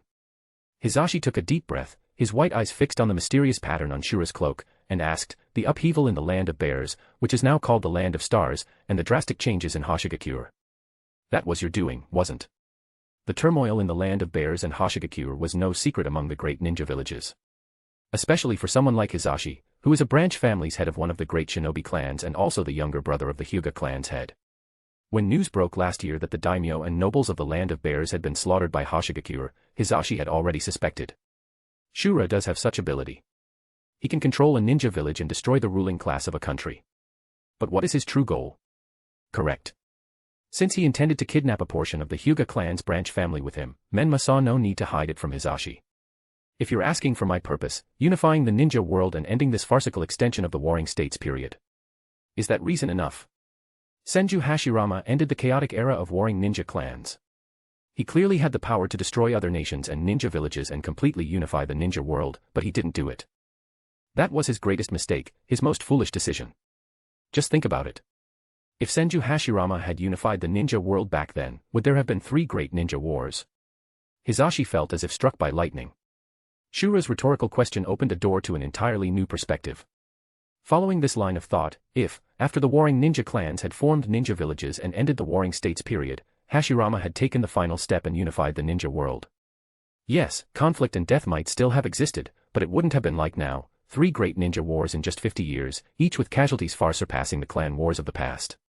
And more importantly, if Shura succeeded in unifying the world, then Hisashi, as the Hyuga clan's leader who pledged loyalty early, would become a founding pillar of the new order. Moonlight stretched and merged their shadows. Hisashi stared at Shura's back, took a deep breath, and slowly knelt on one knee, beads of sweat forming on his forehead. He wanted to seize this chance to break free from the caged bird. This wasn't just affection, it was a gamble with the fate of his entire clan at stake. If he lost, the worst that awaited was death. The rebels would vanish without a trace, forgotten in 100 years. But if he won, he would become the new leader who led the Hyuga clan to greatness once more. Chapter 120, Chapter 120 Wandering Dr. Shino. A few days later. The morning sunlight streamed through the curtains into the room as Menma woke from his sleep, rubbing his sleepy eyes. Outside, birds chirped amidst the fragrance of flowers, and the cherry blossom tree in the yard was in full bloom. A few delicate pink petals drifted through the window, landing beside Menma's pillow. Still in his pajamas, Menma stretched and yawned as he got up and stepped onto the balcony. Good morning, Menma-sama, breakfast is ready. In the yard below, Koton was sweeping fallen leaves. She looked up and greeted him warmly when she spotted him at the window.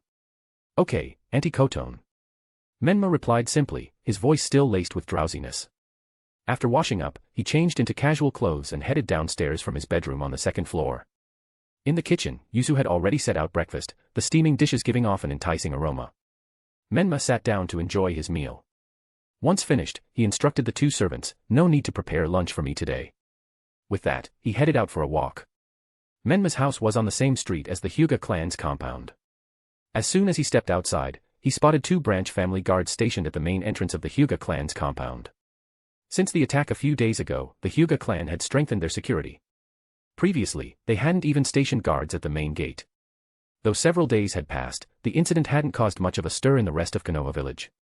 After all, the fighting had mostly taken place within the Hyuga clan's compound, leaving the rest of village unaffected. Only the special jonin who had participated that night knew some of the details. Ordinary villagers and civilian ninjas remained completely unaware, assuming only that the Hyuga clan had become stricter. Compared to the arrogant Uchiha clan, the Hyuga clan enjoyed a far more favorable reputation among the villagers. "Good morning, Menma-kun." A familiar voice called out from ahead. Menma, hands in his pockets, looked up to see little Hinata standing at the intersection, her fingers nervously intertwined, her cheeks tinged with a faint blush. Seeing Hinata's shy demeanor, Menma could tell it was the gentle, introverted little Hinata, not the fiery-tempered big sis. "Good morning, Hinata-chan," Menma said as he walked over, affectionately ruffling her hair and measuring her height with his hand. "You've grown a little taller again." Hinata's face turned even redder, steam practically rising from her head. As Menma and Hinata walked toward the park together, he could sense 2 Hyuga clan's members following them from the shadows, their presence much stronger than that of the previous guard, Hyuga-ko. One of them was at special jonin level. It seemed that after the incident where the Hyuga clan's 4 elders had their Byakugan stolen, the clan had stepped up protection for its main family's heir. With their Byakugan gone, those 4 elders were mostly useless now, leaving them no choice but to pin their hopes on the next generation. In the park, Naruto sat alone on a swing, idly watching the children playing in the sandpit. Due to the parents' prejudice, none of the other kids would go near him, even though the swings and slides around him were empty. "Oi, kid, what are you spacing out for?" Menma said, hands in his pockets, as he planted a foot on Naruto's swing, sending him swaying. "Menma." "Hinata." Naruto grabbed the ropes in surprise, nearly losing his balance. Naruto wasn't old enough to attend the ninja academy yet, so he spent his days either wandering around the village or playing alone at his secret hideout in the forest outside the village. Meanwhile, Menma spent weekdays practicing ninjutsu at home, handling political affairs and conducting research in Hashigakure, or stirring up trouble elsewhere. Only on weekends did he return to spend time with Naruto. Hinata was in a similar situation, as she was burdened with the Hyuga clan's rigorous training and rarely has free time. Things would probably get better in a couple of years once they all entered the academy. "Hey, what are we doing today?" Naruto asked with anticipation. Though all 3 of them were kids, Menma's soul was that of an old man, and Hinata was a girl, so their shared activities were somewhat limited. In spring, they often went fishing or had picnics. In summer, they caught cicadas. In autumn, they hunted for crayfish, and in winter, they built snowmen. After some discussion, the 3 of them decided to head to their secret hideout by the Naka River. Together, they set off toward the outskirts of the village. The 3 of them chatted and laughed along the way, with Naruto doing most of the chattering about various topics, Menma occasionally chiming in, and little Hinata following quietly, her gaze always fixed on Menma's back. "Ouch." Naruto was gesturing animatedly while recounting how he had encountered a cocky Uchiha kid by the Naka River a few days ago when he accidentally bumped into someone. The 2 staggered back and fell onto their backsides at the same time. Menma looked over and saw a child with long red hair sprawled on the ground, someone around their age, who had collided with Naruto. A middle-aged man quickly stepped forward, helping both Naruto and the red-haired child up. "Are you all right, little one?" His voice was gentle yet weathered. Naruto rubbed his rear, tilting his head up to look at the men, then at the kid he had bumped into. Remembering Menma's teachings, he hastily said, "Sorry. It's fine." Amaru wasn't paying attention either. The middle-aged man said, placing a hand on the red-haired child's head, "Amaru, apologize to them." "Yes, sensei." The child called Amaru tied a black cloth around her head like a bandana before reluctantly muttering to Naruto, "I'm sorry, I wasn't looking where I was going either." Naruto grinned, slapping Amaru on the shoulder in a familiar manner. "Huh? I don't think I've seen you guys in the village before. Are you merchants or something, uncle?" Menma walked up to Naruto and bonked him on the head. "Ow ow ow." Naruto clutched his head, glaring at Menma. "Menma, what was that for?" "Idiot, Amaru's a girl." Menma sighed at his foolish little brother. "A G-girl." Naruto's eyes widened in shock as he gaped at Amaru. Only then did he notice that while her skin was slightly tanned and her clothes were gender-neutral, she did have long red hair and delicate features that clearly weren't boyish. "Hahahaha, as expected of Konoha's children." Shino laughed heartily before introducing himself. "Hello, I'm Shino, a wandering doctor. I came to Konoha village to purchase some medical supplies." He then gestured to Amaru, who was puffing her cheeks and glaring at Naruto. "This is my apprentice, Amaru." Naruto straightened up awkwardly. "And nice to meet you, uncle." I'm Uzumaki Naruto. Hello, I'm Menma, this guy's friend. Menma said, jerking his thumb toward Naruto. I am Hyuga Hinata. Little Hinata murmured shyly, hiding behind Menma. Chapter 121 Information about Soragekure. A few minutes later, beside a small flower bed in Konoha's shopping district. Sunlight filtered through the leaves, casting dappled shadows. Naruto, sitting on the edge of the flower bed, held an ice cream cone in his hand and eagerly took a big bite, oblivious to the cream smeared at the corner of his mouth. Menma and Hinata sat side by side, savoring their ice cream in small bites. Shino watched the children with a kind smile and handed the last ice cream to his apprentice, Amaru. All right, consider this my apology. I hope Amaru can become friends with all of you from now on. Shino said, patting Amaru's head, the wrinkles at the corners of his eyes brimming with warmth. If Menma didn't know that this man was actually the leader of the Soragekure, traveling across the nations as a wandering doctor to gather intelligence and rebuild his forces for the sake of restoring his homeland, even he might have been fooled by Shino's unassuming appearance. By the way, uncle, where are you from? Why does your skin look a little dark? Menma asked deliberately, licking his ice cream. Of course, Shino wouldn't suspect a 4- or 5-year-old kid who likely hadn't even learned ninjutsu yet. He smiled warmly and replied, "Oh, Amaru and I are civilians from the land of rivers. But since the village we were born in is near the coastal rainforest, people from our family tend to have slightly darker skin." With that, Shino began recounting how he and Amaru had met and the interesting stories from their travels, his voice carrying the charm of a storyteller. Naruto and Hinata, who had never left Konoha before, listened to Shino's tales with rapt attention. Meanwhile, Menma, deep in thought, visualized the map of the ninja world in his mind. The land of rivers was sandwiched between the land of wind and the land of fire. To its north was the land of rain, while the sea lay to the south, facing the land of tea across the waters. As the name suggested, the country was crisscrossed with rivers, and its rainforests were home to many venomous snakes and wild beasts. As Shino continued his stories, Menma recalled some deeper memories. He vaguely remembered that Amaru's village was deep in the rainforest, close to the ruins of the Soragekure's anchor mansion. After rescuing Amaru, Shino had acted as a kind mentor, teaching her some basic medical ninjutsu for a while, which made Amaru develop admiration and affection for him. But in reality, Shino was only using Amaru.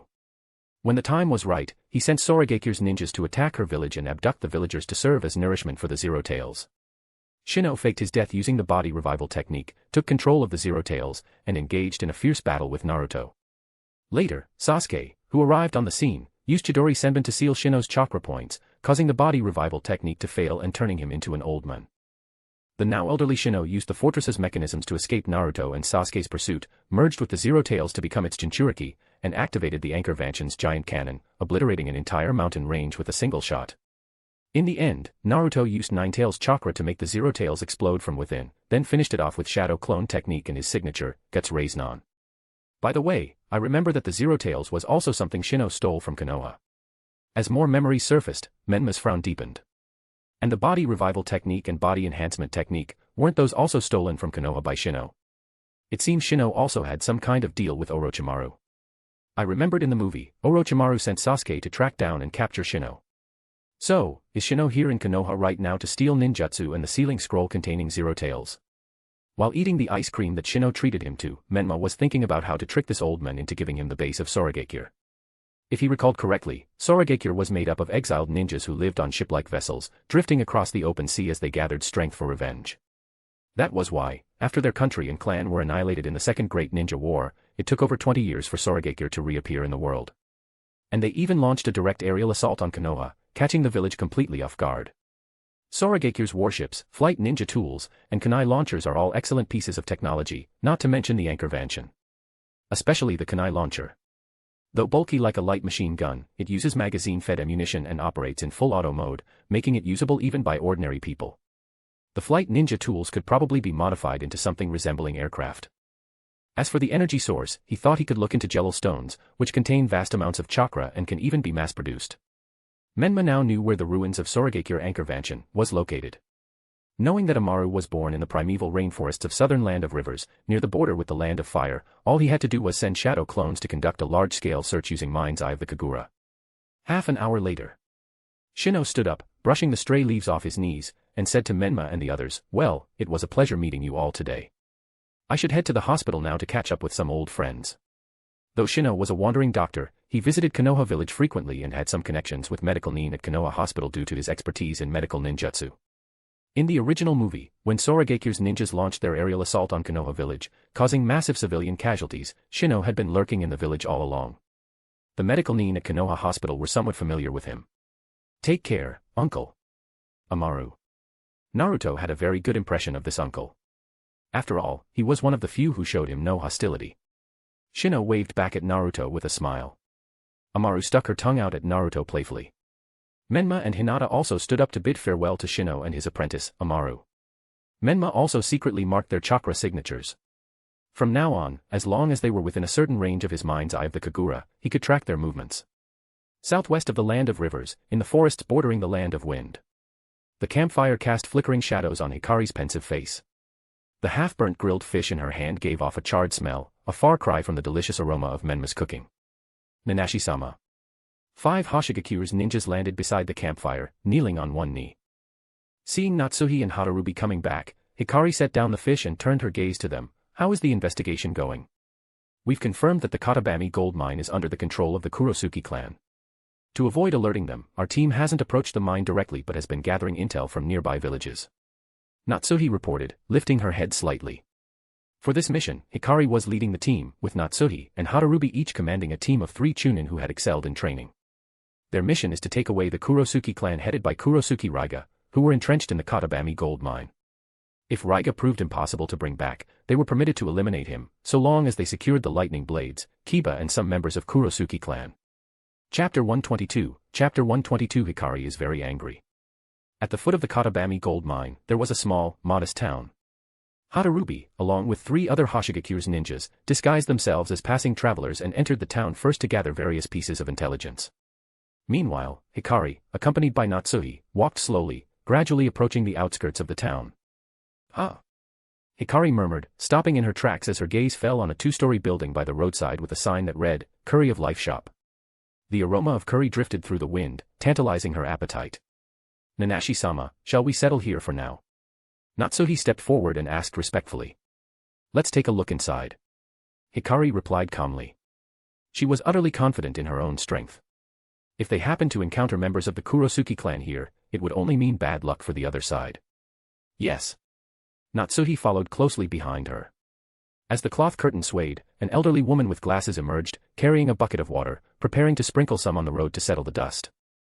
Spotting the 2 guests approaching, the old woman immediately broke into a warm smile. "Would you 2 like to try some curry?"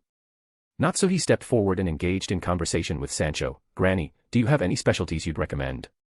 We've been traveling all day and are quite tired." Sancho squinted her eyes and lifted the curtain, inviting the 2 inside. Curry of Life Shop naturally specializes in curry. "If you 2 don't mind, we also have guest rooms available." Natsuhi thanked her and held open the other side of the curtain, addressing Hikari, who was walking behind her. "Nanashi-sama, please." Hikari shook her head slightly. Natsuhi's excessive deference made her somewhat uncomfortable. Once inside, the 2 noticed a child bustling about in the open kitchen. Upon seeing the guests enter, the child panicked and scurried into the back room to hide. "Ah, that child Karashi is just a bit timid." Sancho waved her hand dismissively as she hunched over and walked into the kitchen. "The menu is on the wall. Once you've decided, I can prepare it right away." Hikari and Natsuhi took a seat by the window and casually ordered 2 servings of the house specialty, Curry of Life. "Granny, the Katabami gold mine isn't too far from here, right?" Looking at Sancho busy in the kitchen, Natsuhi took the initiative to ask. "Ah, it's just a few kilometers south of here, not far at all." Sancho replied, stirring the curry in the pot. "You 2 ninjas must be here because of the situation at the Katabami gold mine, right?" Before, the miners and villagers from the mountain would come to town every half-month to stock up on supplies and stop by my shop for a serving of curry. But for some reason, over the past few months, I haven't seen them at all. From their conversation with Sancho, Hikari and Natsuhi extracted some key information. Roughly 3 months ago, something had changed at the Katabami gold mine. It seemed an organization had taken over the mountain under the pretext of protecting it, controlling the villages and villagers inside. Every month, designated individuals would come down to the town to purchase supplies, but they were no longer the simple miners and villagers from before. Instead, they were people who appeared to be ninjas, arrogant and aggressive, causing quite a stir in the town. However, since they were ninjas, ordinary people had no means to resist. Moreover, the Land of Rivers was a country without its own hidden village. The daimyo paid no attention to the lives of the common folk, so when ordinary people encountered such situations, even if they were killed, they could only swallow their grievances. While the three of them were chatting, a sharp whistle suddenly pierced the air from outside. Natsuhi immediately leaped out the window and saw a signal flare rising from the foot of the Katabami gold mine. Nanashi-sama. It's a red signal flare from Harubi and the others. Natsuhi turned back with a grave expression toward Hikari. A red signal flare meant they had encountered and engaged the enemy, and were requesting backup. Then let's go. Hikari, whose meal was interrupted, stood up from the tatami and slightly tilted her head toward Sancho, who was still busy in the kitchen. Granny, please prepare a few more servings of curry. We'll be back before it gets cold. A hungry Hikari was not someone to be trifled with. Be careful, little girl. Sancho watched with a worried expression as the two kunoichi vanished through the window, sighing softly. After leaving the Curry of Life shop, Hikari and Natsuhi swiftly headed toward the origin of the signal flare. At the same time, Hikari activated her 3-tomo Sharingan, her expression cold but tinged with faint anger, enough to make even Natsuhi beside her tense up. The two soon arrived at the battlefield. At the edge of a dilapidated village at the mountain's base, near what appeared to be a graveyard, Harubi and the three Hoshigakure's ninjas were locked in combat against several enemies wielding lightning release ninjutsu. Yo-ho-ho-ho, reinforcements. A man with long green hair, thick eyebrows, sharp teeth, and his upper body wrapped in bandages under a black vest let out a deranged laugh. Guess I'll have to dig a few more graves for you all, then hold a grand funeral. Raiga's wild green hair fluttered in the wind, his dark-circled eyes filled with madness. His Kirigakure's forehead protector bore a deep slash. And it wasn't just Raiga, his subordinates, the Kurosuke clan, who were also missing Nin from Kirigakure, were currently surrounding Harubi and his team. Nanashi-sama. Harubi, who is already heavily injured, was desperately blocking the Kurosuke clan's attacks with a kunai. Seeing his wife Natsuhi and Hikari arrive, he shouted, their lightning ninjutsu is extremely strong. Be careful. Shut up. As the stars of this funeral, you should all just die quietly. Raiga raised Kiba high, gathering lightning attribute chakra and summoning dark clouds above. Lightning blade technique, falling thunder. With a crazed laugh, Raiga swung his swords downward. The guided lightning crashed to the ground, crackling with electricity as it surged toward Hikari and Natsuhi. Blaze release, Kagutsuchi. The 3-tomo in Hikari's eyes spun, morphing into the pattern of the Mangekyo Sharingan. A wall of dark flames erupted from the earth, shielding her and Natsuhi as it completely nullified the incoming lightning. The collision of fire and lightning erupted in a blinding flash. Kagutsuchi was essentially a variant of Amaterasu. In the original work, this is Sasuke's favorite technique, as he's shaping his Amaterasu flames into different forms for offense or defense. But Hikari's Kagutsuchi was a dojutsu sealed within her Mangekyo by her clansmen during the Warring States period. Not only could she freely manipulate its shape, but she could also integrate it into her Susanoo, making it an overwhelmingly powerful ability in both attack and defense. Once the flames blocked the lightning, Hikari lunged forward, her kunai clashing against Raiga's Kiba in a shower of sparks. The moment Raiga saw Hikari's Sharingan, his manic laughter froze. He immediately retreated in panic. An Uchiha. Raiga quickly performed the hiding in the mist technique, concealing himself within the thick mist. He hadn't forgotten the brutal lessons of the Third Great Ninja War. Chapter 123 Beating up Raiga. Now, only 5 years had passed since the end of the Third Great Ninja War. As one of the former 7 ninja swordsmen of the mist, Raiga was a renowned jonin within Kirigakure. During his battles against Konoha, the ninja of the Uchiha and Hyuga clans left the deepest impression on him. The Hyuga clan was troublesome because their Byakugan could see through the hiding in mist technique commonly used by Kirigakure's ninjas, perfectly countering their tactical advantage. As for the Uchiha clan, while their Sharingan could be somewhat hindered by the hiding in mist technique, their dynamic visual tracking ability granted them reaction speeds far surpassing ordinary ninjas. What's even worse is that once they make eye contact with the Sharingan, they'd fall under their genjutsu. Even breaking free in an instant could create a fatal opening on the battlefield. Countless Kirigakure's ninjas had died because of this. Damn it. Are they ninjas from Konoha? As the thick mist gradually rose, Raiga hid in it, frowning and wondering if his men had killed some merchants from the Land of Fire recently, which led Konoha sending their ninjas after him. It was well known that among the 5 great ninja villages, Konoha was the most eager to take on all sorts of missions. Even merchants and nobles from neighboring countries would hire Konoha's ninjas for tasks. For example, after the Third Great Ninja War, the daimyo of the Land of Wind repeatedly slashed Sunegakure's funding, and the nobles and merchants of the Land of Wind even delegated most of their missions to Konoha. This led to a severe economic crisis in Sunegakure, forcing them to adopt an elite-focused strategy. So Raiga wasn't entirely surprised to encounter a Konoha's ninja, he just hadn't expected them to send an Uchiha. Wait. Raiga suddenly grew wary. He realized that the opponent hadn't been wearing a Konoha's forehead protector or the standard Konoha's flak jacket. Moreover, the people he had ambushed were supposed to be ninjas from Hoshigakure. As for why Hoshigaki Shinobi would appear in the land of rivers, which is very far from the land of bears, Raiga, who had been holed up in the Katabami gold mine for a long time, had no idea about the changes outside.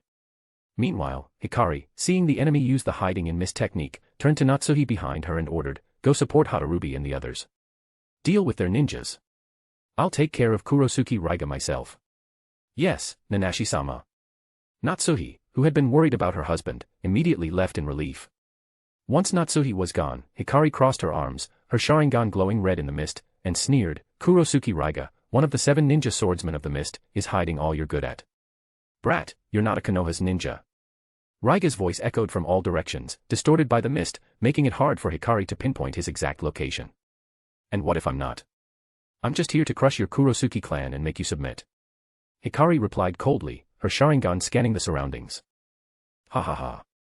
Black Zetsu's laughter reverberated through the mist, a missing nin from Uchiha clan. "Interesting, very interesting. If I weren't about to hold your funeral, I'd love to hear how you deserted." Raigas loved holding funerals, especially for people he knew, and listening to their life stories. "Don't worry, once I beat you down, we'll have plenty of time to chat." Hikari mused, thinking of a way to locate her enemy. Suddenly, several lightning serpents burst from the ground, lashing toward Hikari like silver whips. Lightning burial, banquet of lightning. Another technique of Kiba. Instead of retreating, Hikari leaped forward, toward the source of the lightning snakes. Mid-air, she formed hand seals. Fire release, Phoenix Sage Flower Nail Crimson. Hikari first spat out a massive fireball, then hurled a dozen shuriken. The shuriken struck the flames, scattering them, now imbued with flames. A storm of blazing fire and shuriken rained down toward the origin of the lightning snakes. Clang! Clang! Clang! The crisp sound of metal clashing echoed through the thick mist. Raiga blocked the incoming shuriken, but in doing so, revealed his position. Gritting his teeth, he raised Kiba high, crossing the twin blades in the air to summon lightning. Boom! Boom! 2 massive bolts of thunder crashed down, striking the tips of the blades and infusing them with crackling electricity. Ninja art, lightning strike armor. Countless arcs of lightning surged along the blades, wrapping around Raiga's body and forming a defensive, yet offensive, lightning armor. Sparks danced wildly around him, sharp and deafening. Clad in this lightning shroud, Raiga looked like a thunder god descended upon the battlefield. Oh! Not bad. Hikari landed lightly, watching as Raiga wielded his lightning-based techniques with Kiba. It can be said that as expected of a Jonin and a former member of the 7 ninja swordsmen of the mist. The moment he realized he was facing an Uchiha, he immediately created distance, used the hiding in mist technique to disrupt the Sharingan sight, and launched long-range lightning attacks. This combination of tactics, which denied Hikari any chance to close in, showed battle-hardened experience, likely earned through brutal lessons in the Third Great Ninja War. Against an ordinary Uchiha Jonin with only the 3 Tomo Sharingan, this would have been a troublesome fight. But Hikari was no ordinary Uchiha. Growl. An untimely growl from her stomach made her ears turn slightly red. "Let's see how long you can keep hiding." Hikari formed hand seals, her eyes sharpening. Fire release, Great Fire Annihilation. A torrent of fire attribute chakra erupted from her mouth, forming a towering wave of flames that surged toward Raiga. The blazing tsunami roared forward, evaporating the mist in its path and forcibly tearing open a corridor through the mist. Seeing this terrifying wall of fire, which is several meters high, Raiga's eyes widened. It's not like he hasn't seen Uchiha clan's ninjas use this move before. But such a huge wave of fire, surging like a tsunami, far surpassed any fire release ninjutsu he had ever witnessed. As expected, those who can defect are not ordinary ninjas. Raiga raised Kiba again. Lightning gathered, twisting and howling in the air until it formed a crimson-eyed dragon of pure electricity. Lightning release, Thunder Dragon Tornado. Heichue Raiga roared. Swinging the blade down, the snarling dragon of lightning crashed headlong into the tsunami of flames. Boom. The collision of the 2 techniques triggered a massive explosion, flattening the surrounding ruins and forest in an instant. Amid the flames, Raiga smirked, satisfied that he had blocked the attack. The Uchiha are nothing SPE-. Before he could finish, a dark red skeletal claw tore through the explosion's shockwave, parting smoke and fire as it slammed down toward him. What dash? Raiga had never seen this technique before. Panicking, he pushed his lightning strike armor to its limits, raising Kiba in a desperate attempt to block. But the claw, unfazed by the blade or his lightning armor, smashed him into the ground with crushing force. Cough dash blood sprayed from Raiga's mouth as he stared up in disbelief. Through the clearing smoke, Hikari stepped forward, her body now encased in a towering, dark red skeletal half-form. Her right skeletal arm had extended over 20 meters, bridging the distance instantly and slamming him down with enough force to leave him dizzy, ears ringing, and bleeding. And worse, the claw was wreathed in eerie, dark flames that burned through his lightning strike armor. Chapter 124, Chapter 124 Susanoo's Attack. What is this? Raiga stared in horror at his pierced lightning strike armor. His swords, Kiba, were firmly pinned down by the skeletal claws of Susanoo, leaving him unable to retreat. The tremendous impact had driven his legs deep into the ground, leaving him trapped like a cornered beast. I originally planned to give you a chance to surrender, but it seems you aren't worthy of that opportunity. Hikari stood tall, looking down at the battered and disheveled Raiga with cold disdain. For this mission, Menma had tasked her with leading a team to investigate the Kurosuke clan entrenched in the Katabami gold mine, as well as the former 7 ninja swordsman of the Mist member, Kurosuke Raiga. If possible, they were to recruit him. If he resisted, they only needed to bring back the swords.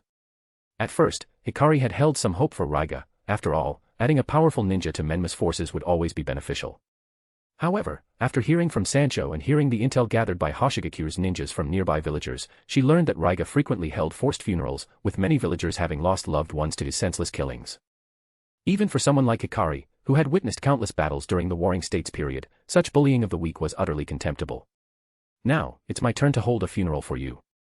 Hikari's Mangekyo Sharingan spun rapidly as waves of crimson chakra surged forth, covering the massive skeletal frame of Susanoo. Gradually, flesh and armor took shape. Raiga's eyes widened in terror as he watched the crimson skeletal half-body transform into a towering giant clad in heavy armor. The sheer scale of the entity left him frozen in fear. Amid the thick mist shrouding Katabami gold mine, the colossal dark red giant loomed like a god descending upon the mortal world. Even villagers several kilometers away could see the godlike figure faintly visible through the fog. Many in the surrounding villages dropped to their knees, prostrating themselves in worship, murmuring prayers toward the direction of the mountain. But on the battlefield, Raiga felt only the shadow of death looming over him. His combat instinct screamed warnings, comparable to the time he had faced the near-fatal threat of Konoha's genin unleashing the 8 gates. Within the mist, the crimson Susanoo drew a massive chakra sword from its wing. As the sword swung, violent winds scattered the fog, cleaving through a nearby mountaintop and slicing it clean in half. With overwhelming force, Susanoo raised its chakra sword and brought it crashing down. Lightning release, lightning burial. In a desperate last stand, Raiga channeled all his chakra into Kiba, summoning a storm of thunderbolts from the darkened sky. The bolts struck both himself and Susanoo, as if he intended to drag his enemy down with him. Boom. Boom. Boom. Countless lightning strikes rained from the heavens, crashing onto Raiga and Susanoo alike. But this still couldn't stop Hikari Susanoo from swinging down the chakra sword. The chakra sword descended without stopping. The earth trembled under the force, shockwaves rippling outward. Boom dash. The village at the foot of Katabami gold mine was instantly reduced to ruins. The slash tore through the forest, leaving a kilometer-long scar across the land, even splitting a mountain clean in half.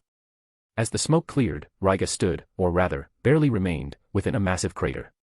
He had crossed Kiba in a desperate block and shifted his body to the side, but it wasn't enough. His right arm was severed, the limb still gripping one of the swords as it fell to the ground, blood splattering everywhere.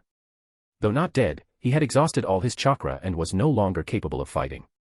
The once arrogant Raiga was now reduced to a broken man, missing an arm, coughing up blood, with nothing left in his eyes but sheer terror at the devastating power he had faced. Hikari dismissed Susanoo and walked calmly toward Raiga. She picked up one of the kiba from the ground and pointed it at Raiga's throat. Wait. Please wait. Raiga coughed up blood in panic, desperately pleading for mercy. I surrender. My lord, please let me serve you. Unlike Kisame, who was willing to die for his ideals and convictions, Raiga had long lost his way. Ever since barely escaping death at the hands of a Konoha's genin years ago, he had spiraled into bloodshed within Kirigakuru's umbu before ultimately defecting. Killing had become his way of filling the void, and funerals are his twisted pleasure.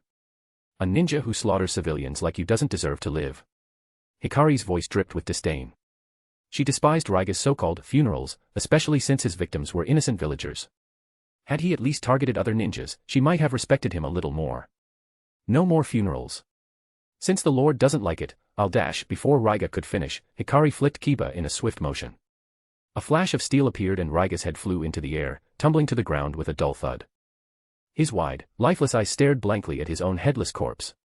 With Raiga dealt with, Hikari picked up the second kiba, gripping both swords as she strode toward the other battlefield. Nanashi-sama. From behind the ruined village cemetery, 6 Kurosuke clan's ninjas, who are defeated by Natsuhi and Harubi along with 3 Hoshigaku's ninjas, were being bound and restrained.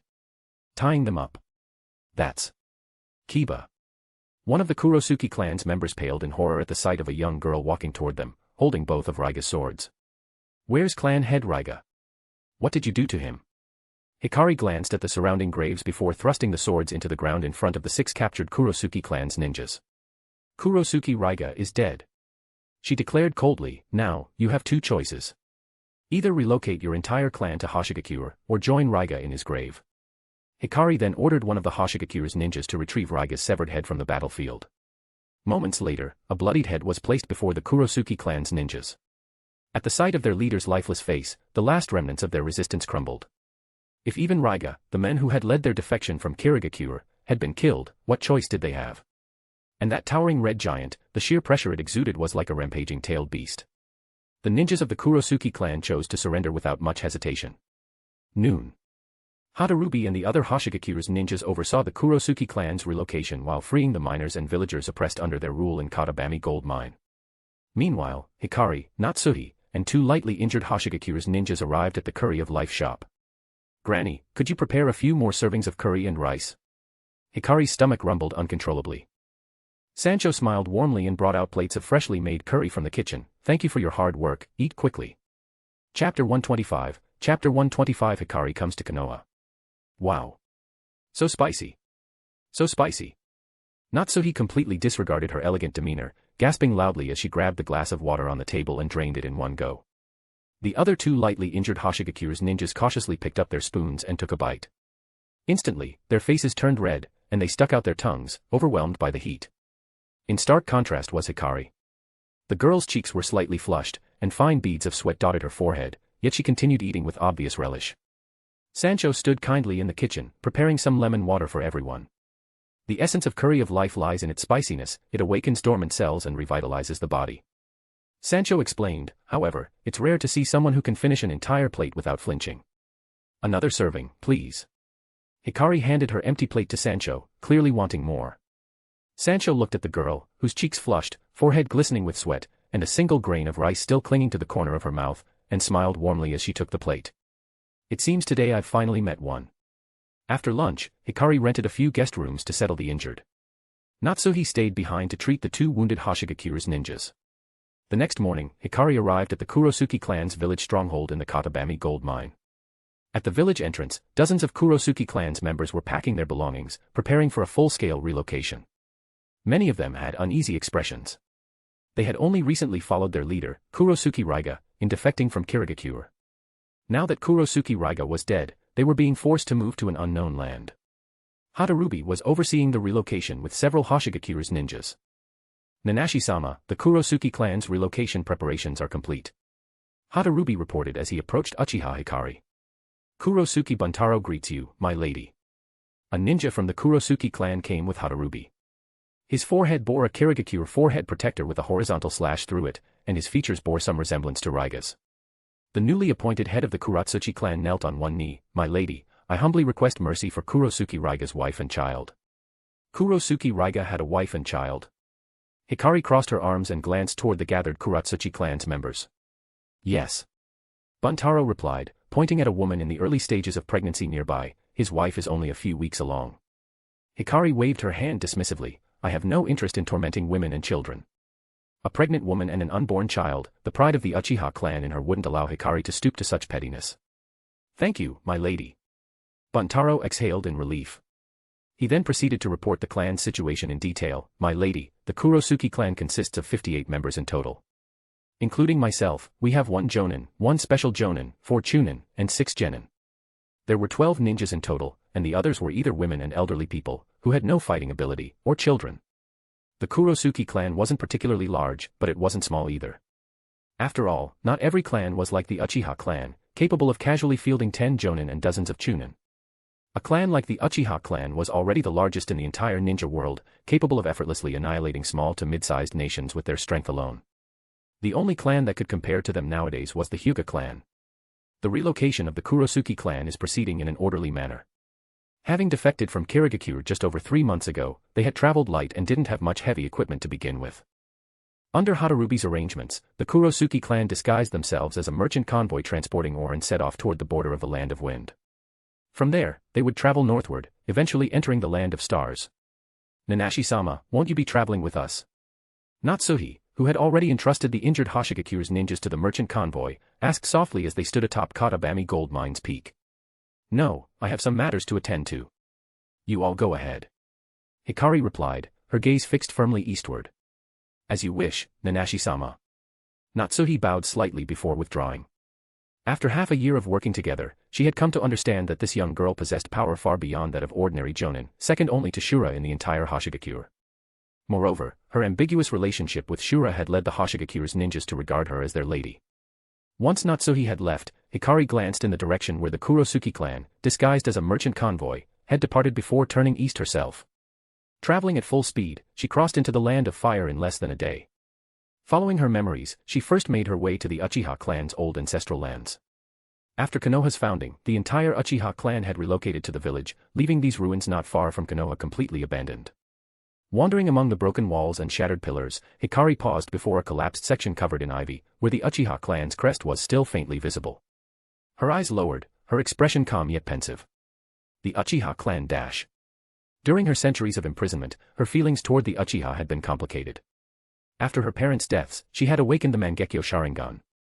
The Uchiha clan were her only remaining blood relatives, and as a child, she had yearned to be accepted by them, yet at the same time, she despised being treated like a weapon. For hundreds of years sealed away, she had hoped, time and again, that her clansmen would discover a prison and rescue her. But no one came. Not until that men released her seal and told her that the Uchiha clan had long since abandoned their feud with the Senju and Uzumaki clans, the very clans that had sealed her away. The betrayal, the abandonment, those feelings still lingered, unresolved. Meow. A sudden sound snapped Hikari out of her thoughts. She turned to see an orange tabby perched atop a half-collapsed building, watching her curiously, as if trying to recall whether they had met before. A Naniko. Hikari remembered that the Uchiha clan had long maintained deep ties with the Naniko clan. Many of the Uchiha clan's weapons had been procured through them. As if sensing something, the orange cat leaped down from the ruins and padded over to Hikari, sniffing at her cautiously. Seeing this, Hikari stretched out his hand and placed it in front of the orange cat. After a while, the orange cat pressed its head into Hikari's palm, rubbing against it affectionately. Petting the cat's head, Hikari felt some of her melancholy lift. Cradling the tabby in her arms, she gazed toward Konoha in the distance. It's time to go to Konoha village. At the same time, she encouraged herself internally, I'm not going to see the Uchiha clan. I'm just going to see Menma. At the same time. In Ichiraku ramen in Konoha village. Naruto stared in amazement as Hinata beside him finished her 10th bowl of ramen. Menma, who had been sipping his broth, suddenly shuddered, feeling an inexplicable chill run down his spine. Is there something sinister? Instinctively, he activated his mind's eye of the Kagura, scanning their surroundings warily. No white Setsu around either. Chapter 126, Chapter 126 True Identity Exposed. At the gates of Konoha, a merchant caravan was slowly making its way along the wide road. At the end of the caravan, on one of the wagons, Hikari, wrapped in a windproof cloak, slightly raised her head. Her gaze pierced through the shadows of her hood, landing on Konoha's towering gates. The Uzumaki clan's crest dash, when her eyes met the emblem on the gate, which bore a striking resemblance to the Uzumaki clan's crest, her pupils contracted almost imperceptibly. Having been sealed away for centuries by the combined efforts of the Senju, Uzumaki, and Sarutobi clans, Hikari had a deep impression of this symbol. The Uzumaki clan's spiral crest, fused with a leaf, had become Konoha's symbol, proof of how closely tied the Uzumaki clan was to the village. Menma is also an Uzumaki, right? Hikari recalled the moment when Menma had freed her from the seal, standing under the setting sun as he introduced himself and reached out to her. But his hair isn't red. Hikari couldn't make sense of it. Distant relatives and allies of the Senju, the Uzumaki clan had clashed with her many times. She knew that red hair and sealing techniques were the hallmarks of this clan. But Menma had black hair, while Kanon and Karen both had the standard red hair. Lost in thought, the caravan bustled its way into Konoha. Hikari looked around. The village gates were the focal point, with walls extending outward, towering 7 or 8 meters high, seemingly endless. Though Konoha was nominally a village, in terms of defense systems, infrastructure, and population, it was undeniably a full-fledged city by the standards of this era. Name. At the entrance, Hagane Kotetsu, a man with spiky hair, a strip of cloth covering his face, and a thin mustache, was registering the merchants and travelers passing through. Beside him, Kamizuki Izumo, his brown hair tied back with a forehead protector and a slanted fringe covering his right eye, chewed on a blade of grass as he scrutinized the members of the caravan. Natsuhi. Hikari answered without hesitation, borrowing Natsuhi's name. Welcome to Konoha. Have a pleasant stay. Kotetsu said, though he couldn't shake the feeling that there was something oddly familiar about this girl. It wasn't her appearance, but her aura, something I felt like I'd seen often. But where? After registering, Kotetsu watched as the caravan entered the village, still scratching his head in confusion. Hey, don't you think that girl just now kind of looked like an Uchiha? Izumo sidled up to him, nudging Kotetsu with his elbow, the blade of grass still dangling from his lips. The moment Izumo pointed it out, Kotetsu had an epiphany, that deep, solitary pride in her eyes. It was exactly like the Uchiha. Once inside the village, Hikari quickly separated from the caravan. But after parting ways, she found herself at a loss as she gazed at the bustling streets. Where should I go to find Menma? Hikari looked around aimlessly, wandering through the marketplace. I might first try to locate the Uchiha clan. Their compound should be somewhere in the center of the village, right? As she walked, she noticed a dense crowd ahead, with the sound of an argument coming from within. She hadn't planned on stopping to watch, wanting only to quickly find the Uchiha clan's compound and then Menma. But as she passed by, she suddenly overheard the villagers in the crowd discussing a conflict between a member of the Uchiha clan and the villagers. Did that guy Soga provoke the Uchiha from the Konoha military police force again? Who knows? Maybe the Uchiha are just picking a fight. TCH, I heard Soga's stall was shortchanging people, and someone reported him to the military police force. Even if that's the case, just finding him would be enough. Do the Uchiha really have to shut down his stall? That's going too far. Hikari moved closer, listening to the villagers' discussions about the Uchiha, her brows furrowing slightly. During the Warring States period, let alone ordinary people, even ninja clans wouldn't dare speak so freely about the Uchiha. But now that the Uchiha clan had joined Konoha, they were being slandered like this. Pushing through the crowd, Hikari saw two ninja dressed in Uchiha clan's attire reprimanding a merchant. Toda Soga. Tell me yourself, how many times is this just this month? We let it slide the first couple of times with just a warning, but you still haven't learned your lesson. Do you think the Konoha military police force's punishments are just empty threats? Then forget about running this stall. We're confiscating it for 7 days to teach you a lesson. As the two Uchiha spoke, they slapped a few seals onto the food stall. No, please. The owner, Toda Saga, a balding old man, burst into loud sobs as he watched his stall being taken away. This only incited more murmurs from the surrounding villagers, who pointed and whispered about the two Uchiha. But the Uchiha weren't about to abandon their duties just because of the villagers' gossip, especially since Soga had repeatedly ignored the military police force's warnings. They had to enforce the rules strictly. Disperse. Everyone, move along. One of the Uchiha waved his hand, signaling for the crowd to leave. Reluctantly, the villagers scattered, still muttering among themselves. Once the crowd had thinned, Hikari remained nearby, observing the two Uchiha clan's members as they hauled the food stall away. It's called the Konoha Military Police Force, but they are basically just city guards. Hikari recalled that Menma had set up a similar administrative unit in the Land of Stars, primarily for maintaining public order, occasionally collaborating with Hoshigaku's ninja for joint drills. Mostly, they were tasked with identifying and screening spies infiltrating their territory. Why are you still here? One of the Uchiha clan's members noticed the girl standing nearby and paused in pushing the cart. Seeing this, Hikari turned and walked away. What a strange kid. The Uchiha clan's member didn't think much of it and resumed helping his partner move the stall. The Konoha military police force shouldn't be too hard to find. As she walked, Hikari removed her outer cloak. Her black hair, held back by a golden hairband, swayed gently in the breeze. The Uchiha clan's crest on her blue coat shimmered under the sunlight as she strode confidently through Konoha's streets, her demeanor a mix of ease and cold pride. Her striking presence drew glances from passers-by, but no one questioned her, they simply assumed she was a member of the village's Uchiha clan. Just like that, Uchiha Hikari walked openly through Konoha's bustling marketplace. Even when she encountered a few patrolling Uchiha clan's members from the military police force, she nodded at them, and they returned the gesture without suspicion. It looks like a very peaceful village. Hikari licked at the popsicle in her hand. She had also learned the location of the military police force's headquarters. Contrary to her expectations, both it and the Uchiha clan's compound were situated on the outskirts of the village. She'd have to double back. And after wandering around Konoha for a while, she still hadn't run into Menma. Suddenly, Hikari stopped.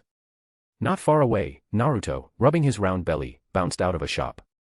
Behind him, Menma walked with his hands behind his head, chatting with Hinata, whose cheeks were slightly red. Menma. Hikari's mind short-circuited. Watching the boy who looked exactly like Menma laughing and talking with a girl with white eyes and a flushed face, Hikari's grip on her popsicle tightened. Menma, sensing something, turned his head, and his eyes met Hikari's. In that instant, the noise of the street seemed to fade into silence. Chapter 127, Chapter 127. Are you really crying? Hey, Menma. Hinata's timid voice came from behind, interrupting Menma's thoughts. Earlier, when they were about to head to Ichiraku Ramen for dinner, Naruto suddenly excitedly suggested having an eating contest with Menma. So Menma decided to drag little Hinata along to join this three-person gluttony competition. As a result, Menma only ate 2 bowls before sitting back to watch Naruto and Hinata stack up empty bowls into a small mountain. Naruto ultimately managed 10 bowls before slumping in his seat with a round, bloated belly, soup still dripping from the corner of his mouth. Hinata, on the other hand, ate 20 bowls, but Menma keenly noticed she still had room to spare. She had just chosen to stop. What's the matter? Menma shifted his gaze away from Hikari, who for some reason was in Konoha village, and turned to Hinata behind him. Ahead of them, Naruto's voice rang out indignantly as he patted his balloon-like belly, vowing that next time he would definitely beat Hinata. Hinata covered her mouth with her hands and chuckled softly, and said softly to Menma, "It's about time to head home." The sky was already growing dark, the evening sun casting its glow over the 3 children, outlining them in gold. "Ah, but it's not even dark yet," Naruto said, tilting his head to look at the setting sun. Suddenly, he caught sight of Hikari in the distance. "Hey, there's a pretty big sister over there." Naruto blinked curiously. Unlike the other villagers, her gaze didn't hold the disgust Naruto was used to. Instead, it carried a faint trace of sorrow. "Then I'll walk Hinata home first." Menma glanced at Hikari standing quietly in the distance. Then he turned to Naruto and said, "You can head back by yourself, Naruto." "Ah, wait." Naruto dashed over to Menma and Hinata, his belly wobbling with the movement. "Let me walk you guys home. It's on the way anyway, and I can just go back alone afterward." Truthfully, he just wanted to cherish every moment he could spend with his friends, even if it was just chatting on the way home, laughing and joking under the setting sun. "Fine, let's go together." Menma didn't call Naruto out, and just patted his head. Naruto immediately retaliated with flailing limbs, only to be effortlessly subdued by Menma with one hand. The two of them roughhoused their way toward the Hyuga clan's compound, with Hinata jogging after them, her eyes brimming with happiness. As the sun set over the Naka River at the outskirts of Konoha, Izumi walked along the path back to the Uchiha clan's compound, holding a paper box containing a few sticks of tricolored dango, her expression somewhat absent-minded. "I wonder why Itachi hasn't been around lately." Izumi thought of Itachi, who had refused her invitation a few days ago, citing more important missions. A shadow of worry crossed her brow. Suddenly, an orange cat wearing a small vest brushed past her feet. "Ah! A Naniko." Izumi's gaze followed the orange cat. The orange cat padded gracefully to the small dock by the Naka River and sat down beside a girl. The river breeze stirred the girl's waterfall-like black hair, and the Uchiha clan's crest on her blue coat stood out prominently. But at the same time, this dock gave Izumi a slight sense of unease, reminding her of that endlessly looping night of the massacre that had haunted her for so long. Suppressing the faint discomfort in her heart, Izumi walked over curiously, intending to greet the other girl. As she got closer, she noticed the girl had her arms wrapped around her knees, her face buried, shoulders trembling slightly. Hesitantly, Izumi approached and heard the faint sound of sobbing. Hello there, big sister," Izumi called out softly. The girl lifted her head slightly, tear stains still glistening on her cheeks. "So beautiful." Izumi unconsciously held her breath, struck by genuine admiration. Even as a girl herself, she was stunned by the other's beauty. "If something's bothering you, eating something sweet might help you feel better." Izumi sat down beside the girl and opened the paper box in her hand, offering it to her. Seeing the tricolored dango held out to her, as well as the Uchiha clan's crest on Izumi's clothes, the girl hesitated for a moment before reaching out and taking a skewer. She sniffed it first, then slowly took a small bite. The orange cat curled up obediently between them as Izumi smiled at the girl and asked curiously, "Big sister, what's your name? I don't think I've seen you around the clan before." The sweetness in her mouth eased some of her earlier melancholy. The girl gazed at Izumi, who was only about 7 or 8 years old, and answered in a slightly hoarse voice, "My name is Uchiha Hikari." "My name is Uchiha Izumi." Izumi grinned, the beauty mark near her right eye lifting slightly. She didn't pry into why the other girl had been crying alone here, instead, she simply shared the sweets with her warmly. In her heart, the Uchiha clan might sometimes seem cold and proud, but they all had gentle hearts. And Izumi couldn't help but admire someone as beautiful as Hikari and wanted to be her friend. "Arara, I've been looking all over for you, so you're here." Just as the two were chatting, a lazy voice came from behind them. Izumi turned to see a spiky-haired boy in a black jacket walking over, his right hand in his pocket and his left scratching the back of his head. Menma bent down, leaning his head to the side to peek at Hikari's face with a teasing grin. "Are you really crying?" "Humph." Hikari suddenly whipped her head around, her long black hair smacking Menma in the face. The faint floral scent tickled his nose and cheeks. All right, I'm sorry. Menma sat down on Hikari's other side, placing both hands on her shoulders. I didn't mean to trick you, and it's not that big of a deal, right? This was the first time Menma had been caught in his true identity, mostly because he hadn't expected Hikari, who was supposed to be on a mission in the land of rivers, to suddenly show up in Konoha village without even giving him a heads up. Hikari angrily bit into another dango, chewing fiercely with puffed-out cheeks, clearly still upset. Menma smiled awkwardly at Izumi on the other side. Sorry you had to see that. Izumi covered her mouth with a light laugh, recognizing the classic lover's quarrel. She handed the box with remaining dango to the boy and said, Here, you can have this. You should cherish such a pretty big sister, you know. Thank you. Menma took the box, which still held 2 more skewers of dango, and nodded gratefully. Humming a tune, Izumi tactfully stood up to leave. She didn't ask for Menma's name, simply assuming he is also Konoha's ninja. As she walked up the riverbank, Izumi glanced back and saw the boy on the dock was still trying to coax the girl. How nice.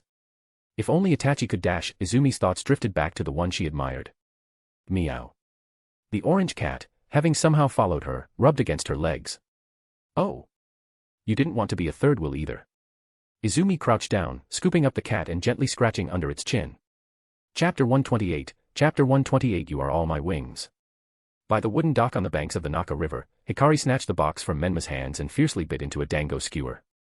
The pale green mochi ball deformed between her teeth as the girl puffed her cheeks and glared at Menma, looking like a cat guarding its food. She didn't even plan to leave the last dango on the skewer for him. All right, don't be mad. Menma placed his hands on Hikari's shoulders. The Uchiha clan had a tsundere, feline-like nature deep in their bones, so they needed to be coaxed gently. Of course, there were other ways, like how Hashirama subdued Madara, or how Naruto won over Sasuke through sheer force. But right now, Hikari was more like a house cat throwing a tantrum, upset because her owner had petted another cat behind her back. Menma simply pushed the entire box toward her, watching with amusement as the girl devoured the sweets, her cheeks bulging adorably. He asked, Do all Uchiha have such a sweet tooth? Itachi loved soft, sweet treats like dango. Obito loved red bean paste cakes and dango. Sasuke loved tomatoes. And Shisui seemed to like dango too. For some reason, the Uchiha clan had a strange obsession with dango, even their clan's crest looked like one. No way. Hikari suddenly turned her head, her puffed-up cheek brushing against Menma's nose. Her eyes brimmed with grievance, making her look like a wronged young wife. Menma laughed. As long as Hikari was still willing to talk to him, things were manageable. He wrapped an arm around her shoulders and pulled her into his embrace, feeling her stiffen at first before gradually relaxing, though the speed at which she chewed the dango slowed noticeably. Quack, quack, quack. A few ducks swam past on the water as the sunset's glow draped over the two of them. 1-2. 1-2. On the riverbank, Mike Guy, who was undergoing extra training, passed by and glanced at the young couple on the dock. He sighed wistfully, Ah. The scent of youth. How enviable. Tonight, 200 more push-ups. Hey. Hikari suddenly spoke up in a muffled voice, swallowing the last bite of dango. Do you think I'm too old? After all, I've been sealed for so long, so I'm probably over 300 years old now. Even though she was a kunoichi, she was still a girl. Hikari couldn't help but care about her age and appearance. The long years of being sealed now felt like a heavy chain around her heart, especially after discovering that Menma's true form was just a kid. The age gap was like a thorn in her side. What nonsense are you talking about? Menma was puzzled and pinched her cheeks. A girl as cute as you staying forever young is perfect, isn't it? Cute. Hikari suddenly looked up and said with a fierce look in her eyes, that little girl with the white eyes is also cute. Well Menma chuckled awkwardly and rubbed his nose, you are all my wings. Umph. A soft snort mixed with the water droplets kicked up by her feet, scattering into the evening breeze. Hikari didn't press further about how many wings Menma had. She lightly tapped the water's surface with her toes, sending up a string of ripples, and asked curiously, why are you so strong at such a young age? And where does such grand ambition come from? Just like you were sealed for hundreds of years, I might just have a few more decades of life experience than an ordinary kid. Menma spoke vaguely, his fingers unconsciously playing with the loose strands of hair by her temple. He didn't explain that he was a transmigrator, nor did he mention the years he spent in the Limited Tsukuyomi World. He only gave this ambiguous answer. Hikari didn't press further. Everyone had their own secrets. For her, the first person she saw when her seal was broken was Menma, and the one who resolved the knots in her heart was also Menma. That alone destined their bond. If she kept dwelling on it, she might only push him away. Besides, that little girl with white eyes was only a few years old. Even if she was Menma's childhood friend, Hikari, as the newcomer, was confident she could win against her. I have killed Kurosuke Raiga. The topic quickly shifted as Hikari reported on the mission Menma had assigned her. That guy and his Kurosuke clan were holed up in Katabami gold mine, terrorizing the nearby civilians. He took pleasure in killing people and burying them, completely violating the principles and ethics of ninja. So I killed him.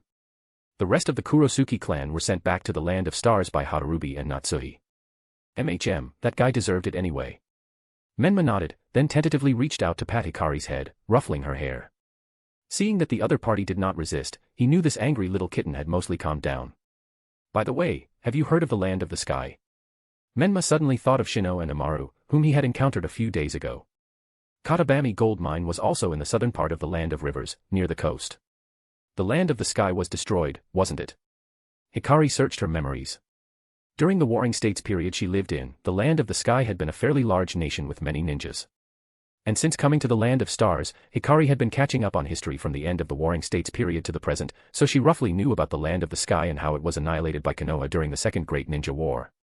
Yeah, the ruins of Sorigakure should be in southern Land of Rivers. Some remnants fled to the southern seas and established a mobile Sorigakure using ships as their base. There should be a lot of technology in their ruins, we should send people to collect some of it. Anchor Vanshin's chakra to kinetic energy conversion technology, Sorigakure's flying warships, their ninja tools, kunai launchers, they had likely already achieved small-scale mass production. That was why, years later, they were almost fully equipped with flight gear and kunai launchers when they invaded Konoha village. By the way, that little girl just now was a pawn I prepared. Menma suddenly remembered Uchiha Izumi and took out the Red Moon Scroll. Do you want to take a look together? Menma handed the book to Hikari. Hikari curiously placed her hand on the Red Moon Scroll. Faint red light rose from the book, and in an instant, their surroundings changed. They now stood before the Uchiha clan's compound. Hikari activated her Mangekyo Sharingan and realized this was a genjutsu, but one of an incredibly high level. Even with her Mangekyo Sharingan, she found it difficult to break free. What a powerful genjutsu. It feels completely real. Hikari murmured, turning to see Menma now dressed differently. Welcome to my theater. Menma, clad in a black robe and wearing a white three-eyed fox mask, stood atop a roof and waved at her. Hikari leaped up to join him, following his gaze into the Uchiha clan's compound. There, they saw Izumi, the girl they had just met, collapsed on the ground, watching in horror as Itachi swung his sword at a child no older than 3 or 4. Nearby, 2 elderly figures lay lifeless in pools of blood. Looking at Itachi that was slaughtering his own clansmen, Hikari frowned. Chapter 129 Welcome to my theater. The night wind whipped Menma's robe, making it flutter noisily. Behind him, a cloak embroidered with the 9-masked beast's emblem stretched out under the crimson moonlight. Within the genjutsu world constructed by the Red Moon Scroll, Menma was the absolute ruler of this domain. He could freely shape the people, scenery, and even their behaviors and words within this genjutsu world. Though it still fell short compared to the self-sustaining Limited Tsukuyomi World or the Infinite Tsukuyomi World, this was just one of the many abilities of the Red Moon Scroll. That Uchiha, why did he slaughter his own clan? Hikari crossed her arms, her brows furrowed in confusion. Even though she had been raised and imprisoned by the Uchiha clan as a weapon, then sealed away for centuries, leaving her heart filled with resentment toward the Uchiha clan, she had never once considered exterminating the entire clan as an act of vengeance. How should I put it? Menma pinched his chin, pondering Itachi's motives for the massacre. The Yuki clan of the Kirigakure was exterminated under accusations of rebellion, and the Kaguya clan was suppressed and wiped out by Kirigakure for launching an uprising. Seeing Hikari nod, Menma continued slowly. Years ago, during the Nine-Tails Rampage, many ninjas and civilians, including the 4th Hokage and his wife, lost their lives, dealing a heavy blow to Konoha. At the same time, many witnessed the Sharingan pattern in the Nine-Tails' eyes. Because of this, those Konoha's high-ranking people and other clans distrusted the Uchiha clan. Combined with the Uchiha clan's arrogance and frequent clashes with villagers during law enforcement, the clan grew increasingly disliked. Moreover, the Konoha military police force's authority expanded, granting them the power to seal off and investigate any building in the village, including those belonging to other clans, except for the Hokage's office. With the Senju clan disbanded and their bloodline scattered among the populace, the Uchiha clan became the largest clan in Konoha, in the entire ninja world. As the saying goes, the nail that sticks out gets hammered down. But these were just the preconditions. Dissatisfaction within the Uchiha clan grew, and voices calling for rebellion grew louder. If left unchecked, this resentment would inevitably erupt into open revolt. So, Konoha's leadership exploited Uchiha Shisui and Uchiha Itachi's loyalty to the village, using them to relay intelligence about the Uchiha clan's activities to the Hokage. When the Uchiha's rebellious sentiments reached a boiling point, one of the Hokage's advisors, Shimura Danzo, proposed a plan to exterminate the clan, with Uchiha Itachi as the executioner. Meanwhile, the third Hokage, Sarutobi Hiruzen, turned a blind eye to Shimura Danzo's actions. Normally, Uchiha Itachi wouldn't have been capable of slaughtering the entire Uchiha clan. After all, there were over 10 elite jonin with 3 Tomo Sharingan in the clan, and his father, Uchiha Fugaku, the clan's head, also possessed a Mangekyo Sharingan of his own. But Uchiha Itachi sought help from Uchiha Obito, who was operating outside the village, and together they carried out the massacre. Uchiha Fugaku claimed to respect Uchiha Itachi's choice, yet he allowed hundreds of his clansmen to be slaughtered without resistance. And that is the script of the Uchiha clan massacre. After explaining the causes and consequences of the Uchiha clan massacre, Menma's white three-eyed fox mask tilted slightly as he turned his gaze toward Hikari. Hikari also remembered Shisui, whom she had fought, and that masked man, Obito, whom Menma had played with. Then, what about Uchiha Shisui? Hikari asked in confusion. Though she had gouged out one of Shisui's eyes, he still possessed the Mangekyo Sharingan. So if he had wanted to stop the massacre, Hikari believed he could have done something. Menma shook his head and said, Shisui's Mangekyo Stojitsu is Koto Ematsukami, which can alter a person's will. However, he told this Mangekyo Stojitsu to the third Hokage, Sarutobi Hiruzen, who in turn told Shimura Danzo. This attracted Shimura Danzo's greed, who took advantage of the opportunity to launch a surprise attack and take out one of Shisui's eyes. Rather than let this incident escalate into conflict between the village and his clan, Shisui chose to take his own life. After hearing about the choices made by Uchiha Shisui and Uchiha Itachi, Uchiha Hikari let out a disdainful scoff, her tone cold and proud. Since when did the Uchiha clan need others to acknowledge them? Uchiha Shisui was unworthy of those Mangekyo. As for Uchiha Itachi, Uchiha Hikari stared at the young Itachi slaughtering his clan in the theater. He didn't even realize he was trapped in a scheme. Did he really think massacring his clan was salvation? How pathetic. Though she was viewing the Uchiha clan massacre from a god's perspective, she couldn't help but despise Itachi's choices. With the power of the Mangekyo Sharingan, he could have changed everything, yet he chose the worst possible solution. What about this girl? Hikari's gaze shifted to Izumi, who had once again collapsed in a pool of blood in the theater. With Izumi's death, the Genjutsu world reset, looping back to the beginning of the massacre. Once again, Izumi found herself at the start of that horrific night. She is Uchiha Itachi's lover. She is very talented. She awakened 2 Tomo at the age of 7 and 3 Tomo before 12. Menma explained, watching as Izumi desperately tried to alter the tragedy again and again. Her Sharingan is truly beautiful. Hikari suddenly remarked, I want her. Will that interfere with your plans? Standing atop the roof, Menma spread his hands, do as you like. Hikari smirked, then abruptly leaned in, pressing a fleeting kiss to his cheek. Without waiting for the other party to react, she leapt down from the rooftop. Bathed in the blood-red moonlight, Menma touched the spot where her lips had brushed his skin and chuckled. Hey, did I just get marked by a kitten? Menma chuckled, looking at the girl below who broke into the Uchiha clan's compound. At this time, Izumi was defeated again by the young Itachi. When she was about to be killed, she suddenly saw a figure falling from the sky and instantly killed the young Itachi. The moonlight cast a slender silhouette behind her, and the cold light of the unsheathed sword cut through the illusionary night sky. Do you want to change this fate? Izumi sat weakly on the ground. Looking up at the girl standing before her, with her fierce, unyielding aura, Izumi felt something like awe. Please. Save them. Bruised and battered, Izumi was on the verge of breaking. It had been nearly a year since she had been trapped in this endless loop of the massacre. No matter what she tried, the Uchiha clan was always annihilated. The Umbu and Roots members outside the compound ensured no survivors escaped. She couldn't even leave the compound. Watching Itachi, whom she once admired the most, slaughter the women, children, and elders over and over again had shattered her spirit. She couldn't understand why things had turned out this way. Hikari stepped forward, pressing a hand to Izumi's forehead and infusing her with the engraved Tsukuyomi's ocular power. If you want answers, upgrade your Sharingan. As the mark appeared on the back of Izumi's hand, Hikari turned and left, her final words lingering in the air. Right now, you can't even bear the weight of despair. Chapter 130, Chapter 130 The Monitored Uchiha Clan. The night was as dark as ink, gradually enveloping Konoha.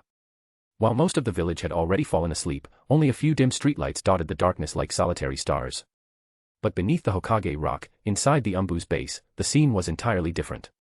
The exterior of the Umbu's base was pitch black as usual, but the interior was brightly lit. The air was thick with a stifling silence, broken only by the faint hum of electronic equipment and the occasional low murmur of reports. Itachi, who was only 8 years old, wore the dark gray uniform unique to the Umbu, and carried a standard ninjato on his back. His eyes were as calm as water, yet with a hint of depth that was inconsistent with his age. Led by a ninja wearing a white cat mask, he slowly walked upstairs. "From today onward, you are a member of Umbu, Itachi," Kakashi said from behind his white cat mask, his left eye glancing briefly at the young Uchiha following him.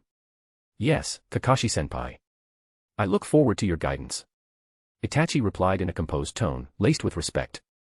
The two soon arrived at a surveillance room filled with rows of monitors. Each screen displayed densely packed grids of live surveillance footage capturing real-time activity from various parts of Konoha village. 2 Umbu's members were on duty, monitoring the screens. Hearing movement, they turned and greeted Kakashi, who had come to take over the shift. "What is this?" Itachi's heart trembled slightly as he looked at the familiar scenes on the countless monitors. Right in the center of the screens was the main gate of the Uchiha clan's compound, alongside the entrance to the military police force's headquarters. The other screens mostly showed surveillance footage of the Uchiha clan's compound. So, the village has been monitoring the Uchiha clan all along. Itachi's breathing grew slightly uneven. "This will be your primary workplace for the foreseeable future," Kakashi said after exchanging shifts with the 2 Umbu's members, turning his gaze to Itachi. His silver spiky hair gleamed faintly in the dim light, his masked face revealing no expression. His tone was matter-of-fact, though with a barely detectable hint of complexity. "This is the Hokage's trust in you." Kakashi continued, "Your mission is to monitor the Uchiha clan's compound and keep track of the movements of the Uchiha clan's members." Trust. A bitter feeling welled up deep within Itachi's heart. This so-called trust was nothing more than a manifestation of the village leadership's growing unease and suspicion toward the Uchiha clan. Having an Uchiha clan's member monitor the Uchiha clan's compound, while framed as trust, was it not also a form of intimidation? Kakashi seemed oblivious to the turmoil in Itachi's heart. He pointed to several specific screens displaying footage of the Uchiha clan's compound's entrances, training grounds, and even the residences of key clan members. During the Nine-Tails Rampage, as you know, the Nine-Tails had a Sharingan pattern in its eyes. Kakashi's voice lowered slightly, his tone grave, though there's no direct evidence. After that night, the village's suspicions toward the Uchiha clan grew. A few months ago, Uchiha Shisui led a mission to investigate the rebellion in Hoshigakure and encountered a mysterious Uchiha clan's ninja. He was severely beaten and even lost one of his Sharingan. This only deepened the village's distrust of the Uchiha clan to unprecedented levels. The Nine-Tails Rampage and the mysterious Uchiha clan's ninja from the Land of Stars. Itachi, who had personally experienced the Nine-Tails Rampage, had a gloomy expression. He was also well aware of what had happened to his close friend Shisui. That mysterious Uchiha in Hoshigakure was so powerful that even Shisui had been no match for her. Kakashi's words were like a heavy stone, crashing into the still waters of Itachi's heart and sending ripples through his mind. He understood that Kakashi was speaking the truth, and it was only because he had joined the Umbu and earned the Hokage's trust that he was being entrusted with this mission. The Nine-Tails Rampage, combined with the appearance of a mysterious Uchiha outside the village, these two events were like sharp thorns embedded deep in the hearts of the village's leadership, breeding an ineradicable wariness toward the Uchiha clan. So, from now on, the Umbu will monitor the Uchiha clan in all directions. Kakashi's eyes became sharp. Kakashi's gaze sharpened as he turned to face Itachi directly. Though his face was hidden behind the white cat mask, Itachi could feel the weight of his stare. "Your duty here is to report any abnormalities, any suspicious activity, to us immediately. Remember, your loyalty now lies first and foremost with the village." Itachi's hands clenched involuntarily. The village, and the clan. He recalled his father's instructions when he had been sent to join the Umbu, to gather intelligence on the Umbu's movements and the village's leadership's plans, then relay it back to the clan. And now, the Hokage expected him to monitor the Uchiha clan for the sake of the village. A sharp, tearing pain twisted inside Uchiha Itachi's chest, as if his heart were being carved apart. Understood.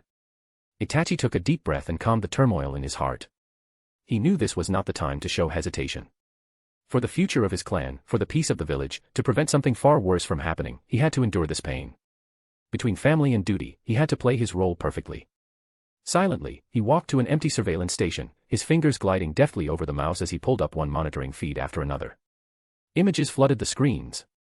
Uchiha clan's members training tirelessly in the compound's grounds, children laughing and playing in the streets, elders and women strolling leisurely through the district. Every familiar face, every detail, seemed magnified under the Umbu's relentless scrutiny. Beside him, Kakashi took a seat, watching as Itachi activated his two-tomo Sharingan. A fleeting thought of his own deceased comrade from Uchiha clan crossed his mind. Meanwhile, Itachi's eyes flickered rapidly between screens, his Sharingan capturing even the subtlest movements and expressions. He forced himself to remain detached, suppressing personal emotions as he observed everything with cold precision. However, when his gaze locked onto a particular feed near the compound's main gate, his pupils contracted sharply, his heartbeat spiking.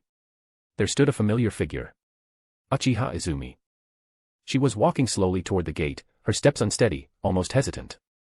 Her hair was slightly disheveled, and her usually bright eyes were clouded with exhaustion. Her face was paler than usual, her weariness impossible to hide.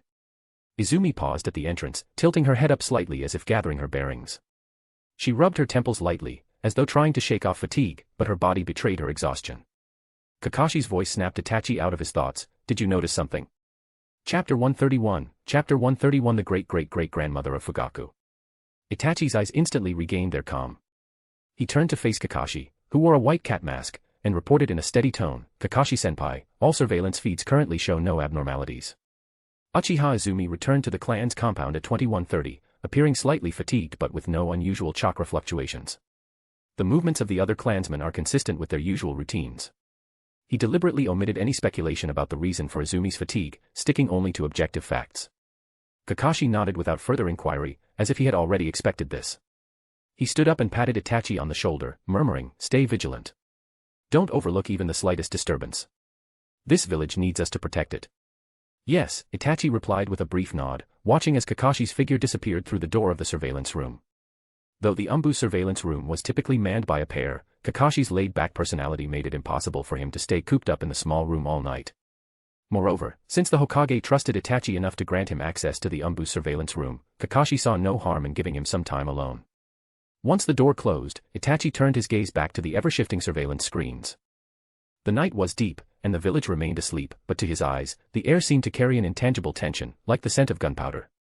Meanwhile, within the Uchiha clan's compound, the soft moonlight bathed the ancient eaves of the Uchiha clan's compound, lending a rare tranquility to the usually austere area. Standing atop a roof, Hikari and Menma watched as Izumi, who is now freed from the endless massacre night, walked wearily into the Uchiha clan's compound, her steps cautious, as if she feared a blood-stained Uchiha clan's member might leap out at her from the shadows at any moment. Come to think of it, the Uchiha clan's head's family in this era must be quite interesting, don't you think? Hikari's voice was lazy, tinged with amusement. She glanced sideways at Menma, who stood beside her in a long black cloak, his white three-eyed fox mask gleaming faintly under the moonlight. There was a gleam of eagerness in Hikari's eyes, that was Uchiha clan's unique desire for power and challenge. Why? Menma chuckled, a hint of amusement in his voice. You want to pay them a visit? Of course.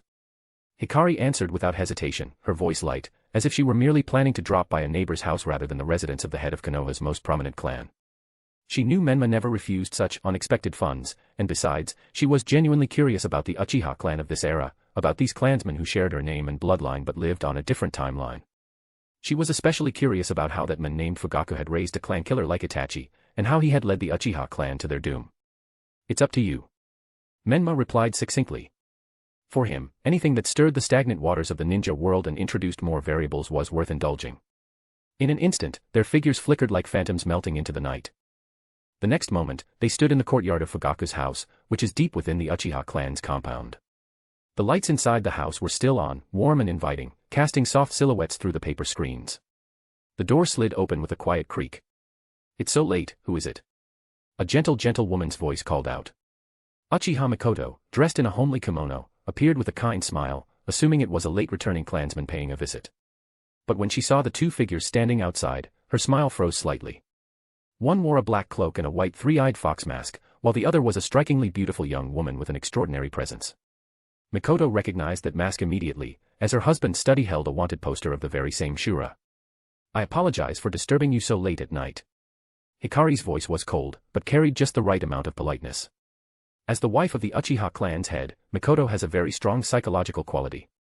Moreover, though she had long retired from active duty to focus on raising her family, her instincts as a former Konoha's Jonin screamed at her, these two were unfathomably strong. But the two of them didn't seem to have any ill intentions, and Mikoto didn't feel the danger-ridden feeling of being on a battlefield. You're here to see Fugaku, aren't you? He's in the living room. She sighed and stepped aside, gesturing for them to enter. The young Sasuke peeked out from the living room, his big, dark eyes brimming with curiosity as he looked at the two guests. Mom, who is it? Sasuke's childish voice sounded. They're guests, Sasuke. Go back to your room for now. Mikoto responded with a smile, gently ushering Sasuke away before leading Menma and Hikari into the living room. Inside, Fugaku sat upright in the main seat, reviewing a scroll containing the clan's affairs. His sharp senses immediately detected the movement at the entrance. When he looked up and saw the two figures following Mikoto, especially the one wearing the white three-eyed fox mask, Shura, a wave of foreboding crashed over him. Shura. This guy dash. He had just attacked the Hyuga clan a few days ago, and now he appeared in the village again, and even entered my house so openly. Fugaku's face couldn't conceal his shock. His gaze then darkened as it settled on the girl beside Shura. To his astonishment, he noticed the Uchiha clan's crest emblazoned on her attire, a design unmistakably belonging to his clan. The two's eyes met, and Fugaku instinctively activated his Mangekyo Sharingan. However, in the very next moment, the eyes of the mysterious girl in front of him suddenly transformed. Her pitch-black pupils swirled, the three tomos spinning rapidly before connecting and morphing into three curved blades encircling her irises. Mangekyo Sharingan. How is this possible? Fugaku's pupils constricted violently. In an instant, he was dragged into Hikari's Tsukuyomi World. You dash. Who the hell are you? Fugaku demanded, immediately unleashing his own ocular power in an attempt to resist. A pure battle of ocular power, silent, yet heart-stopping. Hikari's Tsukuyomi World distorted slightly but quickly stabilized. Meanwhile, Fugaku's eyes were already bleeding as he staggered and collapsed to his knees. Are you the one Shursue spoke of? Fugaku gasped for breath, feeling the opponent's overwhelming ocular power crashing down like a tidal wave, suppressing his Mangekyo Sharingan with sheer force.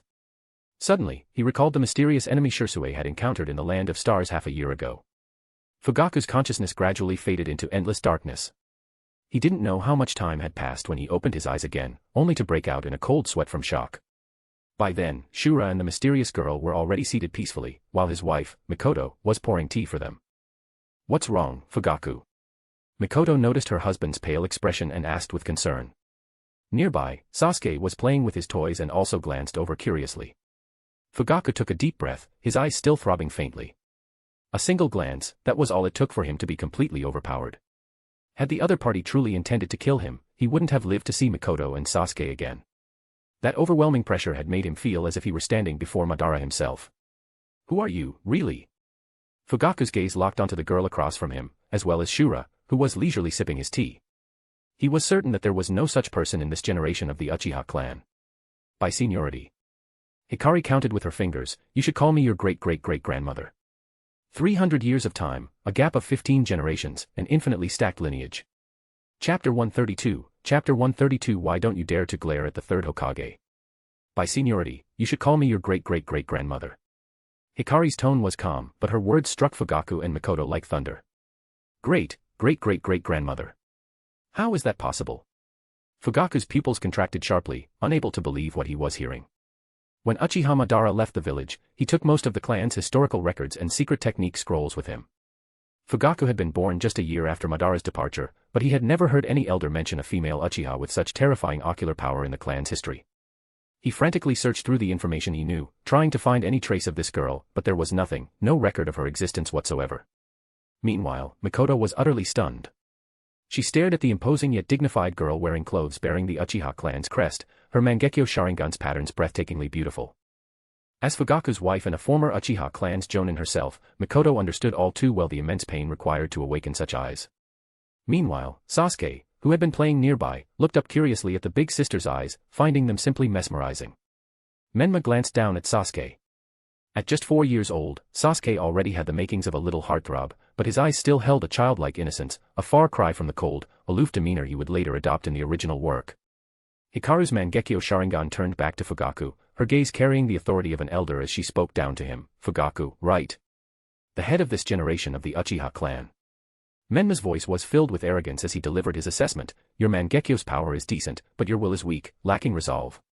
You cling to this decaying clan's compound, willingly submitting to the whims of Konoha's high-ranking people, foolishly believing that compromise will bring peace. But you fail to realize, this will only hasten the Uchiha clan's destruction. Shura's words were soft, yet each syllable cut like a blade, piercing straight into Fugaku's heart. The Uchiha clan was once the strongest clan in the ninja world. Now, we've been reduced to a state where the village distrusts us and internal strife tears them apart. And it's all because of incompetent clans head like you, leaders with no true vision, no real courage. Shura's tone dripped with disappointment and disdain, as if stating an undeniable truth. Fugaku's face darkened. The genjutsu from earlier had already shown him Hikari's overwhelming strength. And now, Shura's words laid bare his deepest fears and powerlessness, exposing them mercilessly. Menma, wearing the white three-eyed fox mask, had been sipping tea all this time like a mere guest. But every word he spoke was an undeniable truth. After all, ever since the Nine-Tails Rampage, the Uchiha clan had become a stagnant pool of water, rotting from within. Menma had accompanied Uchiha Hikari on this visit to Fugaku, the last Uchiha clan's head, because he sensed that Hikari still held some lingering attachment to the Uchiha clan. Menma's voice echoed softly in the silent room. Our visit today is to tell you this: the current Konoha village is no longer worthy of the Uchiha clan. The rift between the Uchiha clan and Konoha village's leadership is widening by the day. If you stay, it will only lead to the clan's annihilation. Hikari spoke up as well. When the time comes, we will take the remaining Uchiha clan's members and leave this decaying village, to seek a true future for our clan. Her eyes burned with unwavering determination, a declaration that brooked no argument, a verdict not just for Fugaku, but for all of Konoha's leadership. Fugaku struggled to maintain his Mangekyo Sharingan, his eyes still aching from the earlier genjutsu. But as the Uchiha clan's head, his pride would not allow him to yield. With great effort, Fugaku raised his head to meet their gaze. Though his face was pale and sweat still dripped from his forehead, his Mangekyo blazed with defiance. Absurd. No one can take the Uchiha clan from Konoha. Not even Uchiha Madara could do it back then. He gasped for breath, his chest heaving violently, each word seeming to be wrenched from the depths of his soul, filled with resentment and fury. Generations of the Uchiha clan's members have made tremendous contributions to Konoha. My people has been the village's sharpest blade. During the 3 great ninja wars, my clan spilled more blood than any other clan. As the head of the Uchiha clan, I've exhausted every resource, endured every humiliation, all for the sake of our clan's peace and survival, and you dare call me incompetent. Do you even understand the predicament we're in? The village's distrust of us isn't my fault alone. After the Nine-Tails Rampage, the stain on our name became impossible to wash away. Fugaku's tone grew sharp, laced with accusation as he glared at the girl before him, as if unleashing years of pent-up rage and doubt. You call me incompetent. You say I'm leading the Uchiha clan to ruin. Then what about you? With power like yours, why have you never shown yourself before? I've never heard of any Uchiha clan's member lost to the outside world. Or, was the Nine-Tails Rampage you're doing? Mikoto stood to the side, holding the startled Sasuke, her eyes slightly reddened, lips pressed tightly together. She watched Fugaku with worry, then turned to look toward Hikari and Shura warily. While Fugaku's accusations were bold, they struck at the heart of the Uchiha clan's suffering, the oppression they had endured for years. She knew these words might provoke the 2 unfathomably powerful figures before them, yet she understood Fugaku's anger and helplessness. Seeing the enraged Uchiha Fugaku daring to meet her gaze, a faint ripple of emotion flickered in Hikari's cold eyes as she stared back at him. Behind his white three-eyed fox mask, Menma's lips curled into a meaningful smirk. Heh. You've got the guts to glare at us like this, so why don't you dare look at the 3rd Hokage the same way? That smile carried mockery, disdain, and a trace of knowing understanding. Fugaku's face flushed red, but he still wanted to defend the village. Heh, the Nine-Tails Rampage. Shura's voice emerged from behind the mask, calm yet chilling. Your pitiful suspicion only proves how narrow your vision is, how little you truly understand this world. Menma smiled secretly in his heart, the corners of his mouth under the mask slightly raised, his eyes swept over Fugaku inconspicuously before settling on Hikaru. He was more than happy to stir the pot further. The more chaos within the Uchiha clan, the more their resentment would grow, and the closer they'd come to the night of their annihilation. His tone dripped with contempt as he continued, I've never had any interest in the schemes of cowards who lurk in the shadows.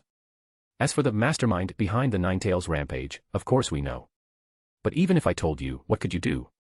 With your incompetence, what could you possibly change? All you'd accomplish is speeding up the Uchiha clan's inevitable destruction. His words neither confirmed nor denied involvement in the Nine-Tails Rampage, yet they clearly implied they knew the truth. This enigmatic attitude was far more oppressive and unsettling than any direct answer. Menma's voice was almost leisurely. I've told you before, the peace you cling to is nothing but poison, a slow death. You stubbornly defend this village, yet you've never received the respect or trust you deserve. When the village's suspicion of the Uchiha clan reaches its peak, when the internal conflict finally explodes, what will you do then? How will you resist? Fugaku stared into the eyeholes of the white fox mask, as if they could see straight through to the fear and despair in his heart. Menma pressed on, think carefully. How much has the Uchiha clan sacrificed for this village? How many died in the 3 great ninja wars? And yet, because of the Nine-Tails Rampage, Konoha's leadership treat you with nothing but suspicion. Hikari added at the right moment, the Uchiha clan have never needed to explain themselves to anyone because we are above such things. As someone born in the Warring States period, Hikari looked upon the current Uchiha clan of Konoha as nothing more than a tamed dog. Fugaku's body trembled with rage and shock. He opened his mouth, but no words came out. Hikari's words were like an invisible blade, slicing open the deepest scars in his heart. The overwhelming helplessness he felt toward his clan's fate, drowning him once more like a tidal wave. It was as if he could see the tragedy of his own powerlessness as clan head, unable to turn the tide. Do they really know? Who was truly behind the Nine-Tails Rampage? Are there other Uchiha out there besides her? Could someone have controlled the Nine-Tails? Fugaku's thoughts were a tangled mess, his mind echoing with the image of those blood-red eyes during the Nine-Tails Rampage. Could it be? Could it be that my clan was used as someone's pawn? The thought sent a chill down his spine. Seeing that Fugaku had no strength left to argue, a faint trace of disappointment flickered in Hikari's eyes. Menma nodded slightly at her and said, "It's getting late, and we've said what needed to be said. Let's go." Menma suppressed the playful smirk on his lips. He glanced at Fugaku with a condescending look in his eyes, as if he was looking at a cornered beast still struggling in vain. Watching the two men stand up and prepare to leave, Fugaku's heart clenched violently. Earlier, when he had clashed with Hikari's Mangekyo, he had felt the overwhelming gap in their ocular power. And that wasn't even considering Shura, the men who had just days ago gouged out the eyes of 4 Hyuga clan's elders right under the noses of the entire Hyuga clan and a squad of Konoha's elite ninjas, led by the third Hokage himself. So, even as fury and resentment filled his chest, Fugaku's body remained frozen, unable to move to stop them. He knew that forcing a confrontation now would only humiliate him further, or worse, invite an even more terrifying outcome. If these two truly intended to kill, the entire Uchiha clan's compound would be reduced to rubble, and even Mikoto and Sasuke would dash. Just as the two reached the Engawa, about to leap over the courtyard walls, Fugaku suddenly shouted hoarsely, "Wait! You, what is your name?" Hikaru's figure paused slightly in midair. She didn't turn back, only letting her icy voice drift through the night, "Uchiha Hikari." Chapter 133, Chapter 133 You can keep a secret, right, Itachi? As the figures of Hikari and Shura completely vanished into the vast night, Fugaku's courtyard returned to silence. It was as if these two mysterious powerhouses had never appeared, leaving behind only a mentally devastated Fugaku and the quiet estate. Fugaku's body swayed slightly, but in the end, he couldn't steady himself and slumped weakly back onto the floor of the living room. He stared blankly in the direction where the two had disappeared, his mind replaying Hikari's words, "Uchiha Hikari," and her final remarks. The name, Uchiha Hikari, sounded utterly unfamiliar to him. He searched through the clan's ancient records and the conversations of the elders but couldn't recall ever hearing it before. Seeing that the two had finally left, Mikoto hurried forward and carefully supported Fugaku, sensing the tremors in his body and the unprecedented exhaustion and helplessness radiating from him. "Fugaku, are you all right?" Mikoto asked softly, her voice filled with concern. Fugaku didn't answer, only waving his hand weakly to indicate he was fine. He took a deep breath, trying to calm the violent turmoil in his heart. The overwhelming power Hikari had displayed, her words about the Uchiha clan's inevitable fate, and the vague hints about the Nine-Tails Rampage weighed heavily on his mind like massive boulders. Taking the remaining Uchiha clan's members away. What did she mean by that? Could she truly accomplish something even Uchiha Madara couldn't? And the true mastermind behind the Nine-Tails Rampage? What exactly is going on behind all this dash? Fugaku felt an unprecedented sense of confusion and bewilderment. He had once believed himself to be the head of the Uchiha clan, capable of steering the clan's destiny. But now, it seemed he couldn't even grasp the truth. Based on Hikari's words, it wasn't hard for him to deduce that, apart from her, there was at least one other Uchiha with the Mangekyo Sharingan. And this mysterious Uchiha, lurking in the shadows, had orchestrated the Nine-Tails Rampage, clearly harboring deep hostility toward the village. Fugaku suddenly recalled Shura's words, the Uchiha clan was once the strongest clan in the ninja world. Now, we've been reduced to a state where the village distrusts us and internal strife tears them apart. And it's all because of incompetent clans head like you, leaders with no true vision, no real courage. Only now did he realize that the other party had long since seen through the Uchiha clan's current situation and their tensions with the village. Shura's accusation of his incompetence wasn't mockery, it was a statement of a truth Fugaku had been unwilling to accept. There had been a time when Fugaku, in an effort to mend relations between the Uchiha clan and the village, led his clansmen into the Third Great Ninja War, even being assigned to the Eastern Front against the Kirigakuru's ninjas. They were forced to face the hiding in the mist technique that somewhat restricted their Sharingan. Fugaku had even brought his own child onto the battlefield. After the Third Great Ninja War, Fugaku had bet on Namikaze Minato, and he had bet correctly. After Minato Namikaze was elected as the fourth Hokage, the Uchiha clan became staunch supporters of the Hokage's faction, and their relationship with the village gradually improved. Until the Nine-Tails Rampage occurred. The fourth Hokage and his wife died in battle. The Sharingan pattern on the Nine-Tails' eyes was witnessed by many Konoha's ninjas, causing the Uchiha clan to be ostracized and isolated, even forced to relocate to the outskirts of the village. "Mikoto, take Sasuke to bed," Fugaku ordered hoarsely, his voice laced with exhaustion and despair. "What happened today? Don't tell anyone." "Not even Itachi." Mikoto nodded gently. She knew Fugaku's heart must be unbearably heavy right now. She helped Fugaku sit on the sofa, then silently turned and carried the still unaware Sasuke back to his room. Fugaku leaned against the back of the sofa, his eyes vacant as he stared out at the courtyard. In his mind, Uchiha Hikari's earlier words echoed over and over. She will take the remaining Uchiha clan's members away from this rotten Konoha dash. This thought coiled around his heart like a curse. Should I report everything that happened tonight, along with what Uchiha Hikari said, to the third Hokage? But if I did, how would Konoha's leaderships react? Would they impose even stricter surveillance on the Uchiha clan? Or deepen their suspicions toward us? And if I didn't report it, what would be the consequences?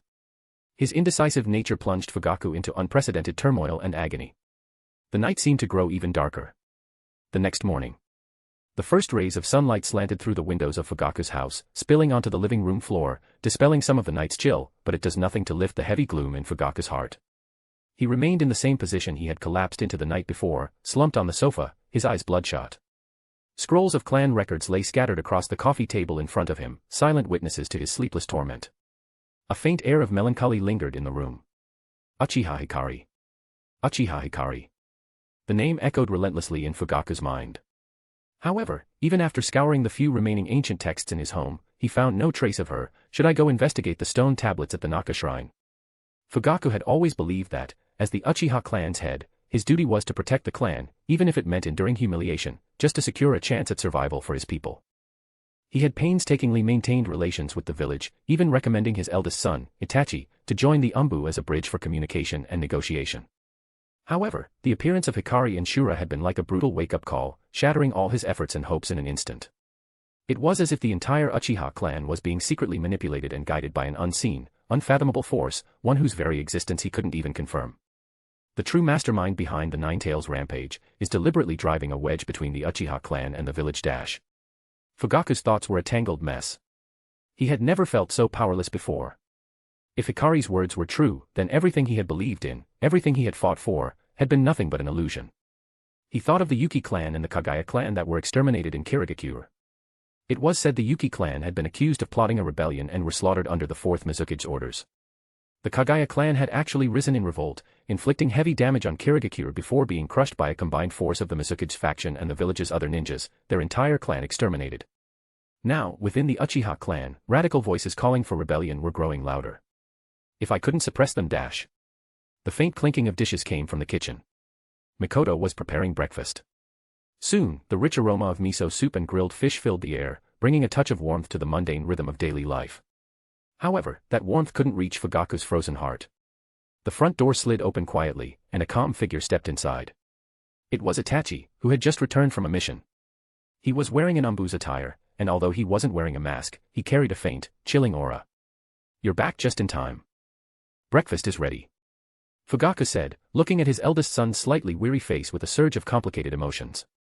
He was both proud and heartbroken for the burden he carried. "Father. Mother." Itachi walked into the living room and glanced at them habitually. Although he did not activate his Sharingan, he still noticed Fugaku's bloodshot gaze and the subtle worry on Mikoto's face. He knew something had happened, but he didn't ask. Instead, he simply greeted his parents. "Yeah." Fugaku crossed his arms and nodded solemnly.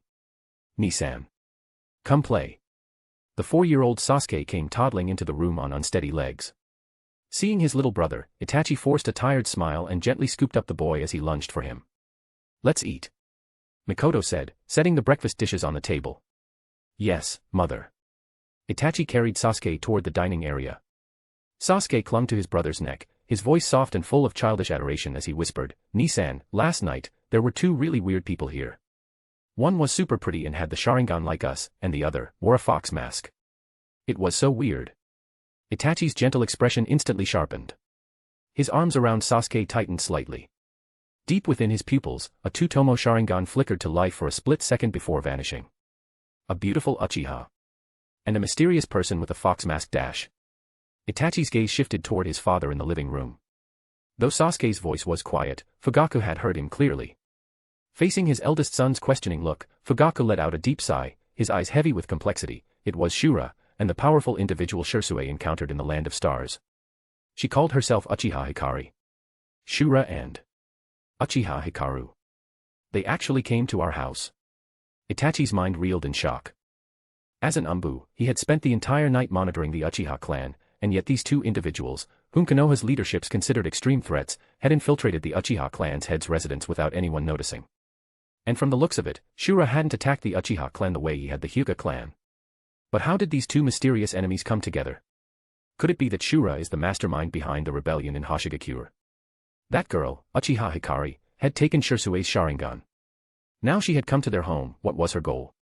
Countless possibilities flashed through Itachi's mind. Last night's events were complicated.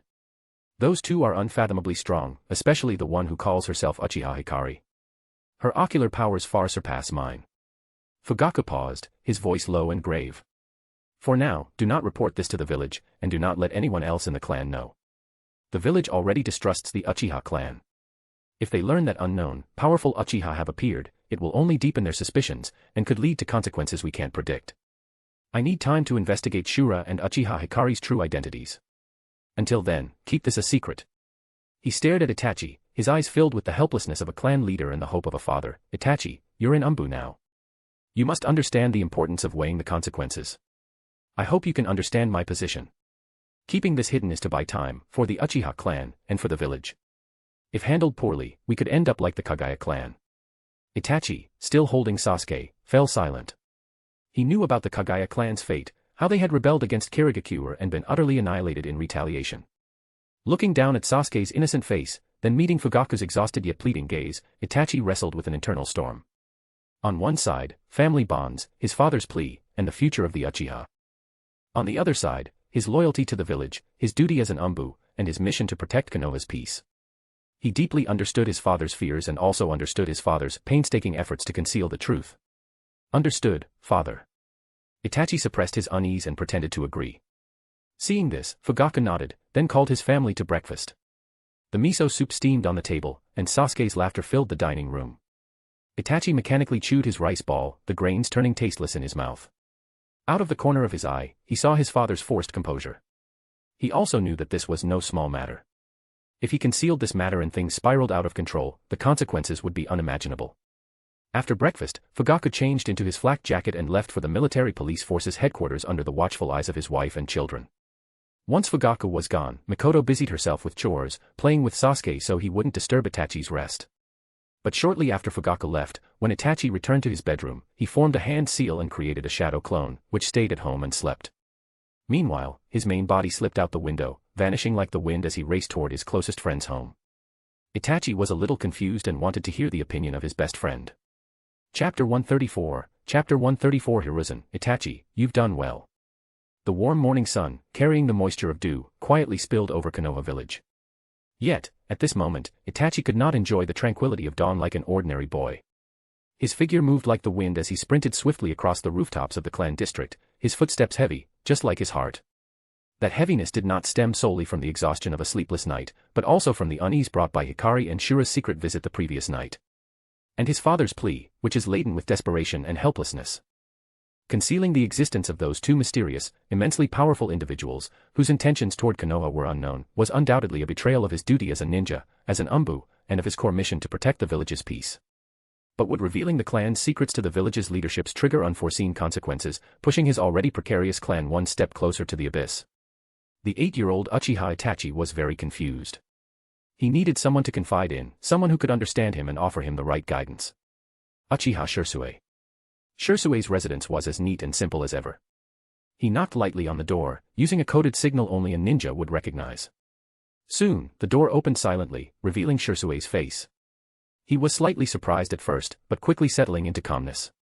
Dressed in simple homeware with his left eye covered by a black eye patch, it was clear that Itachi's sudden visit had disturbed his peaceful morning. This early, what's happened? Shisui's voice carried a trace of drowsiness, but his right eye was already sharp and alert. Without wasting words, Itachi gave a slight nod, signaling Shisui to let him in. Once inside, After confirming no one was eavesdropping, Itachi recounted everything that had transpired since his return home that morning, including Hikari and Shura's unexpected visit the previous night, how his father, Fugaku, seemed to have engaged in a battle of Sharingan prowess with them, though the outcome appeared unfavorable. As for what they had discussed, Itachi did not know. Finally, he also told Shisui in detail about Fugaku's request for him to keep it all a secret. His tone was calm, but his deep eyes betrayed an irrepressible struggle and pain. Shisui listened quietly, his expression shifting from initial surprise to solemnity, until finally, his brows furrowed tightly, his gaze filled with unprecedented vigilance. When Itachi mentioned the name, Uchiha Hikari, Shisui's heart skipped a beat. He was almost certain that this was the same girl who had called herself Nanashi during their encounter in the Land of Stars. Recalling that day, the hollow socket of his left eye still ached faintly. Shisui understood better than anyone. This woman's strength was anything but ordinary. In just a few exchanges, he had been defeated and paid the price of losing one Mangekyo Sharingan. And Shura.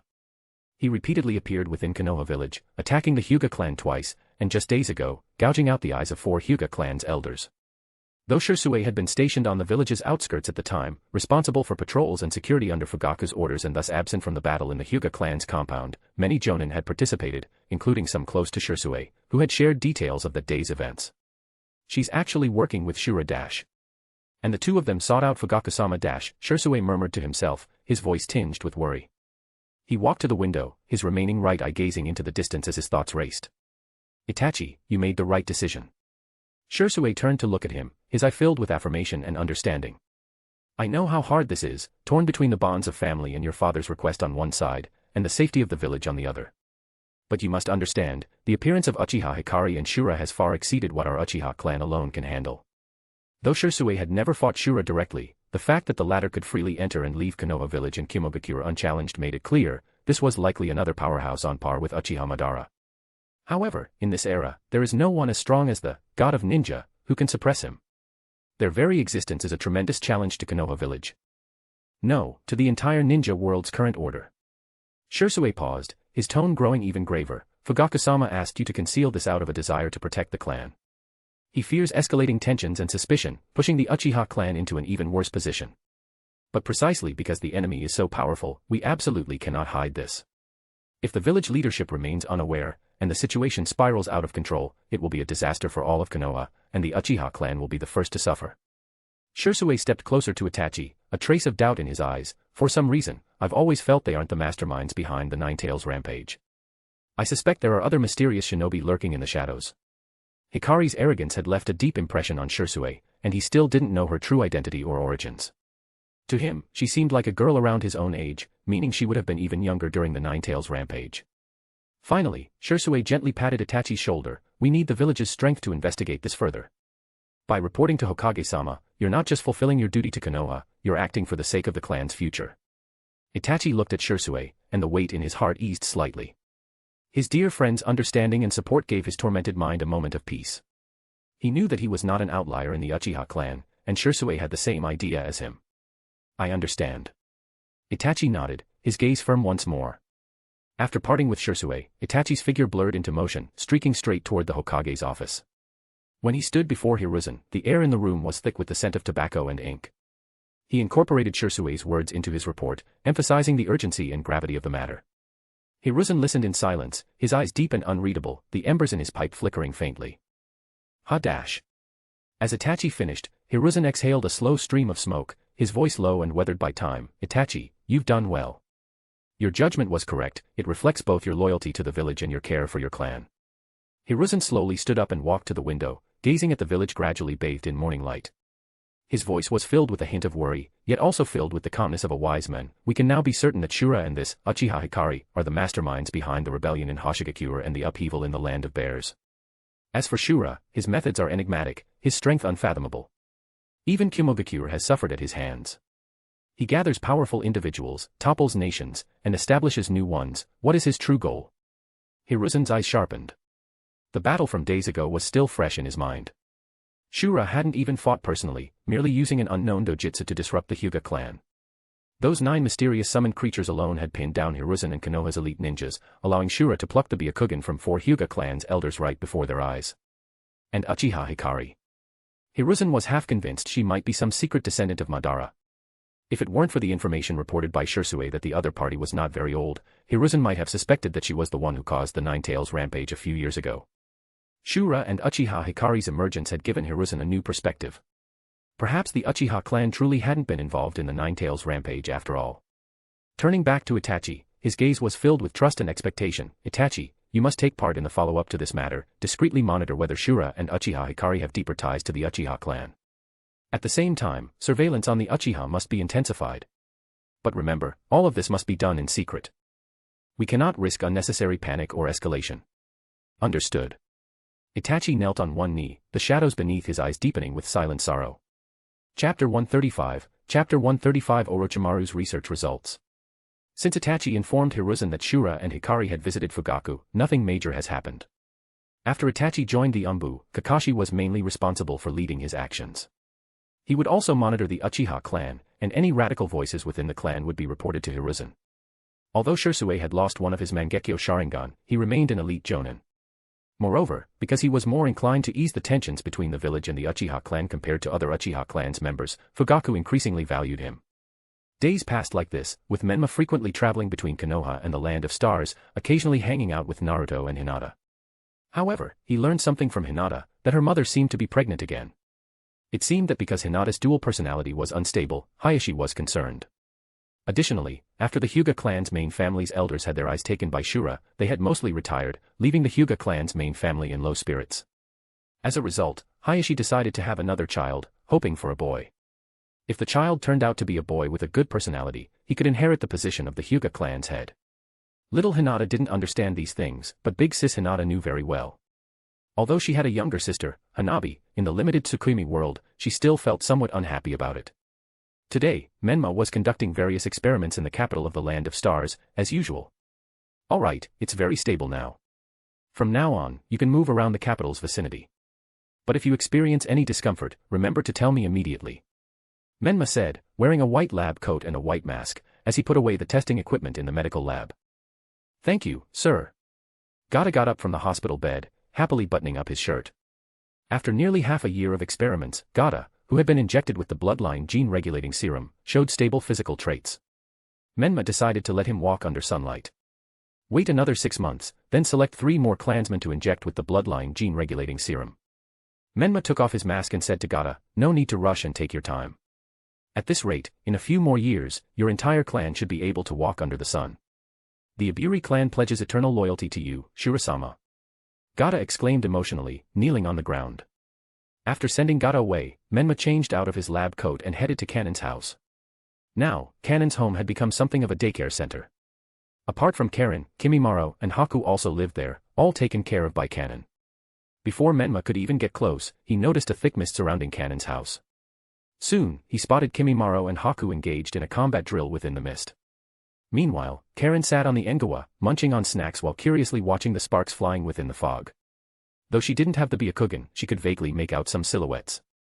Ah. Menma and Ai-chan. Karen called out enthusiastically when she noticed someone appearing beside her. Kimimaro and Haku, who had been sparring in the yard, also stopped. As the mist dissipated, Kimimaro walked out, his body covered in bones like a little porcupine, with several senbon sticking out of him. His pale skin paired with Byakugan gave him a somewhat eerie appearance. Menma-sama. Kimimaro still preferred to address Menma this way, seeing him as someone to pledge his life and loyalty to. Haku also approached and bowed slightly to Menma in greeting. Though the two were only 5 or 6 years old, they already possessed Chunin-level strength. Their mastery of their Kekkei Genkai and ninjutsu was remarkably proficient. After receiving a pair of Byakugan, Kimimaro's genetic illness had been alleviated. With his Shikatsumiyaku Kekkei Genkai, his combat power had skyrocketed, leaving Haku to serve mostly as his training partner. Menma considered that Kimimaro might benefit from training under Hikari and Kakuzu. The former was the strongest ninja under his command, while the latter, having lived for 70 or 80 years, had encountered countless ninjutsu and Kekkei Genkai, making him an excellent teacher for Kimimaro. Where's Kanen? Menma asked when he didn't see Kanen. Mom's still at work. Karen said, offering him her bag of potato chips. Menma took a chip and said to the 3 kids, have fun and cherish this time. You'll be starting school next year. The education system in the Land of Stars had been running for over half a year, and the first batch of children with ninja talent, about 30 in total, had been selected from across the country. Their ages ranged from 5 or 6 to 16, and they were all enrolled in the capital's ninja academy for training. Menma, seeing that Kimimaro and Haku had improved significantly, decided to send them, along with Karen, who would turn 5 next year, to the ninja academy as well. No. I don't want to go to school. Karen wailed, instinctively resisting the idea. Kimimaro and Haku watched as the little girl clung to Menma's leg, both smiling gently. They adored their little sister and cherished their current lives dearly. Be good. Menma patted Kanon's head reassuringly.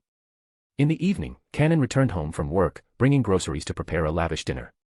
She also handed Menma a letter. Menma-sama, this is a confidential message from Orochimaru. Oh. Menma took the letter. It bore no intricate designs, just a few concise lines and a familiar snake seal. Upon opening it, he found sparse yet startling information. Orochimaru had made a breakthrough in the cloning technology and had 2 interesting things he wanted Shura to examine. The wording carried Orochimaru's trademark eerie confidence. Menma's lips curled into an amused smirk. Well, it's been half a year since we last met in Kirigakure. It's indeed about time Orochimaru came up with something new. He had always been intrigued by Orochimaru's research, and the mention of 2 interesting things piqued his interest further. After all, in this era, no one else had pushed the fusion of science and ninjutsu to such extremes. The next day, when Menma arrived at Orochimaru's base in the land of rice fields as Shura once again, the once small village now bore the plaque of Otogekure. A perimeter wall had also been erected around the village, and 2 ninjas wearing Otogekure's forehead protector stood guard at the entrance. Menma had no interest in playing games with these small fries. His figure flickered like a ghost along the edges of Otogekure, avoiding all patrols and surveillance, heading straight for Orochimaru's secret underground base. As soon as he entered the vast and complex underground labyrinth, the air was thick with the stench of disinfectant, blood, and an indescribable rot, mixed with the unique aura of chakra experiments, that sent chills down one's spine. Menma passed through heavy stone doors reinforced with sealing techniques before finally arriving at a spacious laboratory. In the center of the lab, Orochimaru's tall figure stood with his back turned, busy among countless cultivation tanks and experimental equipment. Dressed in a white lab coat, his long black hair draped over his shoulders, the purple rope tied around his waist, and those cold, snake-like vertical pupils, everything about him was so familiar, reminding Menma of Orochimaru's appearance during the Konoha crush. Hearing the footsteps, Orochimaru slowly turned around, an unfathomable smile appearing on the corner of his mouth. Welcome, Shura. Orochimaru's voice was hoarse and low, carrying a unique, hypnotic allure. Menma wasted no time on pleasantries. He strode straight up to Orochimaru, his sharp eyes scanning the surrounding experiment tables. Several cultivation tanks held all sorts of bizarrely shaped tissues, but none contained what he was looking for. I'm only interested in things of value, Orochimaru. Menma's tone was calm, yet it carried an undeniable authority. Of course. Orochimaru licked his lips, the motion laced with excitement and a sinister grin.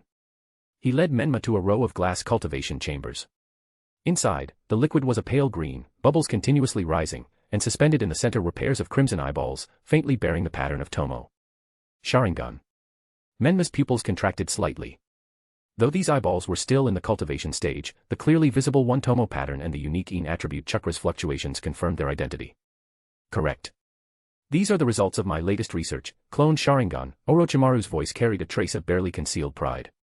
Though he couldn't see the expression beneath Shura's mask, he imagined it must be one of shock. Orochimaru was quite satisfied with his research, but that pride soon turned to regret. However, at this stage, we can only replicate one Tomo Sharingan. 2 Tomo, or even 3 Tomo, requires deeper genetic modification and chakra compatibility studies. It involves far more intricate research into In attribute chakra than initially anticipated. Orochimaru picked up a 1 Tomo Sharingan between his index finger and thumb, holding it up toward Shura. The eyeball glowed an eerie red under the light, the 1 Tomo clearly visible, as if it might start spinning at any moment.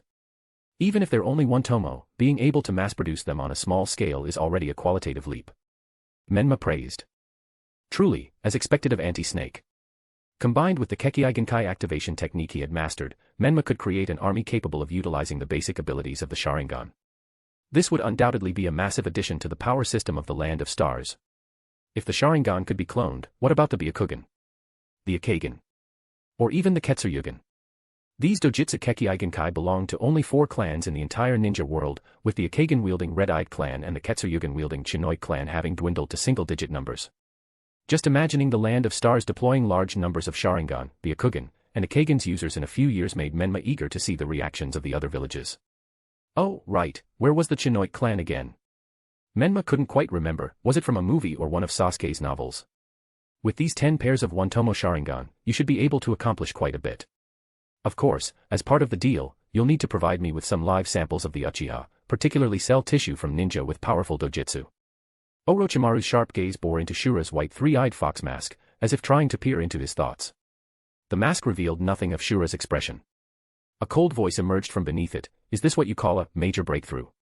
Orochimaru smirked mysteriously. This is merely the appetizer. The truly exciting part is over there. He turned and led Shura to another laboratory. Inside the new lab, a boy around 10 years old lay quietly on an experiment table, connected to several thin chakra conduits.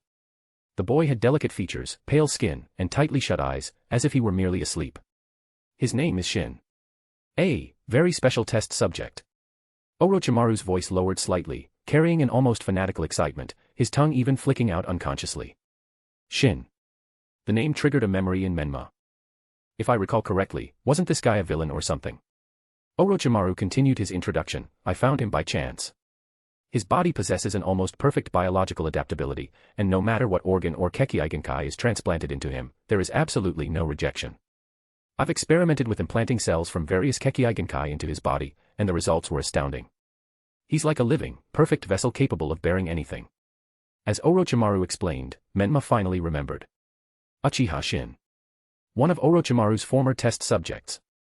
Later, after Orochimaru transplanted Sharingan onto his arms and traded them to Danzo, Shin led a group of clones and defected. In the spin-off short in Boruto, he appeared as a villain, dressed in Akatsuki's robes, his body covered in transplanted Sharingan like some kind of hundred-eyed demon. He called himself Orochimaru's disciple, was obsessively infatuated with Itachi, and even changed his surname to Uchiha. Judging by Orochimaru's deal with Danzo, where Shin's arm, embedded with multiple three-tomo Sharingan, was traded, it was likely that Shin defected after the Uchiha clan massacre. Though Menma wasn't exactly shocked, Shin still lived up to Orochimaru's claim of a major breakthrough, and was worth the trip. If we could obtain his flesh and blood for research, then fuse it with Hashirama's cells and White Zetsu's cells to mass-produce clones. Wait. The Chimera Technique. What if we used Shin's tissue, or his clones, as the base for Chimera Technique? The thought made Menma's anticipation grow. Uchiha Shin was practically a perfect, human laboratory. Right now, he's just a child, not yet fully matured. But his potential is limitless. Seeing that Shura was still unmoved, Orochimaru licked his lips again, his eyes gleaming with greed. With him, many previously impossible experiments will become feasible. For example, developing a perfect fusion of Hashirama's cells and White Zetsu's cells as experimental vessels. Of course, all of this will take time. Menma stepped closer to the experiment table, carefully observing Shin, whose eyes were tightly shut. Using his mind's eye of the Kaguya, he sensed the unique vitality within Shin's body and the immense potential hidden deep within his cells. This body was practically made for all the Kekkei and forbidden techniques of the ninja world. It was the perfect material for Kekkei Mora. So, what's the price? Shura's white three-eyed fox mask tilted slightly as he turned to Orochimaru, his voice low. He knew Orochimaru wouldn't reveal Shin without wanting something significant in return. Since I'd already taken advantage of Orochimaru several times before, maybe it was time to give him a little reward. Chapter 136, Chapter 136 The Second Deal with Orochimaru. Orochimaru smiled, his grin carrying a hint of cunningness. Price. I never expected to hear that word from your mouth, Shura. Clearly, Orochimaru still held a grudge over the times Menma had taken advantage of him. However, it's true. Since I've provided such valuable results, it's only fair that you offer me something of interest in return. Orochimaru slowly stepped forward, closing the distance between them. His snake eyes burned with intensity as they locked onto Menma, his voice lowering into a tone laced with temptation and probing curiosity. Have you ever heard of the so-called Eyes of God in Omega Kure? Orochimaru's gaze grew fervent, his vertical pupils brimming with desire for the legendary sage eyes. Those eyes are said to belong to the Sage of Six Paths. They can perceive all ninjutsu in this world, control the cycle of life and death, and wield the power of creation and destruction, the Rinnegan. Orochimaru enunciated each syllable as if savoring a forbidden fruit. His snake-like eyes bore into Shura's white three-eyed fox mask, hoping to extract from him the secrets he so desperately sought, more information about the Rinnegan. Perhaps Orochimaru believed that since Shura came from the future, he might know something about the Rinnegan's mysteries, or even his own. So Orochimaru has set his sights on Nagato's Rinnegan. Behind the white three-eyed fox mask, Menma's lips curled slightly. Given Orochimaru's current state, he wouldn't stand a chance against Nagato, let alone Obito. Menma's thoughts raced. He understood Orochimaru's probing all too well. He knew Orochimaru must have learned about the appearance of the sage eyes in a Megakure through Danzo, though he likely remained unaware of Nagato's current circumstances. Moreover, according to the original work, Orochimaru had indeed joined the Akatsuki at one point, likely because he was investigating the organization when Pain, who is controlled by Nagato, and Sasori confronted him. Orochimaru had attempted to seize Pain's Rinnegan, only to be repelled by Shinra Tensei. Afterward, he expressed his desire to join the Akatsuki. Pain, or rather, Nagato, recognized Orochimaru's strength, and also, because of his confidence in his own abilities, he allowed him to join. Later, after Itachi became a member of the Akatsuki, Orochimaru grew obsessed with his Sharingan and launched an attack. However, Itachi defeated him with a single glance, forcing Orochimaru to flee the organization. After comprehensively considering the situation, Menma decided that the best approach wasn't to conceal the truth, but to go with the flow and guide the curious Orochimaru toward the Akatsuki, as letting him suffer a bit would serve him right. The Rinnegan dash, Menma murmured softly, his voice carrying an ethereal distance. Seeing Shura had spoken, Orochimaru's anticipation grew. It was as if he was about to receive information transcending time itself. Those eyes indeed belong to the Sage of Six Paths. The power they manifest far surpasses ordinary ninjas, even exceeding the Sharingan and Byakugan. They hold the secrets of life, death, and reincarnation. He paused, the eyeholes of his white three-eyed fox mask glancing subtly at Orochimaru, laced with implication. Orochimaru's breathing grew ragged, his serpentine eyes gleaming with manic desire. Shura's words undoubtedly confirmed his suspicions about the Rinnegan, and even suggested they were more formidable than he had imagined. The eyes of the Sage of Six Paths, those few words alone were enough to ignite Orochimaru's insatiable thirst for knowledge and greed. However, such immense power is not something an ordinary person can wield. The one who possesses those eyes is no ordinary foe.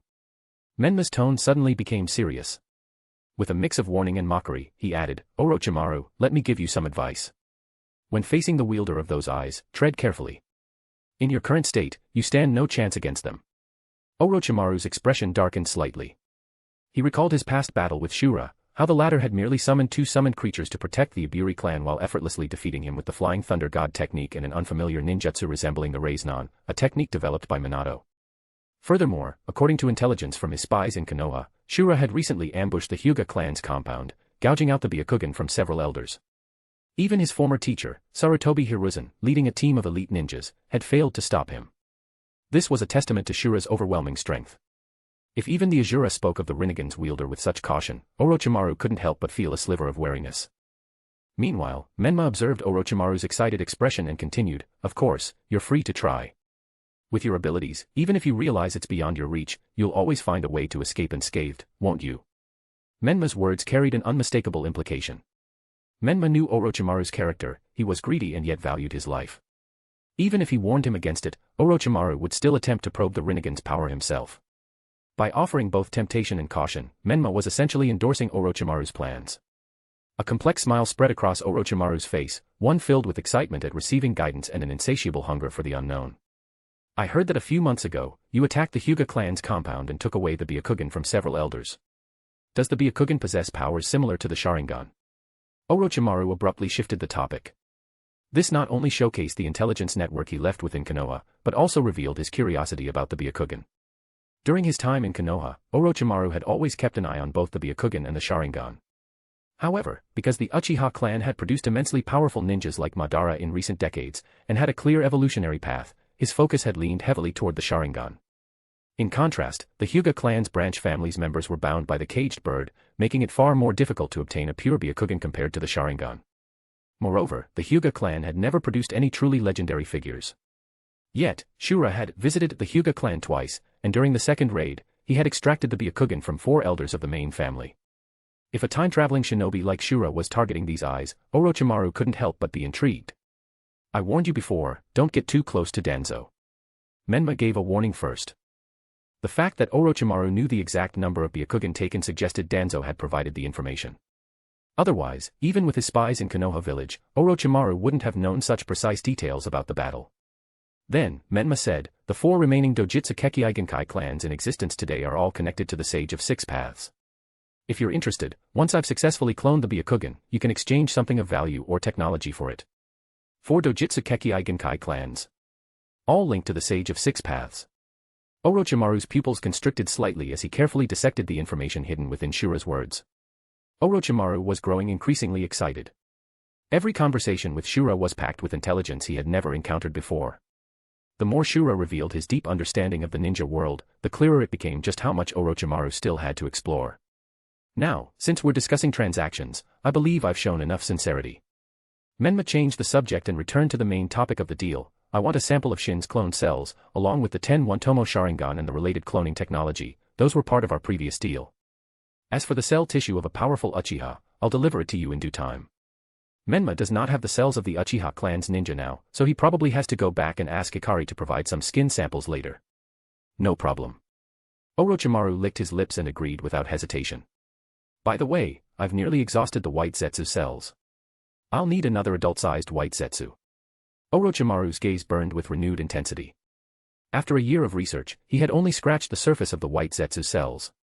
Those endlessly proliferating, highly adaptable humanoid lifeforms were priceless for his human experiments. In fact, it was thanks to the white Zetsu cells that Orochimaru's research had progressed at an unprecedented speed. Next, he planned to attempt transplanting white Zetsu cells into Shin's body.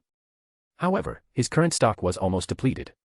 And this was one of the few things he couldn't clone, ironic, considering he had already partially mastered cloning techniques for Hashirama's cells. You've used them up already. Menma frowned slightly under his mask, a little surprised. It's been less than a year and Orochimaru has already consumed a white Zetsu. That was faster than expected. Heh, they're simply too perfect for experiments. Whenever a potential research direction arises, I can't resist testing it with some white Zetsu cells. Orochimaru's tongue flicked out, licking his forehead. Combined with his current female vessel, the sight was unsettling. Use them sparingly. 1 per year, these things aren't easy to capture. Menma shook his head helplessly before tossing Orochimaru a sealing scroll. Currently, the number of active white Zetsu likely didn't exceed 100. Menma had captured 4 during his earlier cleanup, given 1 to Orochimaru, used 1 in his research lab in the Land of Stars, and now only had 2 left in the scroll. Though he knew there are 100,000 white Zetsu laying dormant somewhere in the Land of Iron, Menma wasn't ready to activate them yet. Nor did he want to draw too much attention from Black Zetsu. That ancient schemer was far too cautious. If Black Zetsu grew wary and abandoned his current plans to go into hiding, tracking him down would be a real hassle. More importantly, the plot would be significantly disrupted. Menma's main reason for providing Orochimaru with white Zetsu was to steer his research in the desired direction, turning him into an outsourced scientist and a future asset. After Orochimaru took the sealing scroll, he eagerly opened it and placed the white Zetsu inside on the experimental table. Then, stretching his jaw unnaturally wide, he retrieved another scroll from his throat, this one containing Shin's cloned cell samples and cloning technologies, and handed it to Menma. TCH, your habits. Menma grimaced as he accepted the slime-covered scroll, giving it a quick shake before storing it away. With the major transaction complete, Menma prepared to leave. Oh, and one more thing. Orochimaru's snake eyes gleamed with an eerie light as his voice dripped with temptation. I've recently been researching a rather fascinating forbidden technique, the impure world reincarnation. His tone carried a strange anticipation as he continued, a technique that can summon the souls of the deceased back to the living world, restoring them to their former strength. Would you be interested? Menma's heart stirred slightly. Edo Tensei dash. He knew all too well the terrifying potential of this forbidden technique. Considering that in the original work, Kabuto had later managed to summon an entire impure world reincarnation army using Orochimaru's legacy, it was likely that, even now, Orochimaru had already begun collecting DNA samples of powerful ninjas across the nations, digging up graves in secret. In his mind, images of Minato and Kushina appeared. Back in the Limited Tsukuyomi World, during the Fourth Great Ninja War he started, Menma had preemptively attacked Konoha to injure Kushina, Hinata, and others, just to prevent his parents and cherished friends from joining the war. His father in that world is a person who values family more than the village, so after the outbreak of the Fourth Great Ninja War, he chose to stay in the village to take care of Kushina. Though Menma believed that world was fake, the emotions it evoked still lingered in his heart. In this world, Menma has always had some doubts that he wanted to ask Kushina and Minato. Why did they choose to die without leaving any messages for Hiruzen and the others? Was it truly because they ran out of time, or was there another reason? Besides impure world reincarnation, Menma knew of several other resurrection techniques, such as the Rinnegan's Rinne rebirth, Tsunegakir's one's own life reincarnation, and Kusagakir's dragon life reincarnation. However, Menma wasn't sure how this world's Minato would react if he learned of his ambition to unify the ninja world. A full resurrection was too risky for now, but summoning Minato via impure world reincarnation for a chat, that might be worth trying. Test the waters first. Wait. Minato's soul was sealed by the Shinigami, wasn't it? Menma suddenly remembered this crucial detail. T/N, this Shinigami is the one summoned with dead demon-consuming seal, not Menma's 9 masked beasts. To avoid confusion, I'll use full capital letters for this Shinigami. Which meant he would first need to locate the Shinigami mask. Thinking of this, Menma's face under the white three-eyed fox mask darkened slightly. Where was that mask again? No matter. I could search for it later. Turning his masked face toward Orochimaru, Menma kept his emotions in check. Impure world reincarnation dash. His voice remained steady. If you can successfully refine it, we can make another deal. Kukuku. Then I look forward to our next transaction. Orochimaru let out a hoarse, excited laugh. Menma said nothing more. After packing away the 10 One-Tomo Sharingan and securing all the acquired items, he gave a slight nod and vanished in an instant, leaving no trace behind. He had arrived without a sound, and now he departed just as silently, as though he had never been there at all. Orochimaru stared at the spot where Shura had disappeared. The Flying Thunder God technique left no traces, yet it only fueled Orochimaru's excitement further. That extremely powerful mysterious ninjutsu resembling the Raise-Non, and the mastery of the Flying Thunder God technique dash. Tucking a strand of long hair behind his ear, Orochimaru's red lips curled into an inscrutable smile. Even Shura has someone he wishes to revive dash. Orochimaru stuck out his tongue excitedly. Now, who could it be? Orochimaru felt as though he was inching closer to uncovering the truth behind Shura's mask. The thrill of it made his very mind tremble. How intriguing. 4th Hokage. Chapter 137, Chapter 137 Plans for the Ninja Academy and Ninja Army. The night over Star City was as dark as ink, utterly silent. Menma's figure appeared out of thin air atop the cluster of buildings in Star City's military base. The cold aura of Otogekiru still clung faintly to his sleeves, gradually dissipating in the night air. The convenience of the Flying Thunder God technique allowed him to move effortlessly across the ninja world, maximizing his efficiency. Standing at the highest point, Menma removed his white three-eyed fox mask and gazed down at the reborn city. After over a year of development, this once lifeless city, which is oppressed by nobles and daimyo, had undergone a dramatic transformation. Divided by the Yukawa River, the city was now split into 2 major districts. East of the Yukawa River was the urban area where ordinary citizens lived. Lights flickered in the streets, and the expressions of passers-by had shed their past numbness, now carrying traces of hope for a new life. West of the Yukawa River lay the military and administrative zones, which also included experimental sectors, residential areas for families, and the future site of the Ninja Academy. These structures, built with near-modern technology, drew inspiration from the architectural style of the Land of Fire. Their predominantly white and light-toned color scheme exuded solemnity and dignity. The entire city was thriving, brimming with vitality. After lingering on the rooftop for a moment, Menma teleported to the experimental zone.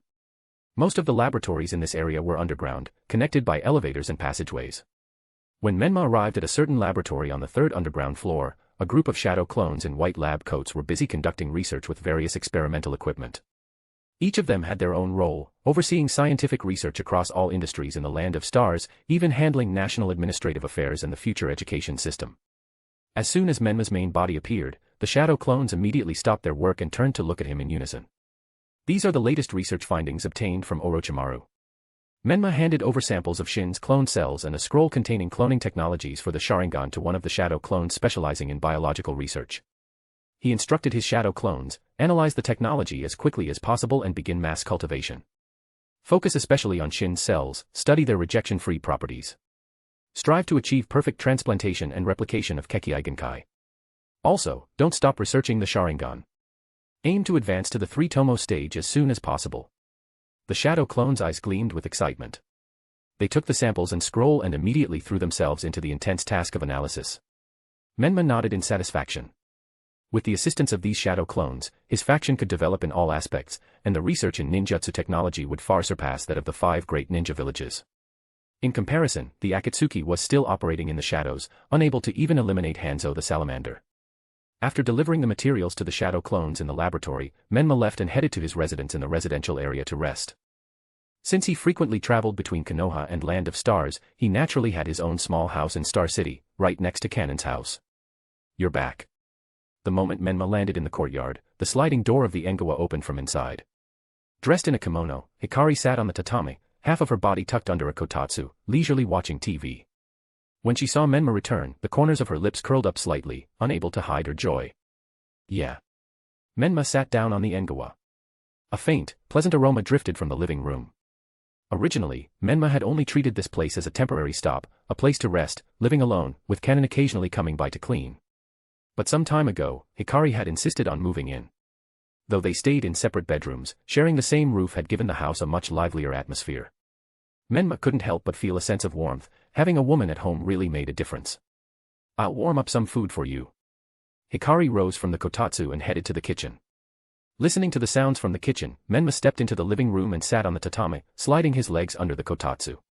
Winter was approaching, and the courtyard was already filled with the rustling autumn wind and falling leaves. The kotatsu was indeed cozy. Before long, Hikari returned to the living room with a plate, setting a serving of warm food on the table before settling back into the kotatsu across from Menma. The food consisted of sweet treats like mochi and rice cakes, comforting and filling. After a long day of work, Menma savored the peaceful moment. This afternoon, Kanon brought over a list, saying it was the first batch of admissions to the Ninja Academy, along with the teaching staff. "She wanted you to review it," Hikari said, placing a scroll on the table. Menma ate the mochi with one hand while unrolling the scroll with the other, his eyes scanning the list. The Ninja Academy was a crucial cornerstone he had laid for the future development of Land of Stars. For a nation to achieve long-term stability, nurturing talent was essential, and in a world with supernatural powers like the ninja world, ninjas were the talent. In this world, almost nothing could be accomplished without the ninja system. He would personally serve as the Ninja Academy's headmaster, using shadow clones to fill some of the teaching roles. Kanon's gentle personality made her well-suited to act as the vice principal and a psychological counselor. After all, at their core, ninjas were killing machines. Aside from a few medical nin and research-oriented ninjas, most would be trained in a military-style system, meaning their mental health needed attention. Hikari, with her formidable strength and position as the Jonin commander, would serve as the Ninja Academy's dean of discipline and head of security, responsible for the students' combat training and ninjutsu instruction. This would also allow the students to familiarize themselves with their future superiors early on. At this stage, while other nations had their own ninja academies, the major clans still adhered to their centuries-old internal training methods. The ninja academies in the ninja villages primarily trained civilian-born ninjas or took in orphans with ninja talent. Menma's approach, by conducting nationwide screenings, was unprecedented. The Land of Stars had selected 37 children with ninja talent, ranging in age from 6 to 16. Menma planned to divide them into 3 classes. Class A would educate those aged 14 to 16. After at least 2 years of intensive systematic training, those who passed would graduate as genin and join Land of Stars' newly established ninja army.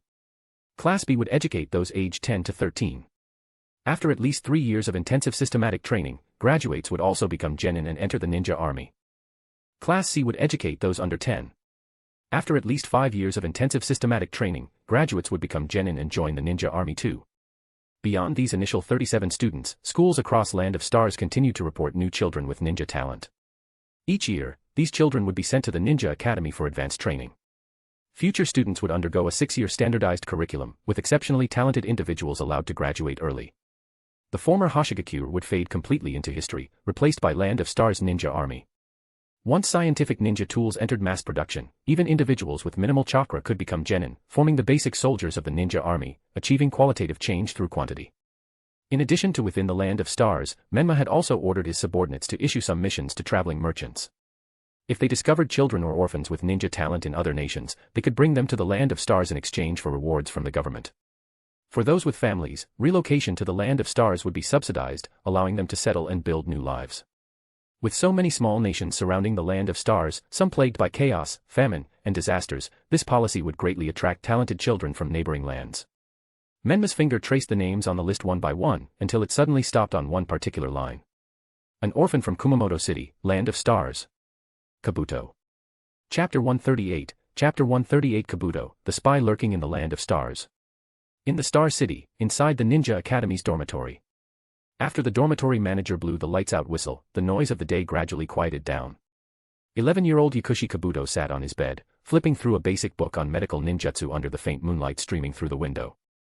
He wore round-framed glasses, his gaze behind the lenses calm and introspective, a stark contrast to the other children around him who were still whispering excitedly, unable to sleep. Kabuto glanced at the clock hanging on the dormitory wall. By this time, everyone at the orphanage should be asleep already. "Kabuto, aren't you going to sleep yet? We have early training tomorrow." A boy his age whispered to him. "Yeah, I'll sleep soon." Kabuto replied softly, closing the book. He took off his glasses and carefully placed them, along with the book, beside his pillow before lying down and closing his eyes. However, his thoughts were far from settling. His mind lingered on the children at the orphanage and his foster mother, Yakushi Nono. Just over a month ago, he had barely completed an undercover mission in Sunagakure, narrowly escaping pursuit by Sunagakure's ninjas and returning to Konoha village alive. Yet, without a moment's rest, he was given new orders. Infiltrate the newly established Land of Stars, posing as an orphan to enter the Ninja Academy and gather intelligence, especially on the Uchiha clan's member with the Mangekyo Sharingan and the mysterious Shura. No piece of information was to be overlooked. During the more than 1 year that Kabuto became a spy, he not only had a deep understanding of the situation in Konoha, but also did a lot of research on the situation in Sunagakure. At such a young age, his understanding of the ninja world surpassed that of most ordinary ninjas. He knew full well how formidable Konoha's Uchiha clan was, a force feared by every ninja villages. During his year undercover in Sunagakure, Kabuto had never heard of any powerful Kekkei Genkai clans there. Even the past Kazekages had all come from civilian backgrounds. Therefore, when a powerful Uchiha appeared outside Konoha village, although Kabuto didn't yet grasp the full gravity of the situation, he already has a faint sense of danger. Since I arrived in the Star Capital, I haven't heard any information about the Uchiha Kabuto silently sorted through the information in his mind. Though he hadn't uncovered anything about that powerful Uchiha, Kabuto knew it was because he was merely a war orphan from Kumamoto City. He had already planned to demonstrate some talent after entering the Ninja Academy, gradually earning the trust of the higher-ups to gain access to more intelligence. This kind of life was nothing new to Kabuto. He was used to playing different roles, used to hiding his true self. Just as he was about to drift off to sleep, a shadow flashed past the window, instantly putting his nerves on high alert. The figure moved incredibly fast, almost blending into the night, but Kabuto's sharp perception and his instincts as a spy allowed him to catch the fleeting glimpse. That familiar silhouette, was that Menma? Kabuto's eyes snapped open. Almost instinctively, he sat up, grabbed his glasses, and cautiously pressed against the window, trying to track the figure's movement. But outside, there was only the serene moonlight and swaying tree shadows. Everything had returned to stillness, as if what he had seen was just an illusion. No way. Did I missee? No. That can't be Kabuto's heart was filled with doubt, but the caution ingrained in him from his life as a spy made him unwilling to overlook even the slightest possible oversight. Any tiny clue could be the key to his exposure. He turned his head to glance back into the dormitory and saw that the other children were already fast asleep, their breathing steady and rhythmic, occasionally punctuated by soft snores or murmurs in their dreams. Carefully, he approached the window, gently pushed it open, and slipped out without a sound. Like a ghost, Kabuto moved through the newly constructed buildings of the Ninja Academy, his eyes behind his glasses scanning every corner, every shadow with vigilance. But he found nothing. The night was deep, and aside from the chirping of insects and the rustling of the wind, everything was eerily still. Was I really just too tense? A flicker of self-doubt crossed Kabuto's mind. In the end, he had no choice but to give up his search and quietly return to the dormitory, slipping back into his bed. Yet, the fleeting figure he had glimpsed earlier, and the memory of parting with everyone at the orphanage's entrance over a year ago, remained vivid in his mind. Outside the Ninja Academy's dormitory, Menma, in his true form, floated in the air, hidden beneath a patch of dark clouds, overlooking everything below. His mind's eye of the Kagura sensed Kabuto's chakra, and he rested his right hand on his chin, deep in thought. Kabuto appearing here means that old bastard Danzo has already set his sights on the Land of Stars. He probably learned from his good friend, the other old bastard Hiruzen, that there is a powerful Uchiha clan's ninja in the Land of Stars. He might even tell Danzo that Hikari possessed the Mangekyo Sharingan. Given that old bastard's greed, he would undoubtedly take an interest in an Uchiha operating outside Konoha village. He might even try to ambush them, just as he had once done to Nagato. That old fool Danzo. If Danzo personally led a squad to ambush Hikari, then Menma wouldn't be like Nagato, who hadn't fully mastered the Rinnegan back then. However, since Kabuto's undercover mission has changed, I can't let Nono continue her infiltration in Iwagakure. Menma's gaze deepened. Nono was, in a way, Menma's foster mother, and Kabuto had once made a promise with him. If he could rescue Nono from Danzo's grasp and bring her under his wing, she would be an invaluable asset, whether in managing the Ninja Academy, training medical nin, or even nurturing spies. And as for that Kabuto. Thinking of Kabuto's abilities, Menma was still quite concerned. It would be a waste if Kabuto didn't become a multifaceted spy. Besides, his talent in ninjutsu is not low. When Kabuto took part in the Chunin exam in year 63 of Konoha calendar, he was only about 19 years old, but had already possessed the strength of an elite jonin. It's just because he is Orochimaru's spy that he's registered as genin in Konoha's records. This was evident from his battle against Tsunade and Shizun. Though Tsunade had been out of combat for years, suffering from hemophobia and not even summoning Katsuyu, her skills had still been at least elite jonin level. Shizun was also a jonin, albeit one specialized in medical ninjutsu. After Orochimaru's death, Kabuto, as his most capable subordinate, inherited most of Orochimaru's research. Through cellular transplants and other means, he gained Orochimaru's powers and even mastered the Sage mode of Ryuchi Cave. In terms of pure combat ability, he was easily Kaguya level. And when combined with the impure world reincarnation, one could argue that he alone had the power to challenge the 5 great nations. Chapter 139, Chapter 139 Activating the Engraved Tsukuyomi, Remote Control. The next day, Menma lazily reclined on a lounge chair in the courtyard outside the newly built council hall of the Land of Stars, flipping through a scroll containing information about Yakushi Kabuto, or rather, Kumamoto Kabuto, with a playful smile on his lips. Kabuto's fabricated background was practically flawless. Kumamoto City was the second largest city in the Land of Stars, with a population of over 80,000, including more than 100 orphans. Before Menma took control of the Land of Stars, most of these orphans had formed gangs, roaming the streets and surviving through begging and theft. When the officials of the Land of Stars gathered these orphans, they only conducted simple investigations, asking about their birthplaces and whether they had any memories of their parents. Most of the orphans knew nothing, so they could only answer truthfully. Because of this, implanting an orphan's identity was surprisingly easy. After all, in the Land of Stars a year ago, children like this were far too common. And so, Kabuto, who is now 11 years old, had obtained a legitimate identity in the Land of Stars. Once the Ninja Academy opened, if he displayed some talent in medical ninjutsu, he would undoubtedly be noticed and groomed as a key asset, eventually entering the higher echelons of the Land of Stars military. This would allow him to gather even more intelligence. Since Kabuto has appeared in the Land of Stars, there's no need to let him leave. Menma pondered how to recruit both Kabuto and Nono under his command. The afternoon autumn sunlight filtered through the trees, casting dappled shadows over him. The warmth did nothing to diminish his scheming mood. Oh. You know that kid. Hikari walked into the courtyard, her blue coat slightly wrinkled and dust-covered. Hikari was currently the Jonin commander in the Land of Stars military. Aside from overseeing the country's defense operations, her daily duties included training the handful of Jonin under her command, people like Natsuhi, Hadarubi, Kanon, and Gata. Even Kimimaro and Haku were among her trainees. As the strongest ninja under Menma's command, Hikari had vast combat experience and was a powerhouse at the Kaguya level. Having her train these Jonin was a rare opportunity, and they all cherished it. As for Kakuzu, he now served as the captain of the Land of Stars Umbu and the chief jailer, handling dirty work and overseeing captured spies and ninjas from other nations. Moreover, Kakuzu's fighting style was too unorthodox, with a strong, first-encounter-kill factor, so he wasn't keen on being a sparring partner. Or rather, he tended to lose control and go too hard during training. You could say he's a little companion of mine. Menma placed the scroll on the tea table and poured Hikari a glass of water. So, what do you plan to do? Hikari sat on the lounge chair opposite him, her breathing gradually steadying as sweat glistened on her skin. Menma hummed thoughtfully, lightly tapping the scroll with his fingers. We can activate the engraved Tsukuyomi implanted in Gari, the explosion release user from Iwagakure. Let's have him gather intel on Yakushi Nono's movements in Iwagakure. I'll try. Hikari's voice was as cool as ever. Her black pupils turned crimson as the pattern of her Mangekyo Sharingan emerged. She closed her eyes, her spiritual energy stretching out like invisible tendrils, crossing vast distances to precisely lock onto Gari's chakra signature in Iwagakure, far beyond 1,000 miles away. A year ago, Gari had led a team to infiltrate the Land of Stars for reconnaissance, but they were captured by Hikari and Kanon. Hikari implanted the engraved Tsukuyomi in him before releasing him. Then, by manipulating the traitors of Hoshigakure to stage a pursuit, they ensured Gari passed Iwagakure's observation period smoothly upon his return. Normally, whenever Gari fell asleep, his consciousness would be unconsciously controlled, leaving behind intelligence about Iwagakure in Hikari's Tsukuyomi space, making him a crucial pawn for Menma within Iwagakure. This pawn had been lying dormant for over half a year, and now, he was being activated for the first time. The control of the engraved Tsukuyomi was very close to that of the infinite Tsukuyomi. It ignored distance and physical barriers, allowing remote manipulation of marked targets. Moreover, it could control multiple people simultaneously. At this time, Gari, who was far away in Iwagakure, was instructing a new batch of ninjas in the training grounds as usual.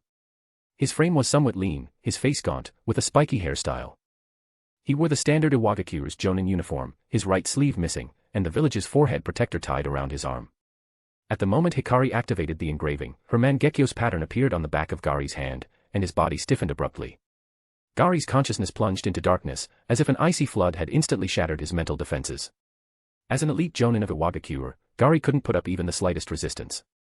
His pupils instantly dilated, losing focus, replaced by a hollow, vacant stare. His true consciousness had fallen into deep slumber. Meanwhile, Hikari, far away in the Land of Stars, ignored the distance of thousands of miles. After issuing her command, Gaari's body automatically revived. Like a precision puppet, he instantly returned to normal, continuing his previous actions, even instructing the 3 genin before him as if nothing had happened. None of the surrounding Iwagakure's ninja noticed anything unusual. From then on, Gaari, now controlled by Hikari, began actively gathering information about Nono within Iwagakure. Occasionally, he would share drinks with old friends at izakayas, casually bringing up village affairs as if making small talk. Other times, he would inquire with acquaintances in the medical division about treatments for rare conditions, all while secretly extracting intelligence.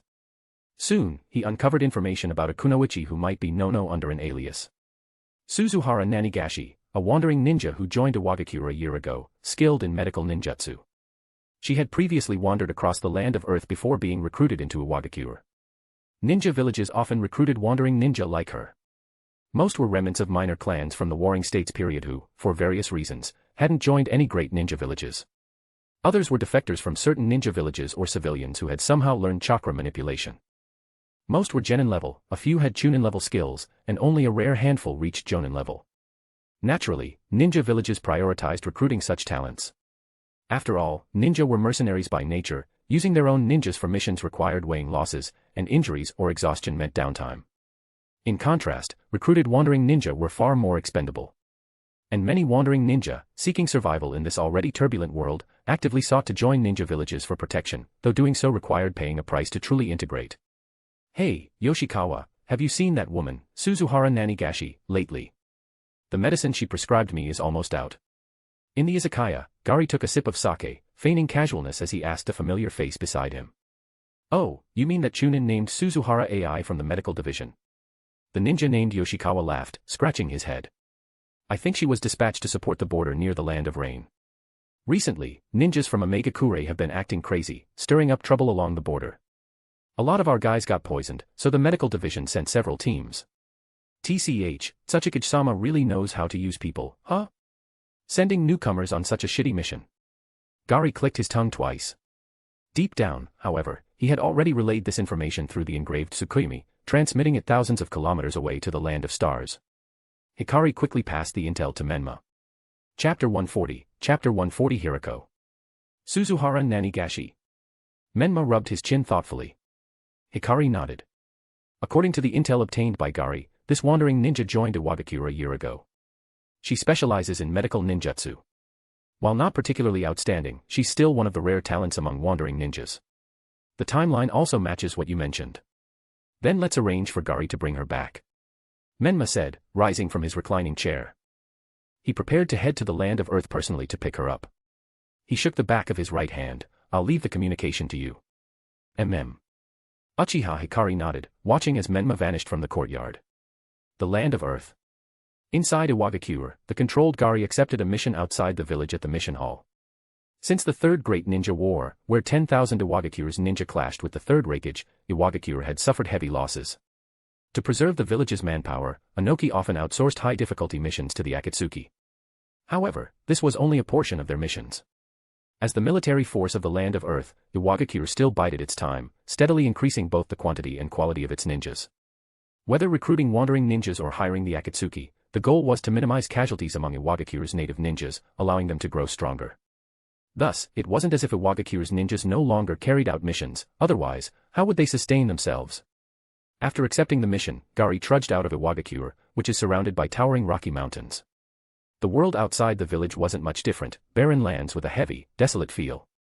Unlike the land of wind's deserts, the land of Earth seemed more like a place where natural resources had been overexploited, leaving behind only exhaustion. As Gaari moved further southeast, trees gradually became more abundant. The scent of earth and foliage mixed in the air, leaves rustling underfoot. Sunlight filtered through the dense canopy, casting dappled shadows. Gaari's eyes remained hollow, his actions entirely dictated by Hikari's commands, devoid of any personal will. Even if he woke up, he'd remember nothing of this period, only feeling as though he'd slept for a long time. Gaari's figure weaved through bushes, crossed shallow streams, and advanced deeper into the forest toward the border of the Land of Rain. Suddenly, a strange figure appeared out of nowhere beside Gaari and attacked him. Gaari's combat instincts kicked in, and he dodged with a body flicker technique. Boom. The path where Gaari had been standing was obliterated. Amid the dust, a grotesque beast emerged in the forest. What is that? Gaari frowned. Hikari, observing through Gaari's vision, also saw the strange creature. The monster had the massive, ferocious head of a dog, with exposed fangs and a single curved horn, growling menacingly. Its back bore a pair of enormous white wings that flapped, stirring up fierce winds. Its tail, however, was a coiled, scaled two-headed snake, writhing and hissing. This abomination seemed like a grotesque fusion of multiple creatures, exuding a nauseating stench of blood and decay. The beast's dog head let out an ear-splitting howl, the sound waves shaking the surrounding leaves. While Gary focused on the monster, several bandages shot from the forest shadows, lashing toward him. Explosion release, landmine fist. Gary clenched his right fist and slammed it into the incoming bandages. His chakra erupted instantly, creating an expanding shockwave of explosions. Several bandages on the front were engulfed in the blast, but the other bandages slithered like snakes, evading the explosion and continuing their assault. What? Gary had no time to react as several bandages pierced through his limbs and torso with precision. Squelch. His shoulders and thighs were impaled by bandages as hard as steel, the scent of blood quickly spreading. Gary let out a muffled groan, dropping to one knee as blood seeped through his torn clothes. He looked up toward the source of the bandages, from the shadows of a large tree. A young man wrapped entirely in bandages, clad in a white straitjacket-like robe, stepped forward. The high collar of the white robe concealed the lower half of his face, while the upper half appeared youthful, with red eyes and a red dot adorning his forehead. His tied-back white hair swayed slightly. Who are you? Though under control, Gary's body still retained its instincts. The mysterious ninja snorted coldly, seemingly annoyed by Gary's resistance, and raised his hand to finish him off. But Gary suddenly burst forward, tearing free from the bandages impaling him, and closed the distance in an instant, his right fist already swinging. Explosion release, landmine fist. Gary's punch connected with the mysterious ninja's palm. Boom. The moment their hands met, the explosion release triggered, engulfing the enemy in a massive explosion. But just when Gary thought the enemy was done for, the explosion was sucked into the mysterious ninja's palm. What? Even in his controlled state, Gary couldn't hide his shock. Dark release, inhaling maw. The mysterious ninja's voice was deep, yet still youthful. Gary's explosion release had been completely absorbed.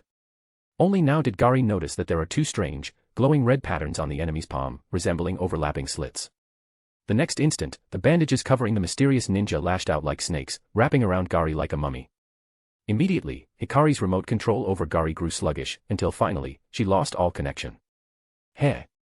First prey captured.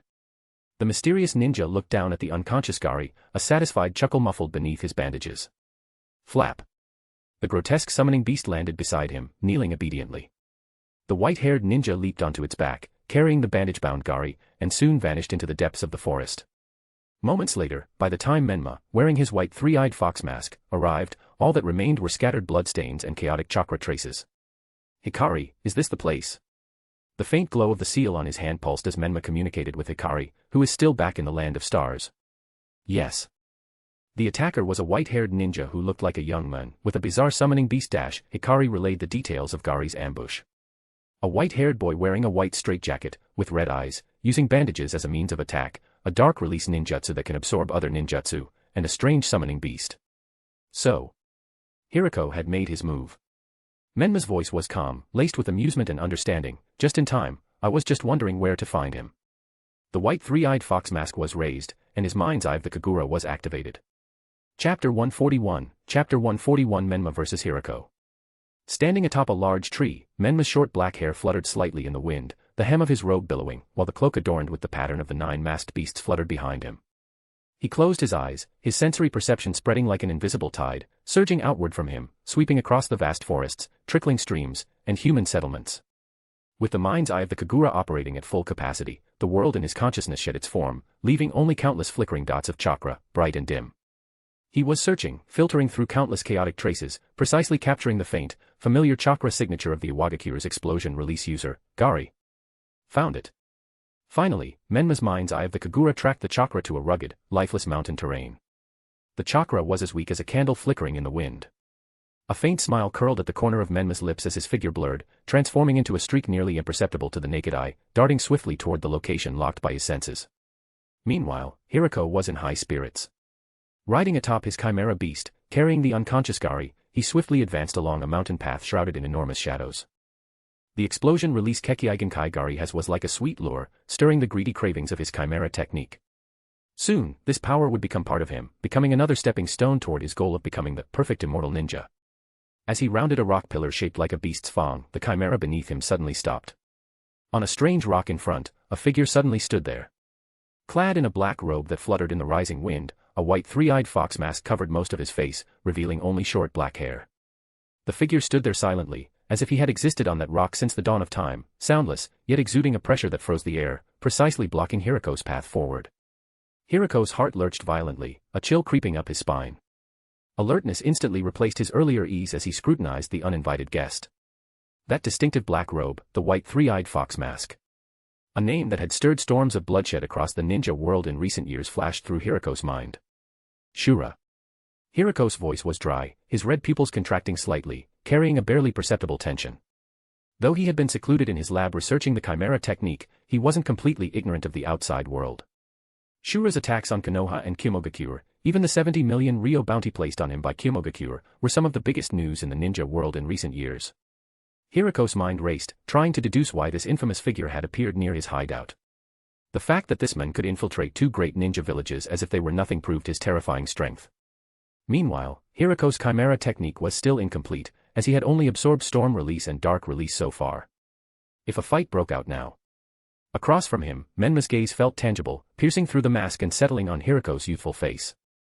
Instead of answering Hiroko's question, he spoke in a tone devoid of fluctuation, stating his purpose with absolute clarity. I'm interested in that Kekkei fusion technique of yours, the Chimera technique.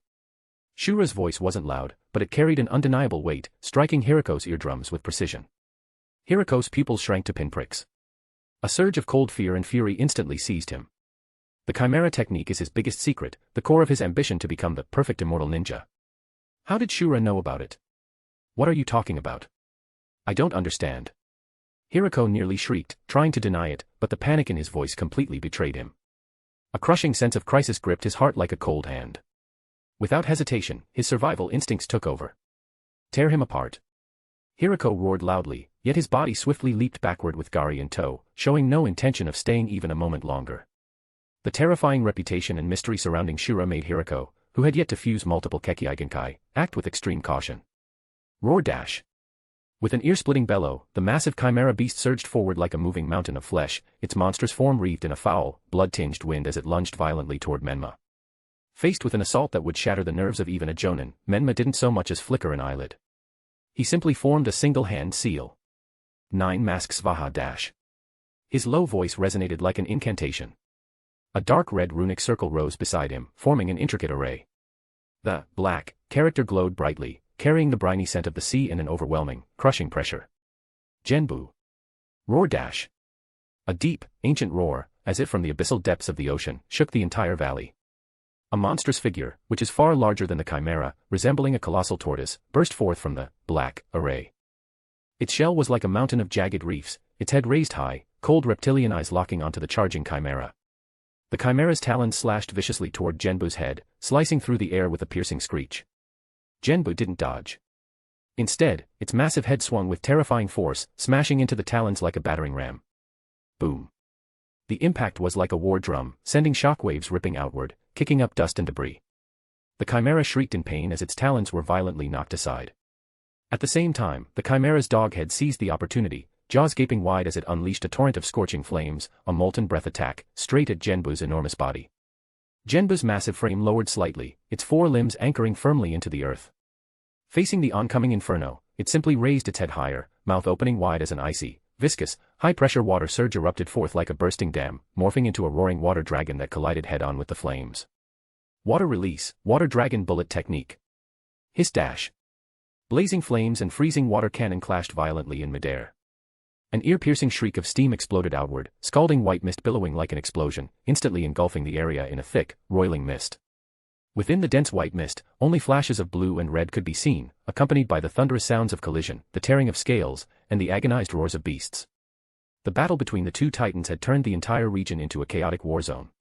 The moment the deafening crash of Genbu and the chimera's collision echoed through the valley, Hiroko had already used the cover of steam and mist to bolt toward a narrow mountain crevice, desperate to escape. His mind held only one thought: run. However, the instant his foot took its second step, his vision blurred. That figure appeared right in front of his escape path without warning, perfectly blocking the entrance to the narrow crevice. Hiroko could feel it clearly, those cold eyes piercing through the white three-eyed fox mask, pinning him in place like a hunter locking onto prey. No need to rush off. Menma's voice was calm, yet carried a bone-chilling coldness. You haven't given me what I want yet. Chapter 142, Chapter 142 Inyang Release, Black Rod. The path of escape was blocked, and his chimera beast was entangled by the terrifying giant turtle. In an instant, Hiriko's fear transformed into a frenzied killing intent. You're dead. Hiriko shrieked, his hands forming hand seals at lightning speed as he madly channeled chakra throughout his body. Veins bulged across his pale face, and a dangerous glint flashed deep within his pupils. A dark cloud rose from beneath Hiriko's feet, instantly enveloping half of his body. At the same time, blinding blue-white lightning flickered within the black mist. A sharp crackling sound erupted as 5 concentrated bolts of lightning shot out from the dark cloud, carrying devastating piercing force, each aimed at vital points on Menma's forehead, throat, heart, and other lethal spots. Storm Release, Thundercloud Inner Wave. Hiriko poured all his strength into this offensive-defensive storm release ninjutsu, intending to kill his enemy in a single strike. Facing this deadly assault, Menma's right eye, hidden beneath his mask, suddenly gleamed with a scarlet light. 3 black tomos spun rapidly within the blood-red pupil. Sharingan, Insight. Under the extreme dynamic vision of the Sharingan, every minute detail, Hiriko's hand movements, the flow of his chakra, the angle and speed of the 5 lightning bolts, was reflected in Menma's mind as if playing in slow motion. Menma moved. His body shifted with an unnatural precision, tilting, twisting, leaning back, as if every motion had been calculated to perfection. The 5 lightning bolts, capable of piercing through steel, grazed past the edges of his robe without even touching the fabric. Every single lethal attack had missed. The ferocity on Hiriko's face instantly twisted into shock and disbelief. His killing move had been dodged so effortlessly. As Menma sidestepped the last bolt of lightning, his right arm snapped forward like a drawn bowstring. His fingers spread, palm aimed directly at Hiriko's chest. No hand seals, no lengthy preparation. Pure, ultra-condensed chakra compressed and spiraled violently in his palm, emitting a piercing shriek. A basketball-sized black sphere of chakra materialized instantly, its surface crackling with dark red arcs of electricity. An aura of destruction and malice radiated from it, distorting the surrounding light as if devouring it. Spiraling ring. Hiriko's pupils reflected the rapidly expanding dark sphere, a deadly sense of crisis drenched him like ice-cold water. He didn't even have time to process the origin of this terrifying ninjutsu before his survival instincts kicked in. With a desperate motion, Hiriko threw himself backward, channeling chakra into his feet to kick off the ground violently. His body shot backward like an arrow. Boom. The dark energy sphere grazed past Hiriko's nose as he barely avoided it, crashing into the steep cliff face several meters behind him. There was no earth-shattering explosion, only a series of deep, heart-stopping reverberations. Then came the sickening sound of rock being disintegrated into the finest particles, crumbling under extreme force. The solid cliff face looked as if it had been bitten away by an invisible maw, leaving behind a spherical void over 3 meters in diameter. The edges were smooth as glass, the depth unfathomable. Countless fissures spread outward from the hole like spiderwebs, the rock groaning ominously. Flying debris scraped past Hiriko's body like bullets, leaving bloody gashes. He crashed heavily onto the ground, tumbling several meters before barely stopping, covered in dust and grime. His white restraint robe was torn in multiple places, his face a mix of terror and lingering dread. Had he been even a fraction slower, it wouldn't have been the cliff erased, but himself. The fear of death ignited Hiriko's savagery to its peak. He snapped his head up, his eyes bloodshot and brimming with madness. You damn monster! Hiriko roared, his hands forming another set of complex, sinister hand seals. This time, his entire body's chakra surged recklessly, his pale skin faintly glowing with a red chakra glow. Storm Release Secret Technique, Demon Dragon Storm. As Hiriko roared, black thunderclouds surged from the ground, crackling with electricity as they engulfed the battlefield. Even the sky seemed to shift in response. Thick, ominous clouds blanketed the jagged mountain range, serpentine bolts of lightning flickering ominously within them. But Menma gave him no chance to finish. The moment Hiriko began forming the hand seals, Menma vanished once more. This wasn't the afterimage of a high-speed body flicker technique, this was true disappearance, as if he had merged with space itself. Flying Thunder God Technique. In the next instant, Hiriko's vision blurred as Menma reappeared right in front of him, less than an arm's length away. So fast it defied visual perception. So fast his thoughts froze in place. Menma's right hand shot forward like lightning, and from his palm erupted a rod of pure darkness, compressed to its absolute limit. It was not a physical object, but a temporary construct forged from highly concentrated Inyang Release Chakra. A black rod, no longer than a finger, radiating a sinister glow. Hiriko's pupils dilated in sheer terror. He wanted to block, to retreat, but his body couldn't keep up with this speed, this movement beyond comprehension. All he could do was watch as that rod of annihilation, like the fingertip of death itself, stabbed toward him with perfect precision. Squelch. Hiriko's movements locked up mid-seal. The black rod pierced clean through his hands from below, pinning him, and his entire body, against the stone cliff behind him. The fury and madness in his eyes instantly stilled, replaced by pure, incomprehensible horror. Because to his terror, he found that his storm release ninjutsu had been forcibly interrupted. His chakra flow was severely disrupted. Even the chimera technique within him was writhing uncontrollably. What is this? Hiriko gasped in panic. This black rod wasn't just interfering with his chakra and techniques, it felt like it was devouring his very will to resist. This was a terror beyond even the absorption capabilities of his dark release. It shattered everything Hiriko thought he knew about ninjutsu.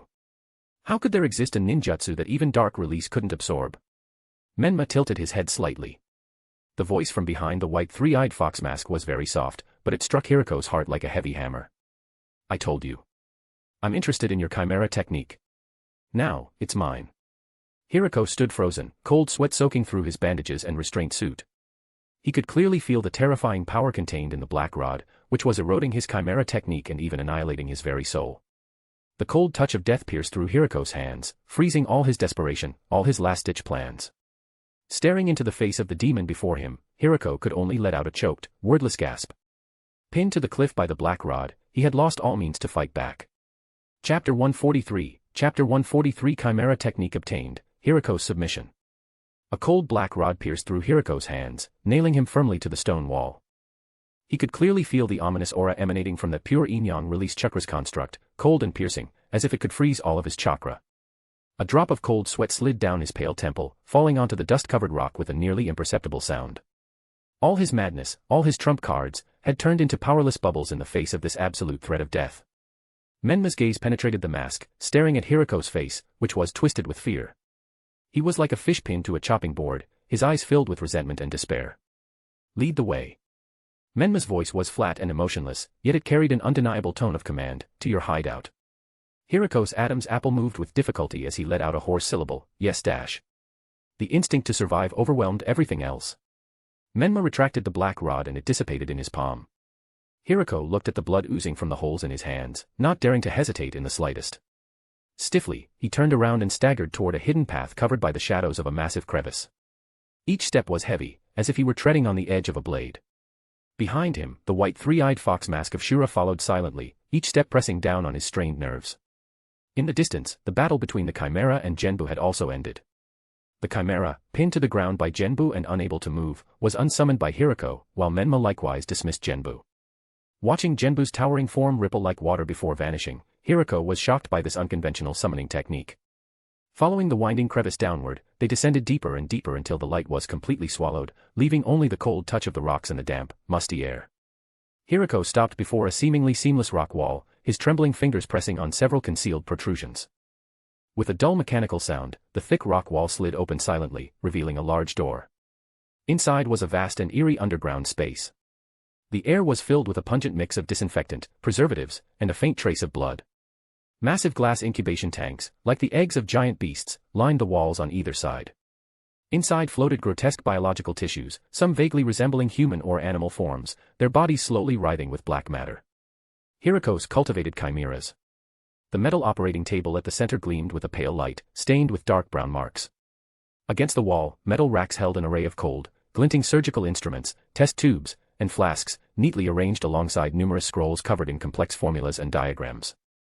This is Hiriko's lair, a workshop where life was recklessly stitched together and defiled. Hiriko walked to a heavy metal cabinet embedded in the rock wall and entered a complex code. The door slid open, revealing a single scroll sealed with multiple layers of sealing techniques. With trembling hands, he retrieved it and handed it to the figure behind him. This is the complete core of the Chimera technique. Hiriko's voice was filled with humiliation and fear. Menma reached out and took it, not even glancing at Hiriko as he casually untied the scroll's binding and unfurled it with a flick. Behind the mask, his crimson Sharingan glowed faintly, the three tomos spinning silently like a precision scanner as they rapidly swept over the twisted tadpole-like script, complex chakra pathway diagrams, and the grotesque illustrations depicting the fusion process. The scroll recorded the insane theory of devouring, plundering, and stitching together different Kekkei in pursuit of perfection. After a moment, Menma rolled the scroll back up with a flick of his wrist and tucked it carelessly into the inner folds of his black robe. Not bad. Menma's tone didn't express any emotion, as if he were merely appraising an ordinary item. Only then did he turn his gaze to Hiriko's face, which was filled with terror and resentment. The underground space fell into dead silence, broken only by the faint pop of bubbles bursting in the incubation tanks. The strange, mixed odor in the air seemed to grow even stronger. Hiriko's heart pounded wildly in his chest. He knew that the moment that would decide his fate had arrived. Shura had taken the secret technique he had treasured as his life's work. Now that he, its creator, had been stripped of it, was there any reason left for him to exist? Hiriko could feel the scrutinizing gaze behind that mask, coldly weighing his value, or rather, deciding how to dispose of him. Menma took a step forward. It was a light step, yet it made every muscle in Hiriko's body tense to the extreme, nearly forcing him to stumble back. Your research is somewhat interesting. Menma's voice echoed through the underground space, carrying a casual, almost dismissive superiority, rather than hiding like a rat in here, devouring mediocre Kekkei Genkai, why not come with me? Hiriko's head jerked up, a flash of disbelief in his eyes before it was quickly buried under deeper suspicion. Go with him. To do what? Become a tool in his laboratory? Or the next target for his devouring? Submit to me, Menma's voice suddenly dropped lower, like the cold scrape of metal, serve me. As the word submit left Shura's lips, an indescribable killing intent, one that seemed to originate from the depths of the soul, descended upon the space. It wasn't violent, but it was as tangible as ice-cold water, instantly seeping into every cell of Hiriko's body. No threat. No warning. Just a pure, declarative will, submit, or die. Hiriko's bandaged body trembled violently, his sharp teeth chattering uncontrollably. He stared at Shura's white three-eyed fox mask, as if gazing upon an expressionless god of death lurking in the darkness. This wasn't an invitation. It was an ultimatum. Shura was not asking for his opinion, he was announcing the outcome. All his hopes, all his schemes, seemed laughably fragile in the face of such absolute power and will. Escape. The mysterious black rod that had pierced his palms earlier, that ghostly speed, it had already crushed any such delusions. Fight back. His chimera was no match for the opponent's summon, and his strongest techniques, the dark release and storm release, were mere child's play in Shura's eyes. There was no choice. Not even the slightest shred of one. Overwhelming fear finally shattered the last remnants of Hiriko's pride and ambition as a powerhouse. Hiriko his voice was hoarse and broken, trembling with humiliation and terror. Swear, to follow Shurasama. I offer, my loyalty, and the Chimera technique. Chapter 144, Chapter 144 Hiriko ambushes Hikari. Offering loyalty and the Chimera technique. Each word seemed to be forced out of Hiriko's throat, carrying the taste of blood. Menma watched Hiriko silently, the corners of his lips beneath the white three-eyed fox mask twitching faintly for a fleeting moment. The invisible, suffocating killing intent receded like a tide, as if it had never existed. Very good. These two simple words marked the end of this transaction. Hiriko collapsed to the ground, gasping for breath, his entire body drained of strength. Cold sweat had completely soaked through the bandages beneath his straitjacket, clinging to his cold skin. Soon, Menma brought Hiriko back to the Star City using the Flying Thunder God technique. Inside a heavily guarded underground prison built of solid rock, the heavy iron door creaked open with a dull grinding sound. Menma walked in with the disheveled and still pale Hiriko. The prison cell was spacious but sparsely furnished, containing only a simple stone bed, a table, and a chair. The dim lighting cast long shadows, and the air carried the earthy scent of stone along with a faint trace of sealing technique energy. Stay here for now. Menma's voice was devoid of emotion, as if stating something trivial. Hiriko lowered his head, but deep in his eyes flickered unwillingness, resentment, and a trace of barely concealed hope. His submission had been nothing but a last resort. Footsteps echoed from the depths of the prison, and a slender figure slowly emerged from the shadows. Hikari stepped forward to face the two. She wore the signature dark blue high-collared attire of the Uchiha clan, embroidered with the flame fan crest on her chest. Her long black hair cascaded smoothly over her shoulders, a few strands framing her pale cheeks. Her delicate features carried an almost translucent coolness, and her pitch-black eyes, like deep pools, calmly observed Hiriko. Where's Kakuzu?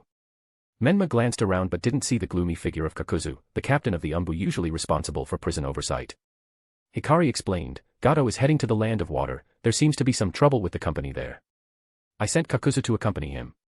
Menma nodded. Although Gato had been implanted with the Blood Oath seal, he was still defenseless against powerful ninjas. Whenever Gato traveled to inspect the various business companies across nations, Kakuzu was typically assigned as his bodyguard.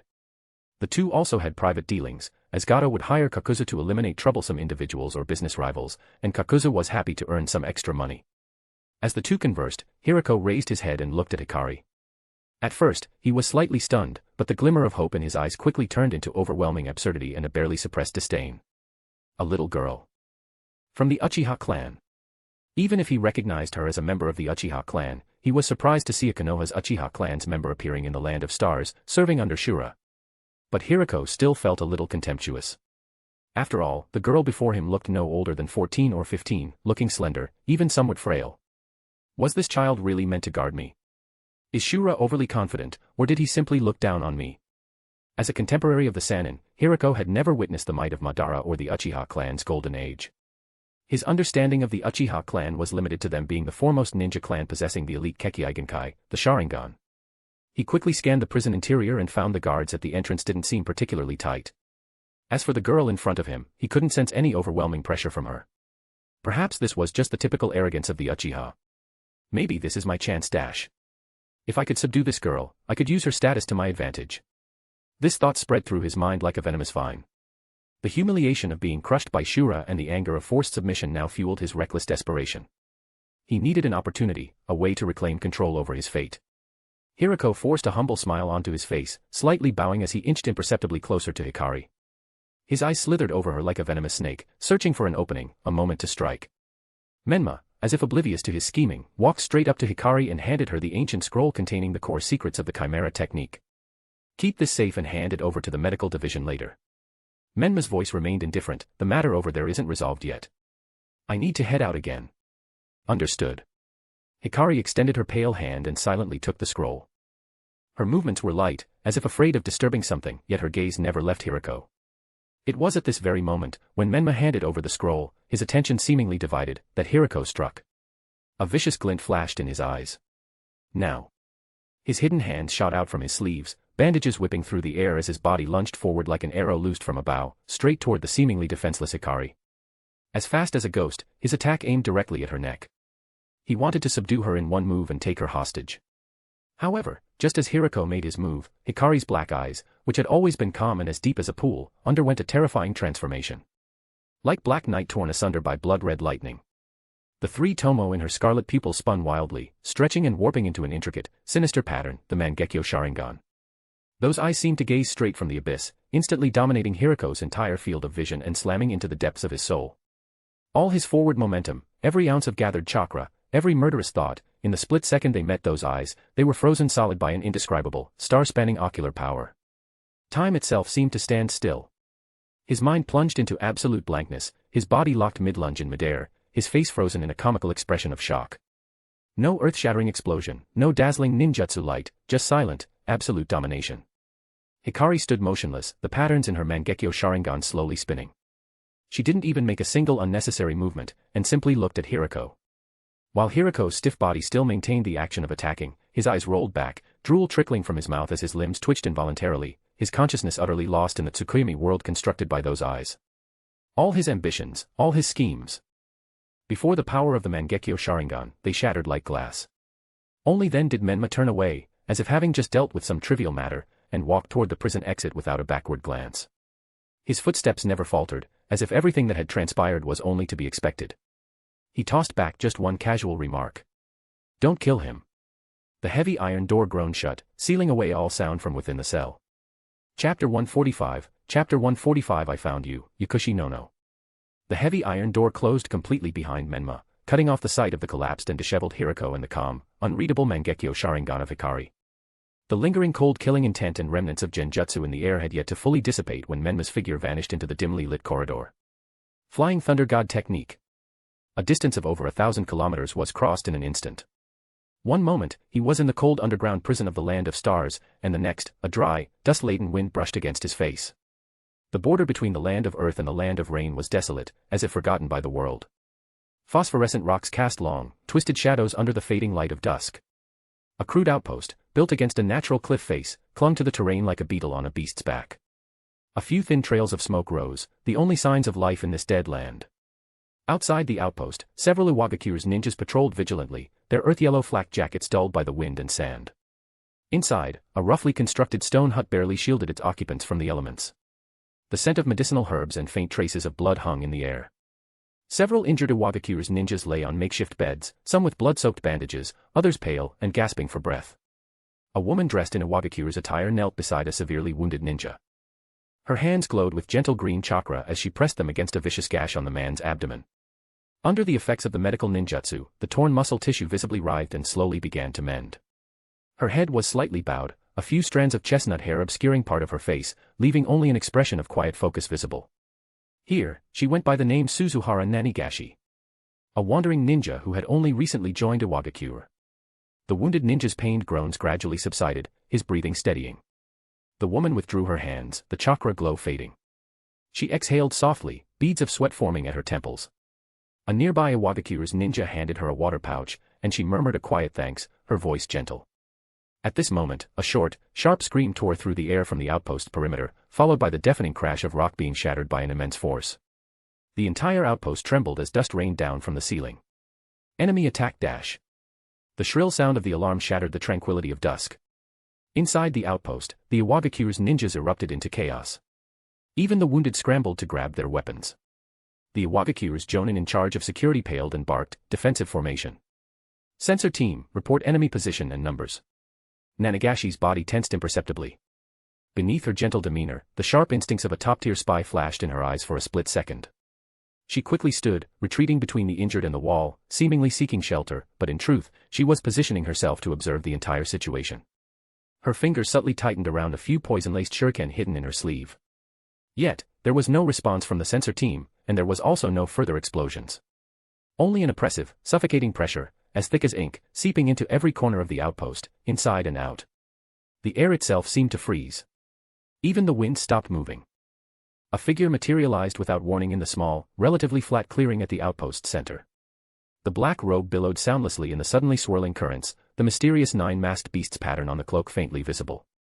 The white, three-eyed fox mask he wore burned itself into the retinas of every Iwagakure's ninjas present like a waking nightmare. The hollow eye sockets of the eerie three-eyed fox seemed to stare into their very souls. S.A. Shura. The Iwagakure's jonin's voice was hoarse, like sandpaper grating against stone. His kunai trembled uncontrollably in his grip. That name carried with it the weight of countless horrors, already infamous across the ninja world. Behind the mask, Menma's gaze swept over every panicked face in the outpost before finally locking onto the unassuming woman. Ignoring the surrounding Iwagakure's ninjas, who were terrified yet too paralyzed to act, he took a single step forward. That step was light, yet it felt like it crushed their hearts. A voice, cold and devoid of emotion, pierced the suffocating silence, each word falling like an icicle. Found you. Yakushi no. The woman's body froze the instant the masked man uttered that name. The feigned panic on her face instantly froze, then crumbled away like a shattered mask, leaving behind only stunned disbelief and a trace of deeply concealed chill, the kind that comes from being completely exposed. She sharply raised her head. Beneath the chestnut strands of hair, the gentle eyes of Nanigashi had vanished, replaced by the razor-sharp, cold gaze of the wandering Miko, Yakushi no, a look as precise and cold as a scalpel. Since her identity had been exposed, there was no point in maintaining the disguise.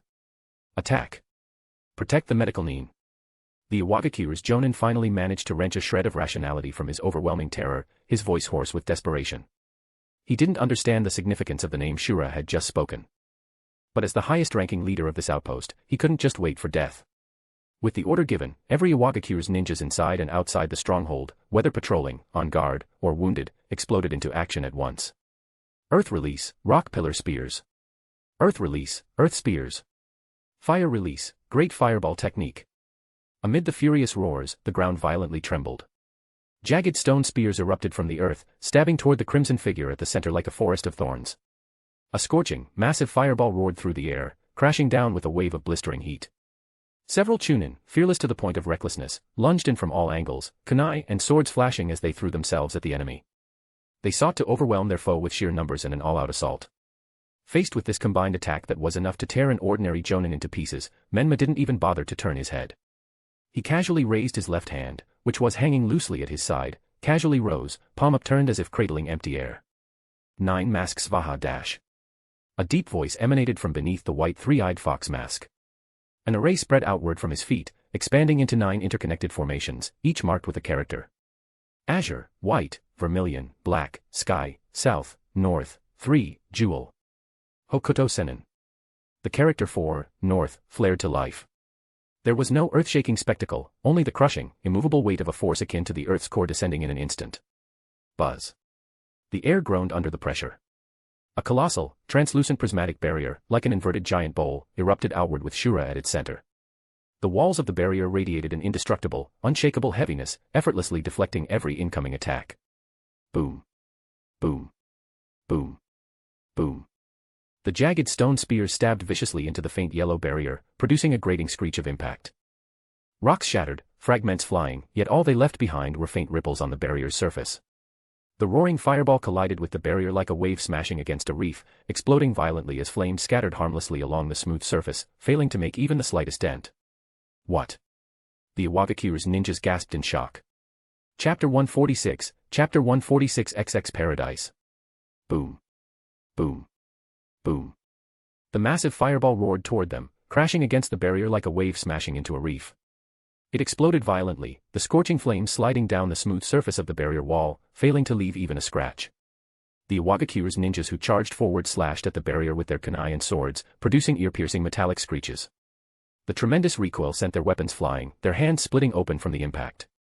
They were sent flying backward as if they had slammed into an invisible wall. They screamed as they crashed into the rocky walls or the ground, the sound of bones cracking echoing clear. Despair, like an icy tide, instantly drowned the hearts of all the Iwagakure's ninjas. Their strongest attacks couldn't even breach the enemy's defense. This wasn't a battle on the same level at all. The opponent's strength far surpassed that of an ordinary ninja. Nono's pupils constricted sharply. The moment Hokuto Senin's barrier was deployed, she moved. Not to attack, but to retreat. Her body fluttered backward like a weightless willow leaf, her speed unimaginably fast. Her target was the narrow escape route at the back of the stronghold, leading into a complex network of rocky fissures. Years of spy career had taught her one thing: against absolute power, resistance was futile. The only path to survival was escape. She had to use the complex terrain to her advantage. This wasn't the first time Nono had faced such a crisis, but her caution and decisiveness had always saved her. Her movements were ghostly, almost simultaneous with the barrier's activation and the Iwagakure's ninja's defeat. In an instant, she had already reached the entrance of the passage. Just one more step, and she could slip into the fissure, fleeing the stronghold at top speed. However, just as she was about to enter the passage, Shura in the center of the battlefield turned his head slightly. Beneath the white three-eyed fox mask, his left eye suddenly gleamed with a flash of crimson light. That was not the scarlet Sharingan, but something more sinister, more primal. Like boiling blood, like molten lava. A Kagan. An invisible, perception-disrupting force erupted instantly. Nono's vision blurred violently, and the familiar rocky passage entrance twisted and distorted before her eyes. Her sense of direction was completely scrambled. The entrance, which was once within arm's reach, now seemed to stretch endlessly into the distance. A wave of intense dizziness assaulted her mind, disrupting her high-speed movement and causing her to stumble. That fatal delay, which is less than half a second, was all it took. In that instant, Shura appeared behind Nono in a flash. A large hand clad in black fingerless gloves clamped down on her slender yet powerful wrist like an iron vice, its grip unyielding. At the same time, his other hand shot forward like lightning, seizing the back of her neck with precision. Nono felt an overwhelming force surge through her. With her vital points, her wrist and neck, controlled, her chakra was instantly suppressed and sealed by a cold, violent foreign energy. Her body felt as if bound by invisible chains, and every technique, every ounce of strength was rendered useless under that iron grip. She jerked her head around, coming face to face with the white three-eyed fox mask mere inches away. The mask's cold surface seemed to press against her cheek, and within its hollow eye sockets, two faint crimson lights flickered. "Don't move." A voice devoid of emotion whispered beside her ear. Nono's body froze completely. Her will to resist dissolved under absolute domination. She closed her eyes in resignation, her long eyelashes trembling slightly. A life spent dancing on the edge of a blade had taught her one thing: struggling now would only bring death. The stronghold fell into dead silence. The surviving Iwagakure's ninjas stood dumbfounded, watching as the mysterious and powerful Shura effortlessly subdued a medical nin under their combined assault. Holding Nono by the neck, Shura ignored the terrified gazes around him, his eyes sweeping across the stronghold. The barrier created by Hokuto Senin still glowed faintly, isolating them from the outside and also crushing any remaining will to fight. Even the Iwagakure's jonin sat slumped on the ground, watching helplessly as the enemy captured the medical nin. He barely dared to breathe, afraid of drawing the attention of that slaughter god. Nono seemed to have resigned herself to fate, her body no longer resisting in the slightest. She simply kept her eyes closed, her face pale. However, just as Menma was about to activate the Flying Thunder God technique to leave, Nono seemed to sense something. Or rather, her instincts as a top-tier spy allowed her to grasp a trace of abnormality even in this desperate situation. You dash beneath her slightly panicked eyelids, her pupils seemed to flicker faintly. She could feel it, the hand gripping the back of her neck, while suppressing her chakra, carried an indescribable, immense, and scorching presence, as if emanating from the very essence of life itself. What shocked her even more was that, at such close range, through the slight gap in the mask's hollow eyeholes, she seemed to catch a fleeting glimpse of a flash of scarlet. That color wasn't the white or dark red of the mask itself, it looked more like a Sharingan. This thought exploded in her mind like thunder. Shura. Possessing a Sharingan. How was that possible? The sheer shock nearly made her lose control and open her eyes wide. However, she was given no further opportunity to observe or think. Menma didn't grant her any time to investigate or ponder. The Flying Thunder God technique activated instantly. The eerie black figure, the restrained Iwagakiru's medical nin, and Hokuto Sennin's powerful barrier, as if erased by an invisible hand, vanished without a trace under the stunned gazes of all the Iwagakiru's ninjas in the stronghold. All that remained was the wreckage-strewn ground, the traumatized Iwagakiru's ninjas, and the cold wind howling outside the stronghold, kicking up swirls of dust. A long time passed before the suffocating pressure in the air gradually dissipated. The Iwagakiru's jonin was the first to stand up. But what was left in his heart was an even deeper mark of fear, one branded with the name, Shura. In the underground prison of Star City. As Menma pushed open the iron door, Hikari hurriedly hid a book she had been reading. Stay here for now. Don't even think about escaping. Menma said, tossing Nono, whose chakra points he had sealed, into a cell. In the adjacent cell, Hirako cowered in the corner, trembling, his arms wrapped around his knees as if still trapped in the genjutsu of the Mangekyo Sharingan. Menma noticed that Hikari's face was slightly flushed and couldn't help but ask, why is your face so red? And nothing. Why are you back so soon? Hikari's eyes darted away as she subtly hid the book in her hands. Glancing at the covered book, one could vaguely see the words, XX Paradise. Chapter 147, Chapter 147 starting as the headmaster today. Under the bright sunlight, the newly built training ground of the Ninja Academy in the Land of Stars was bathed in warmth, the fresh bluestone pavement radiating heat. 52 children of varying ages stood in neat rows, dressed in uniform dark blue short jackets and fitted pants, their small faces a mix of nervousness and barely suppressed excitement at being in this unfamiliar environment. Among them were 37 children selected from across the Land of Stars for their ninja talent, along with Karen, Kimimaro, Haku, and the 12 children originally from Hoshigakure.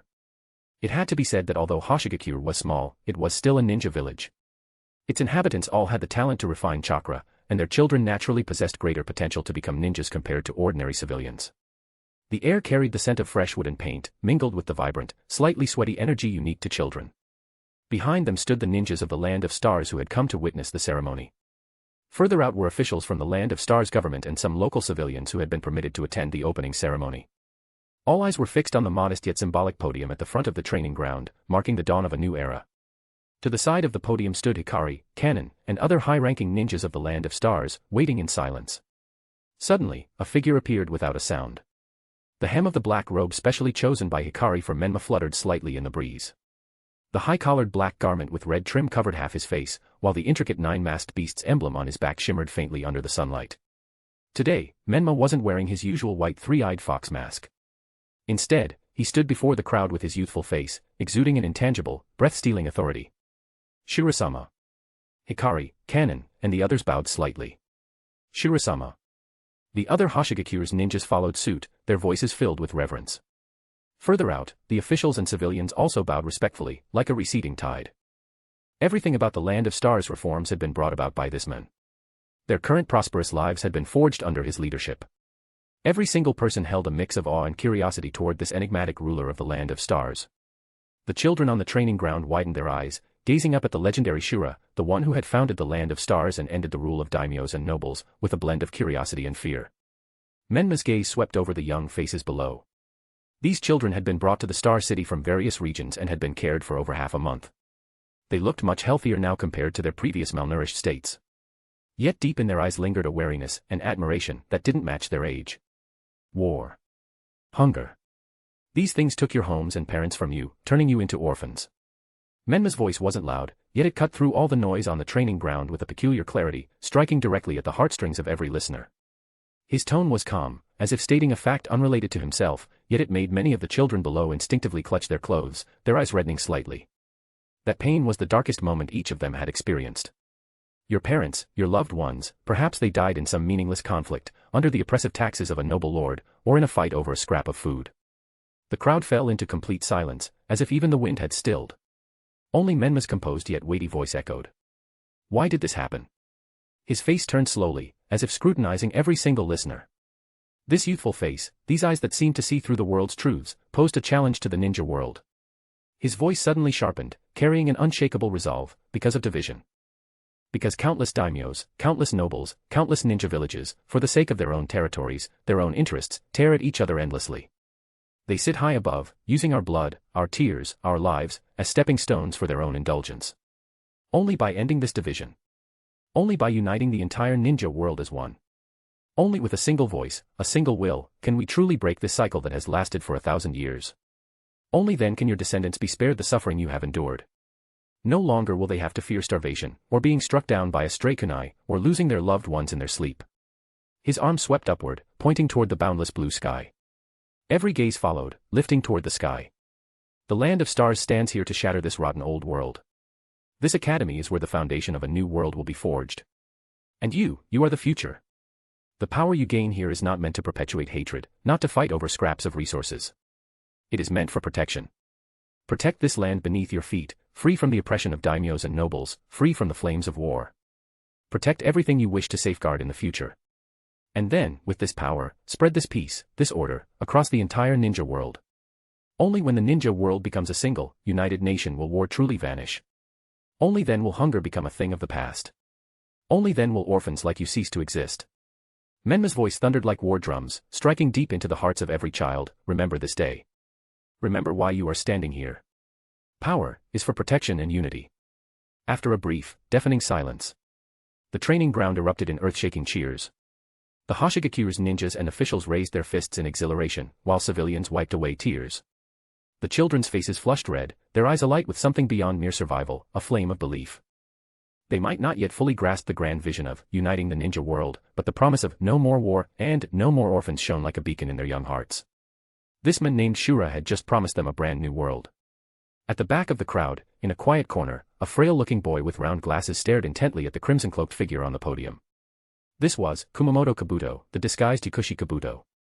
For Kabuto, Shura's words were undeniably stirring, but what truly caught Kabuto's attention was that face, that voice, an inexplicable sense of familiarity nagged at him. Though this was his first time seeing the legendary and enigmatic Shura, Kabuto couldn't shake the feeling that he had seen him somewhere before. He frowned slightly, lost in thought. The opening ceremony of Land of Stars Ninja Academy wasn't extravagant, but it was solemn. Elite Hoshigaku's ninjas gathered in full force, officials of the Land of Stars finally glimpsed their mysterious ruler, and even civilians were permitted to witness the event. The legends of Shura and his vision for a new world would spread like wildfire, first across the Land of Stars, then to neighboring nations, and eventually throughout the entire ninja world. Chapter 148, Chapter 148 Orochimaru is ready to make a move. Land of Rice Fields, the underground base of Odogekure. The air was perpetually filled with the pungent smell of disinfectant and some kind of chemical reagent, mixed with a cold, damp chill. Pale white lights illuminated the cold metal instruments and massive glass cultivation tanks, within which twisted biological tissues floated slowly in emerald green nutrient fluid. A huge display on the wall streamed with cascades of data, emitting a faint hum. Orochimaru stood with his back to the entrance, looming over a large experiment table. On it lay complex instruments and several bizarrely colored tissue samples. Dressed in a plain white kimono with black inner lining and a purple shimanawa rope tied around his waist, his golden snake pupils glinted with an inhuman coldness under the dim light as his pale fingers gently traced the edge of a petri dish. The space twisted silently for a moment. Orochimaru didn't pause in the slightest, as if he had long anticipated it. "You've come." A hoarse yet distinctly feminine and magnetic voice rang out.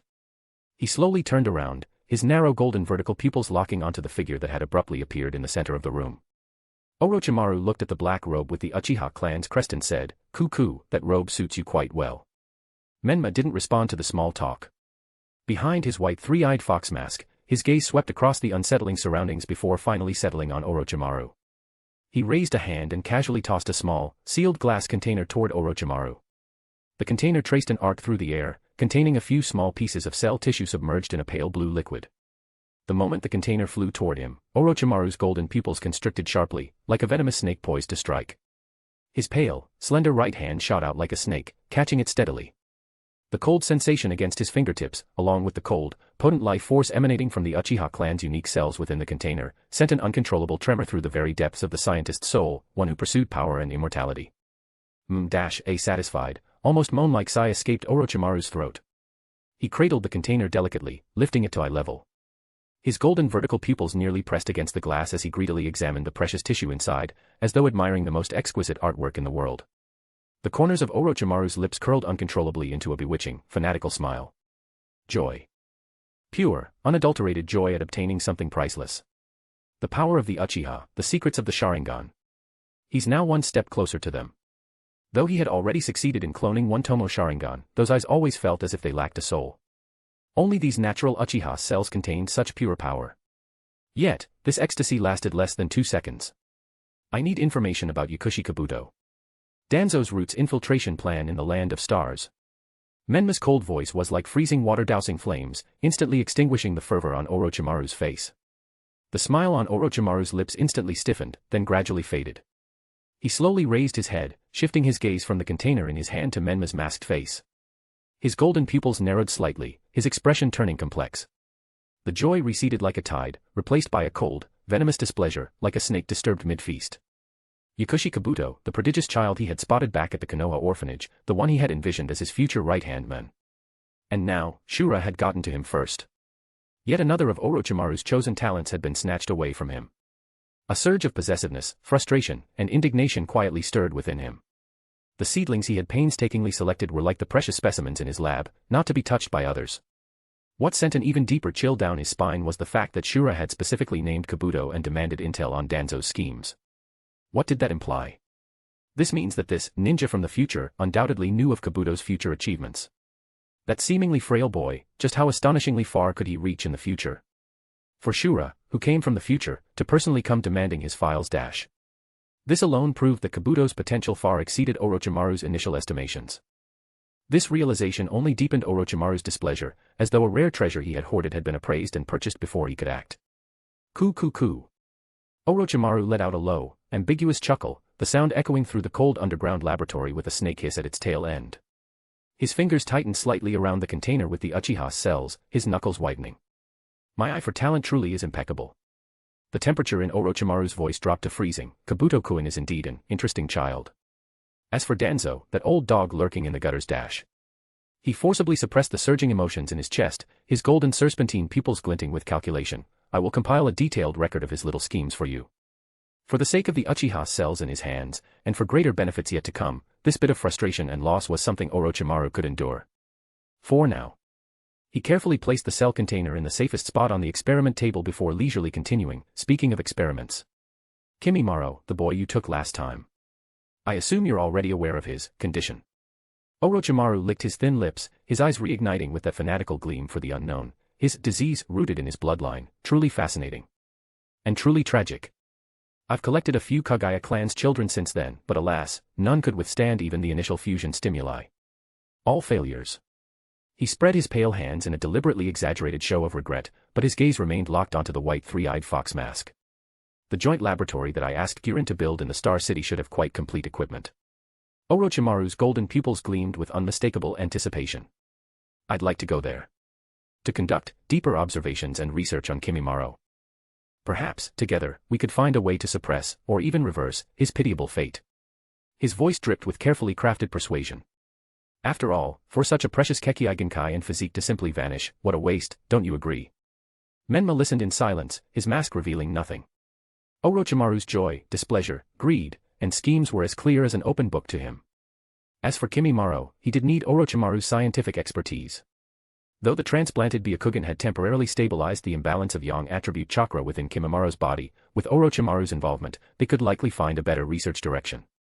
Moreover, after obtaining the Chimera technique, Menma wanted to see how it would interact with white Zetsu cells and Hashirama cells. Orochimaru's participation would accelerate the research exponentially. Fine. Menma's voice remained devoid of inflection. A gleam of light flashed in Orochimaru's eyes, and the corners of his mouth curled up again. However, my shadow clone will oversee the entire process. The white mask tilted slightly toward Orochimaru, its hollow eyeholes seeming to pierce through souls. Orochimaru, put away those inappropriate thoughts of yours. Kimimaro is mine now. The cold words, carrying a bone-chilling warning, swept through the entire laboratory like an arctic gust. The smile on Orochimaru's face completely froze, and his golden pupils contracted into dangerous slits as he engaged in a silent standoff with the unseen eyes behind the mask. the sterile scent of disinfectant hung thick in the air. The laboratory's pale lighting stretched their opposing silhouettes against the cold walls, casting elongated, warped shadows.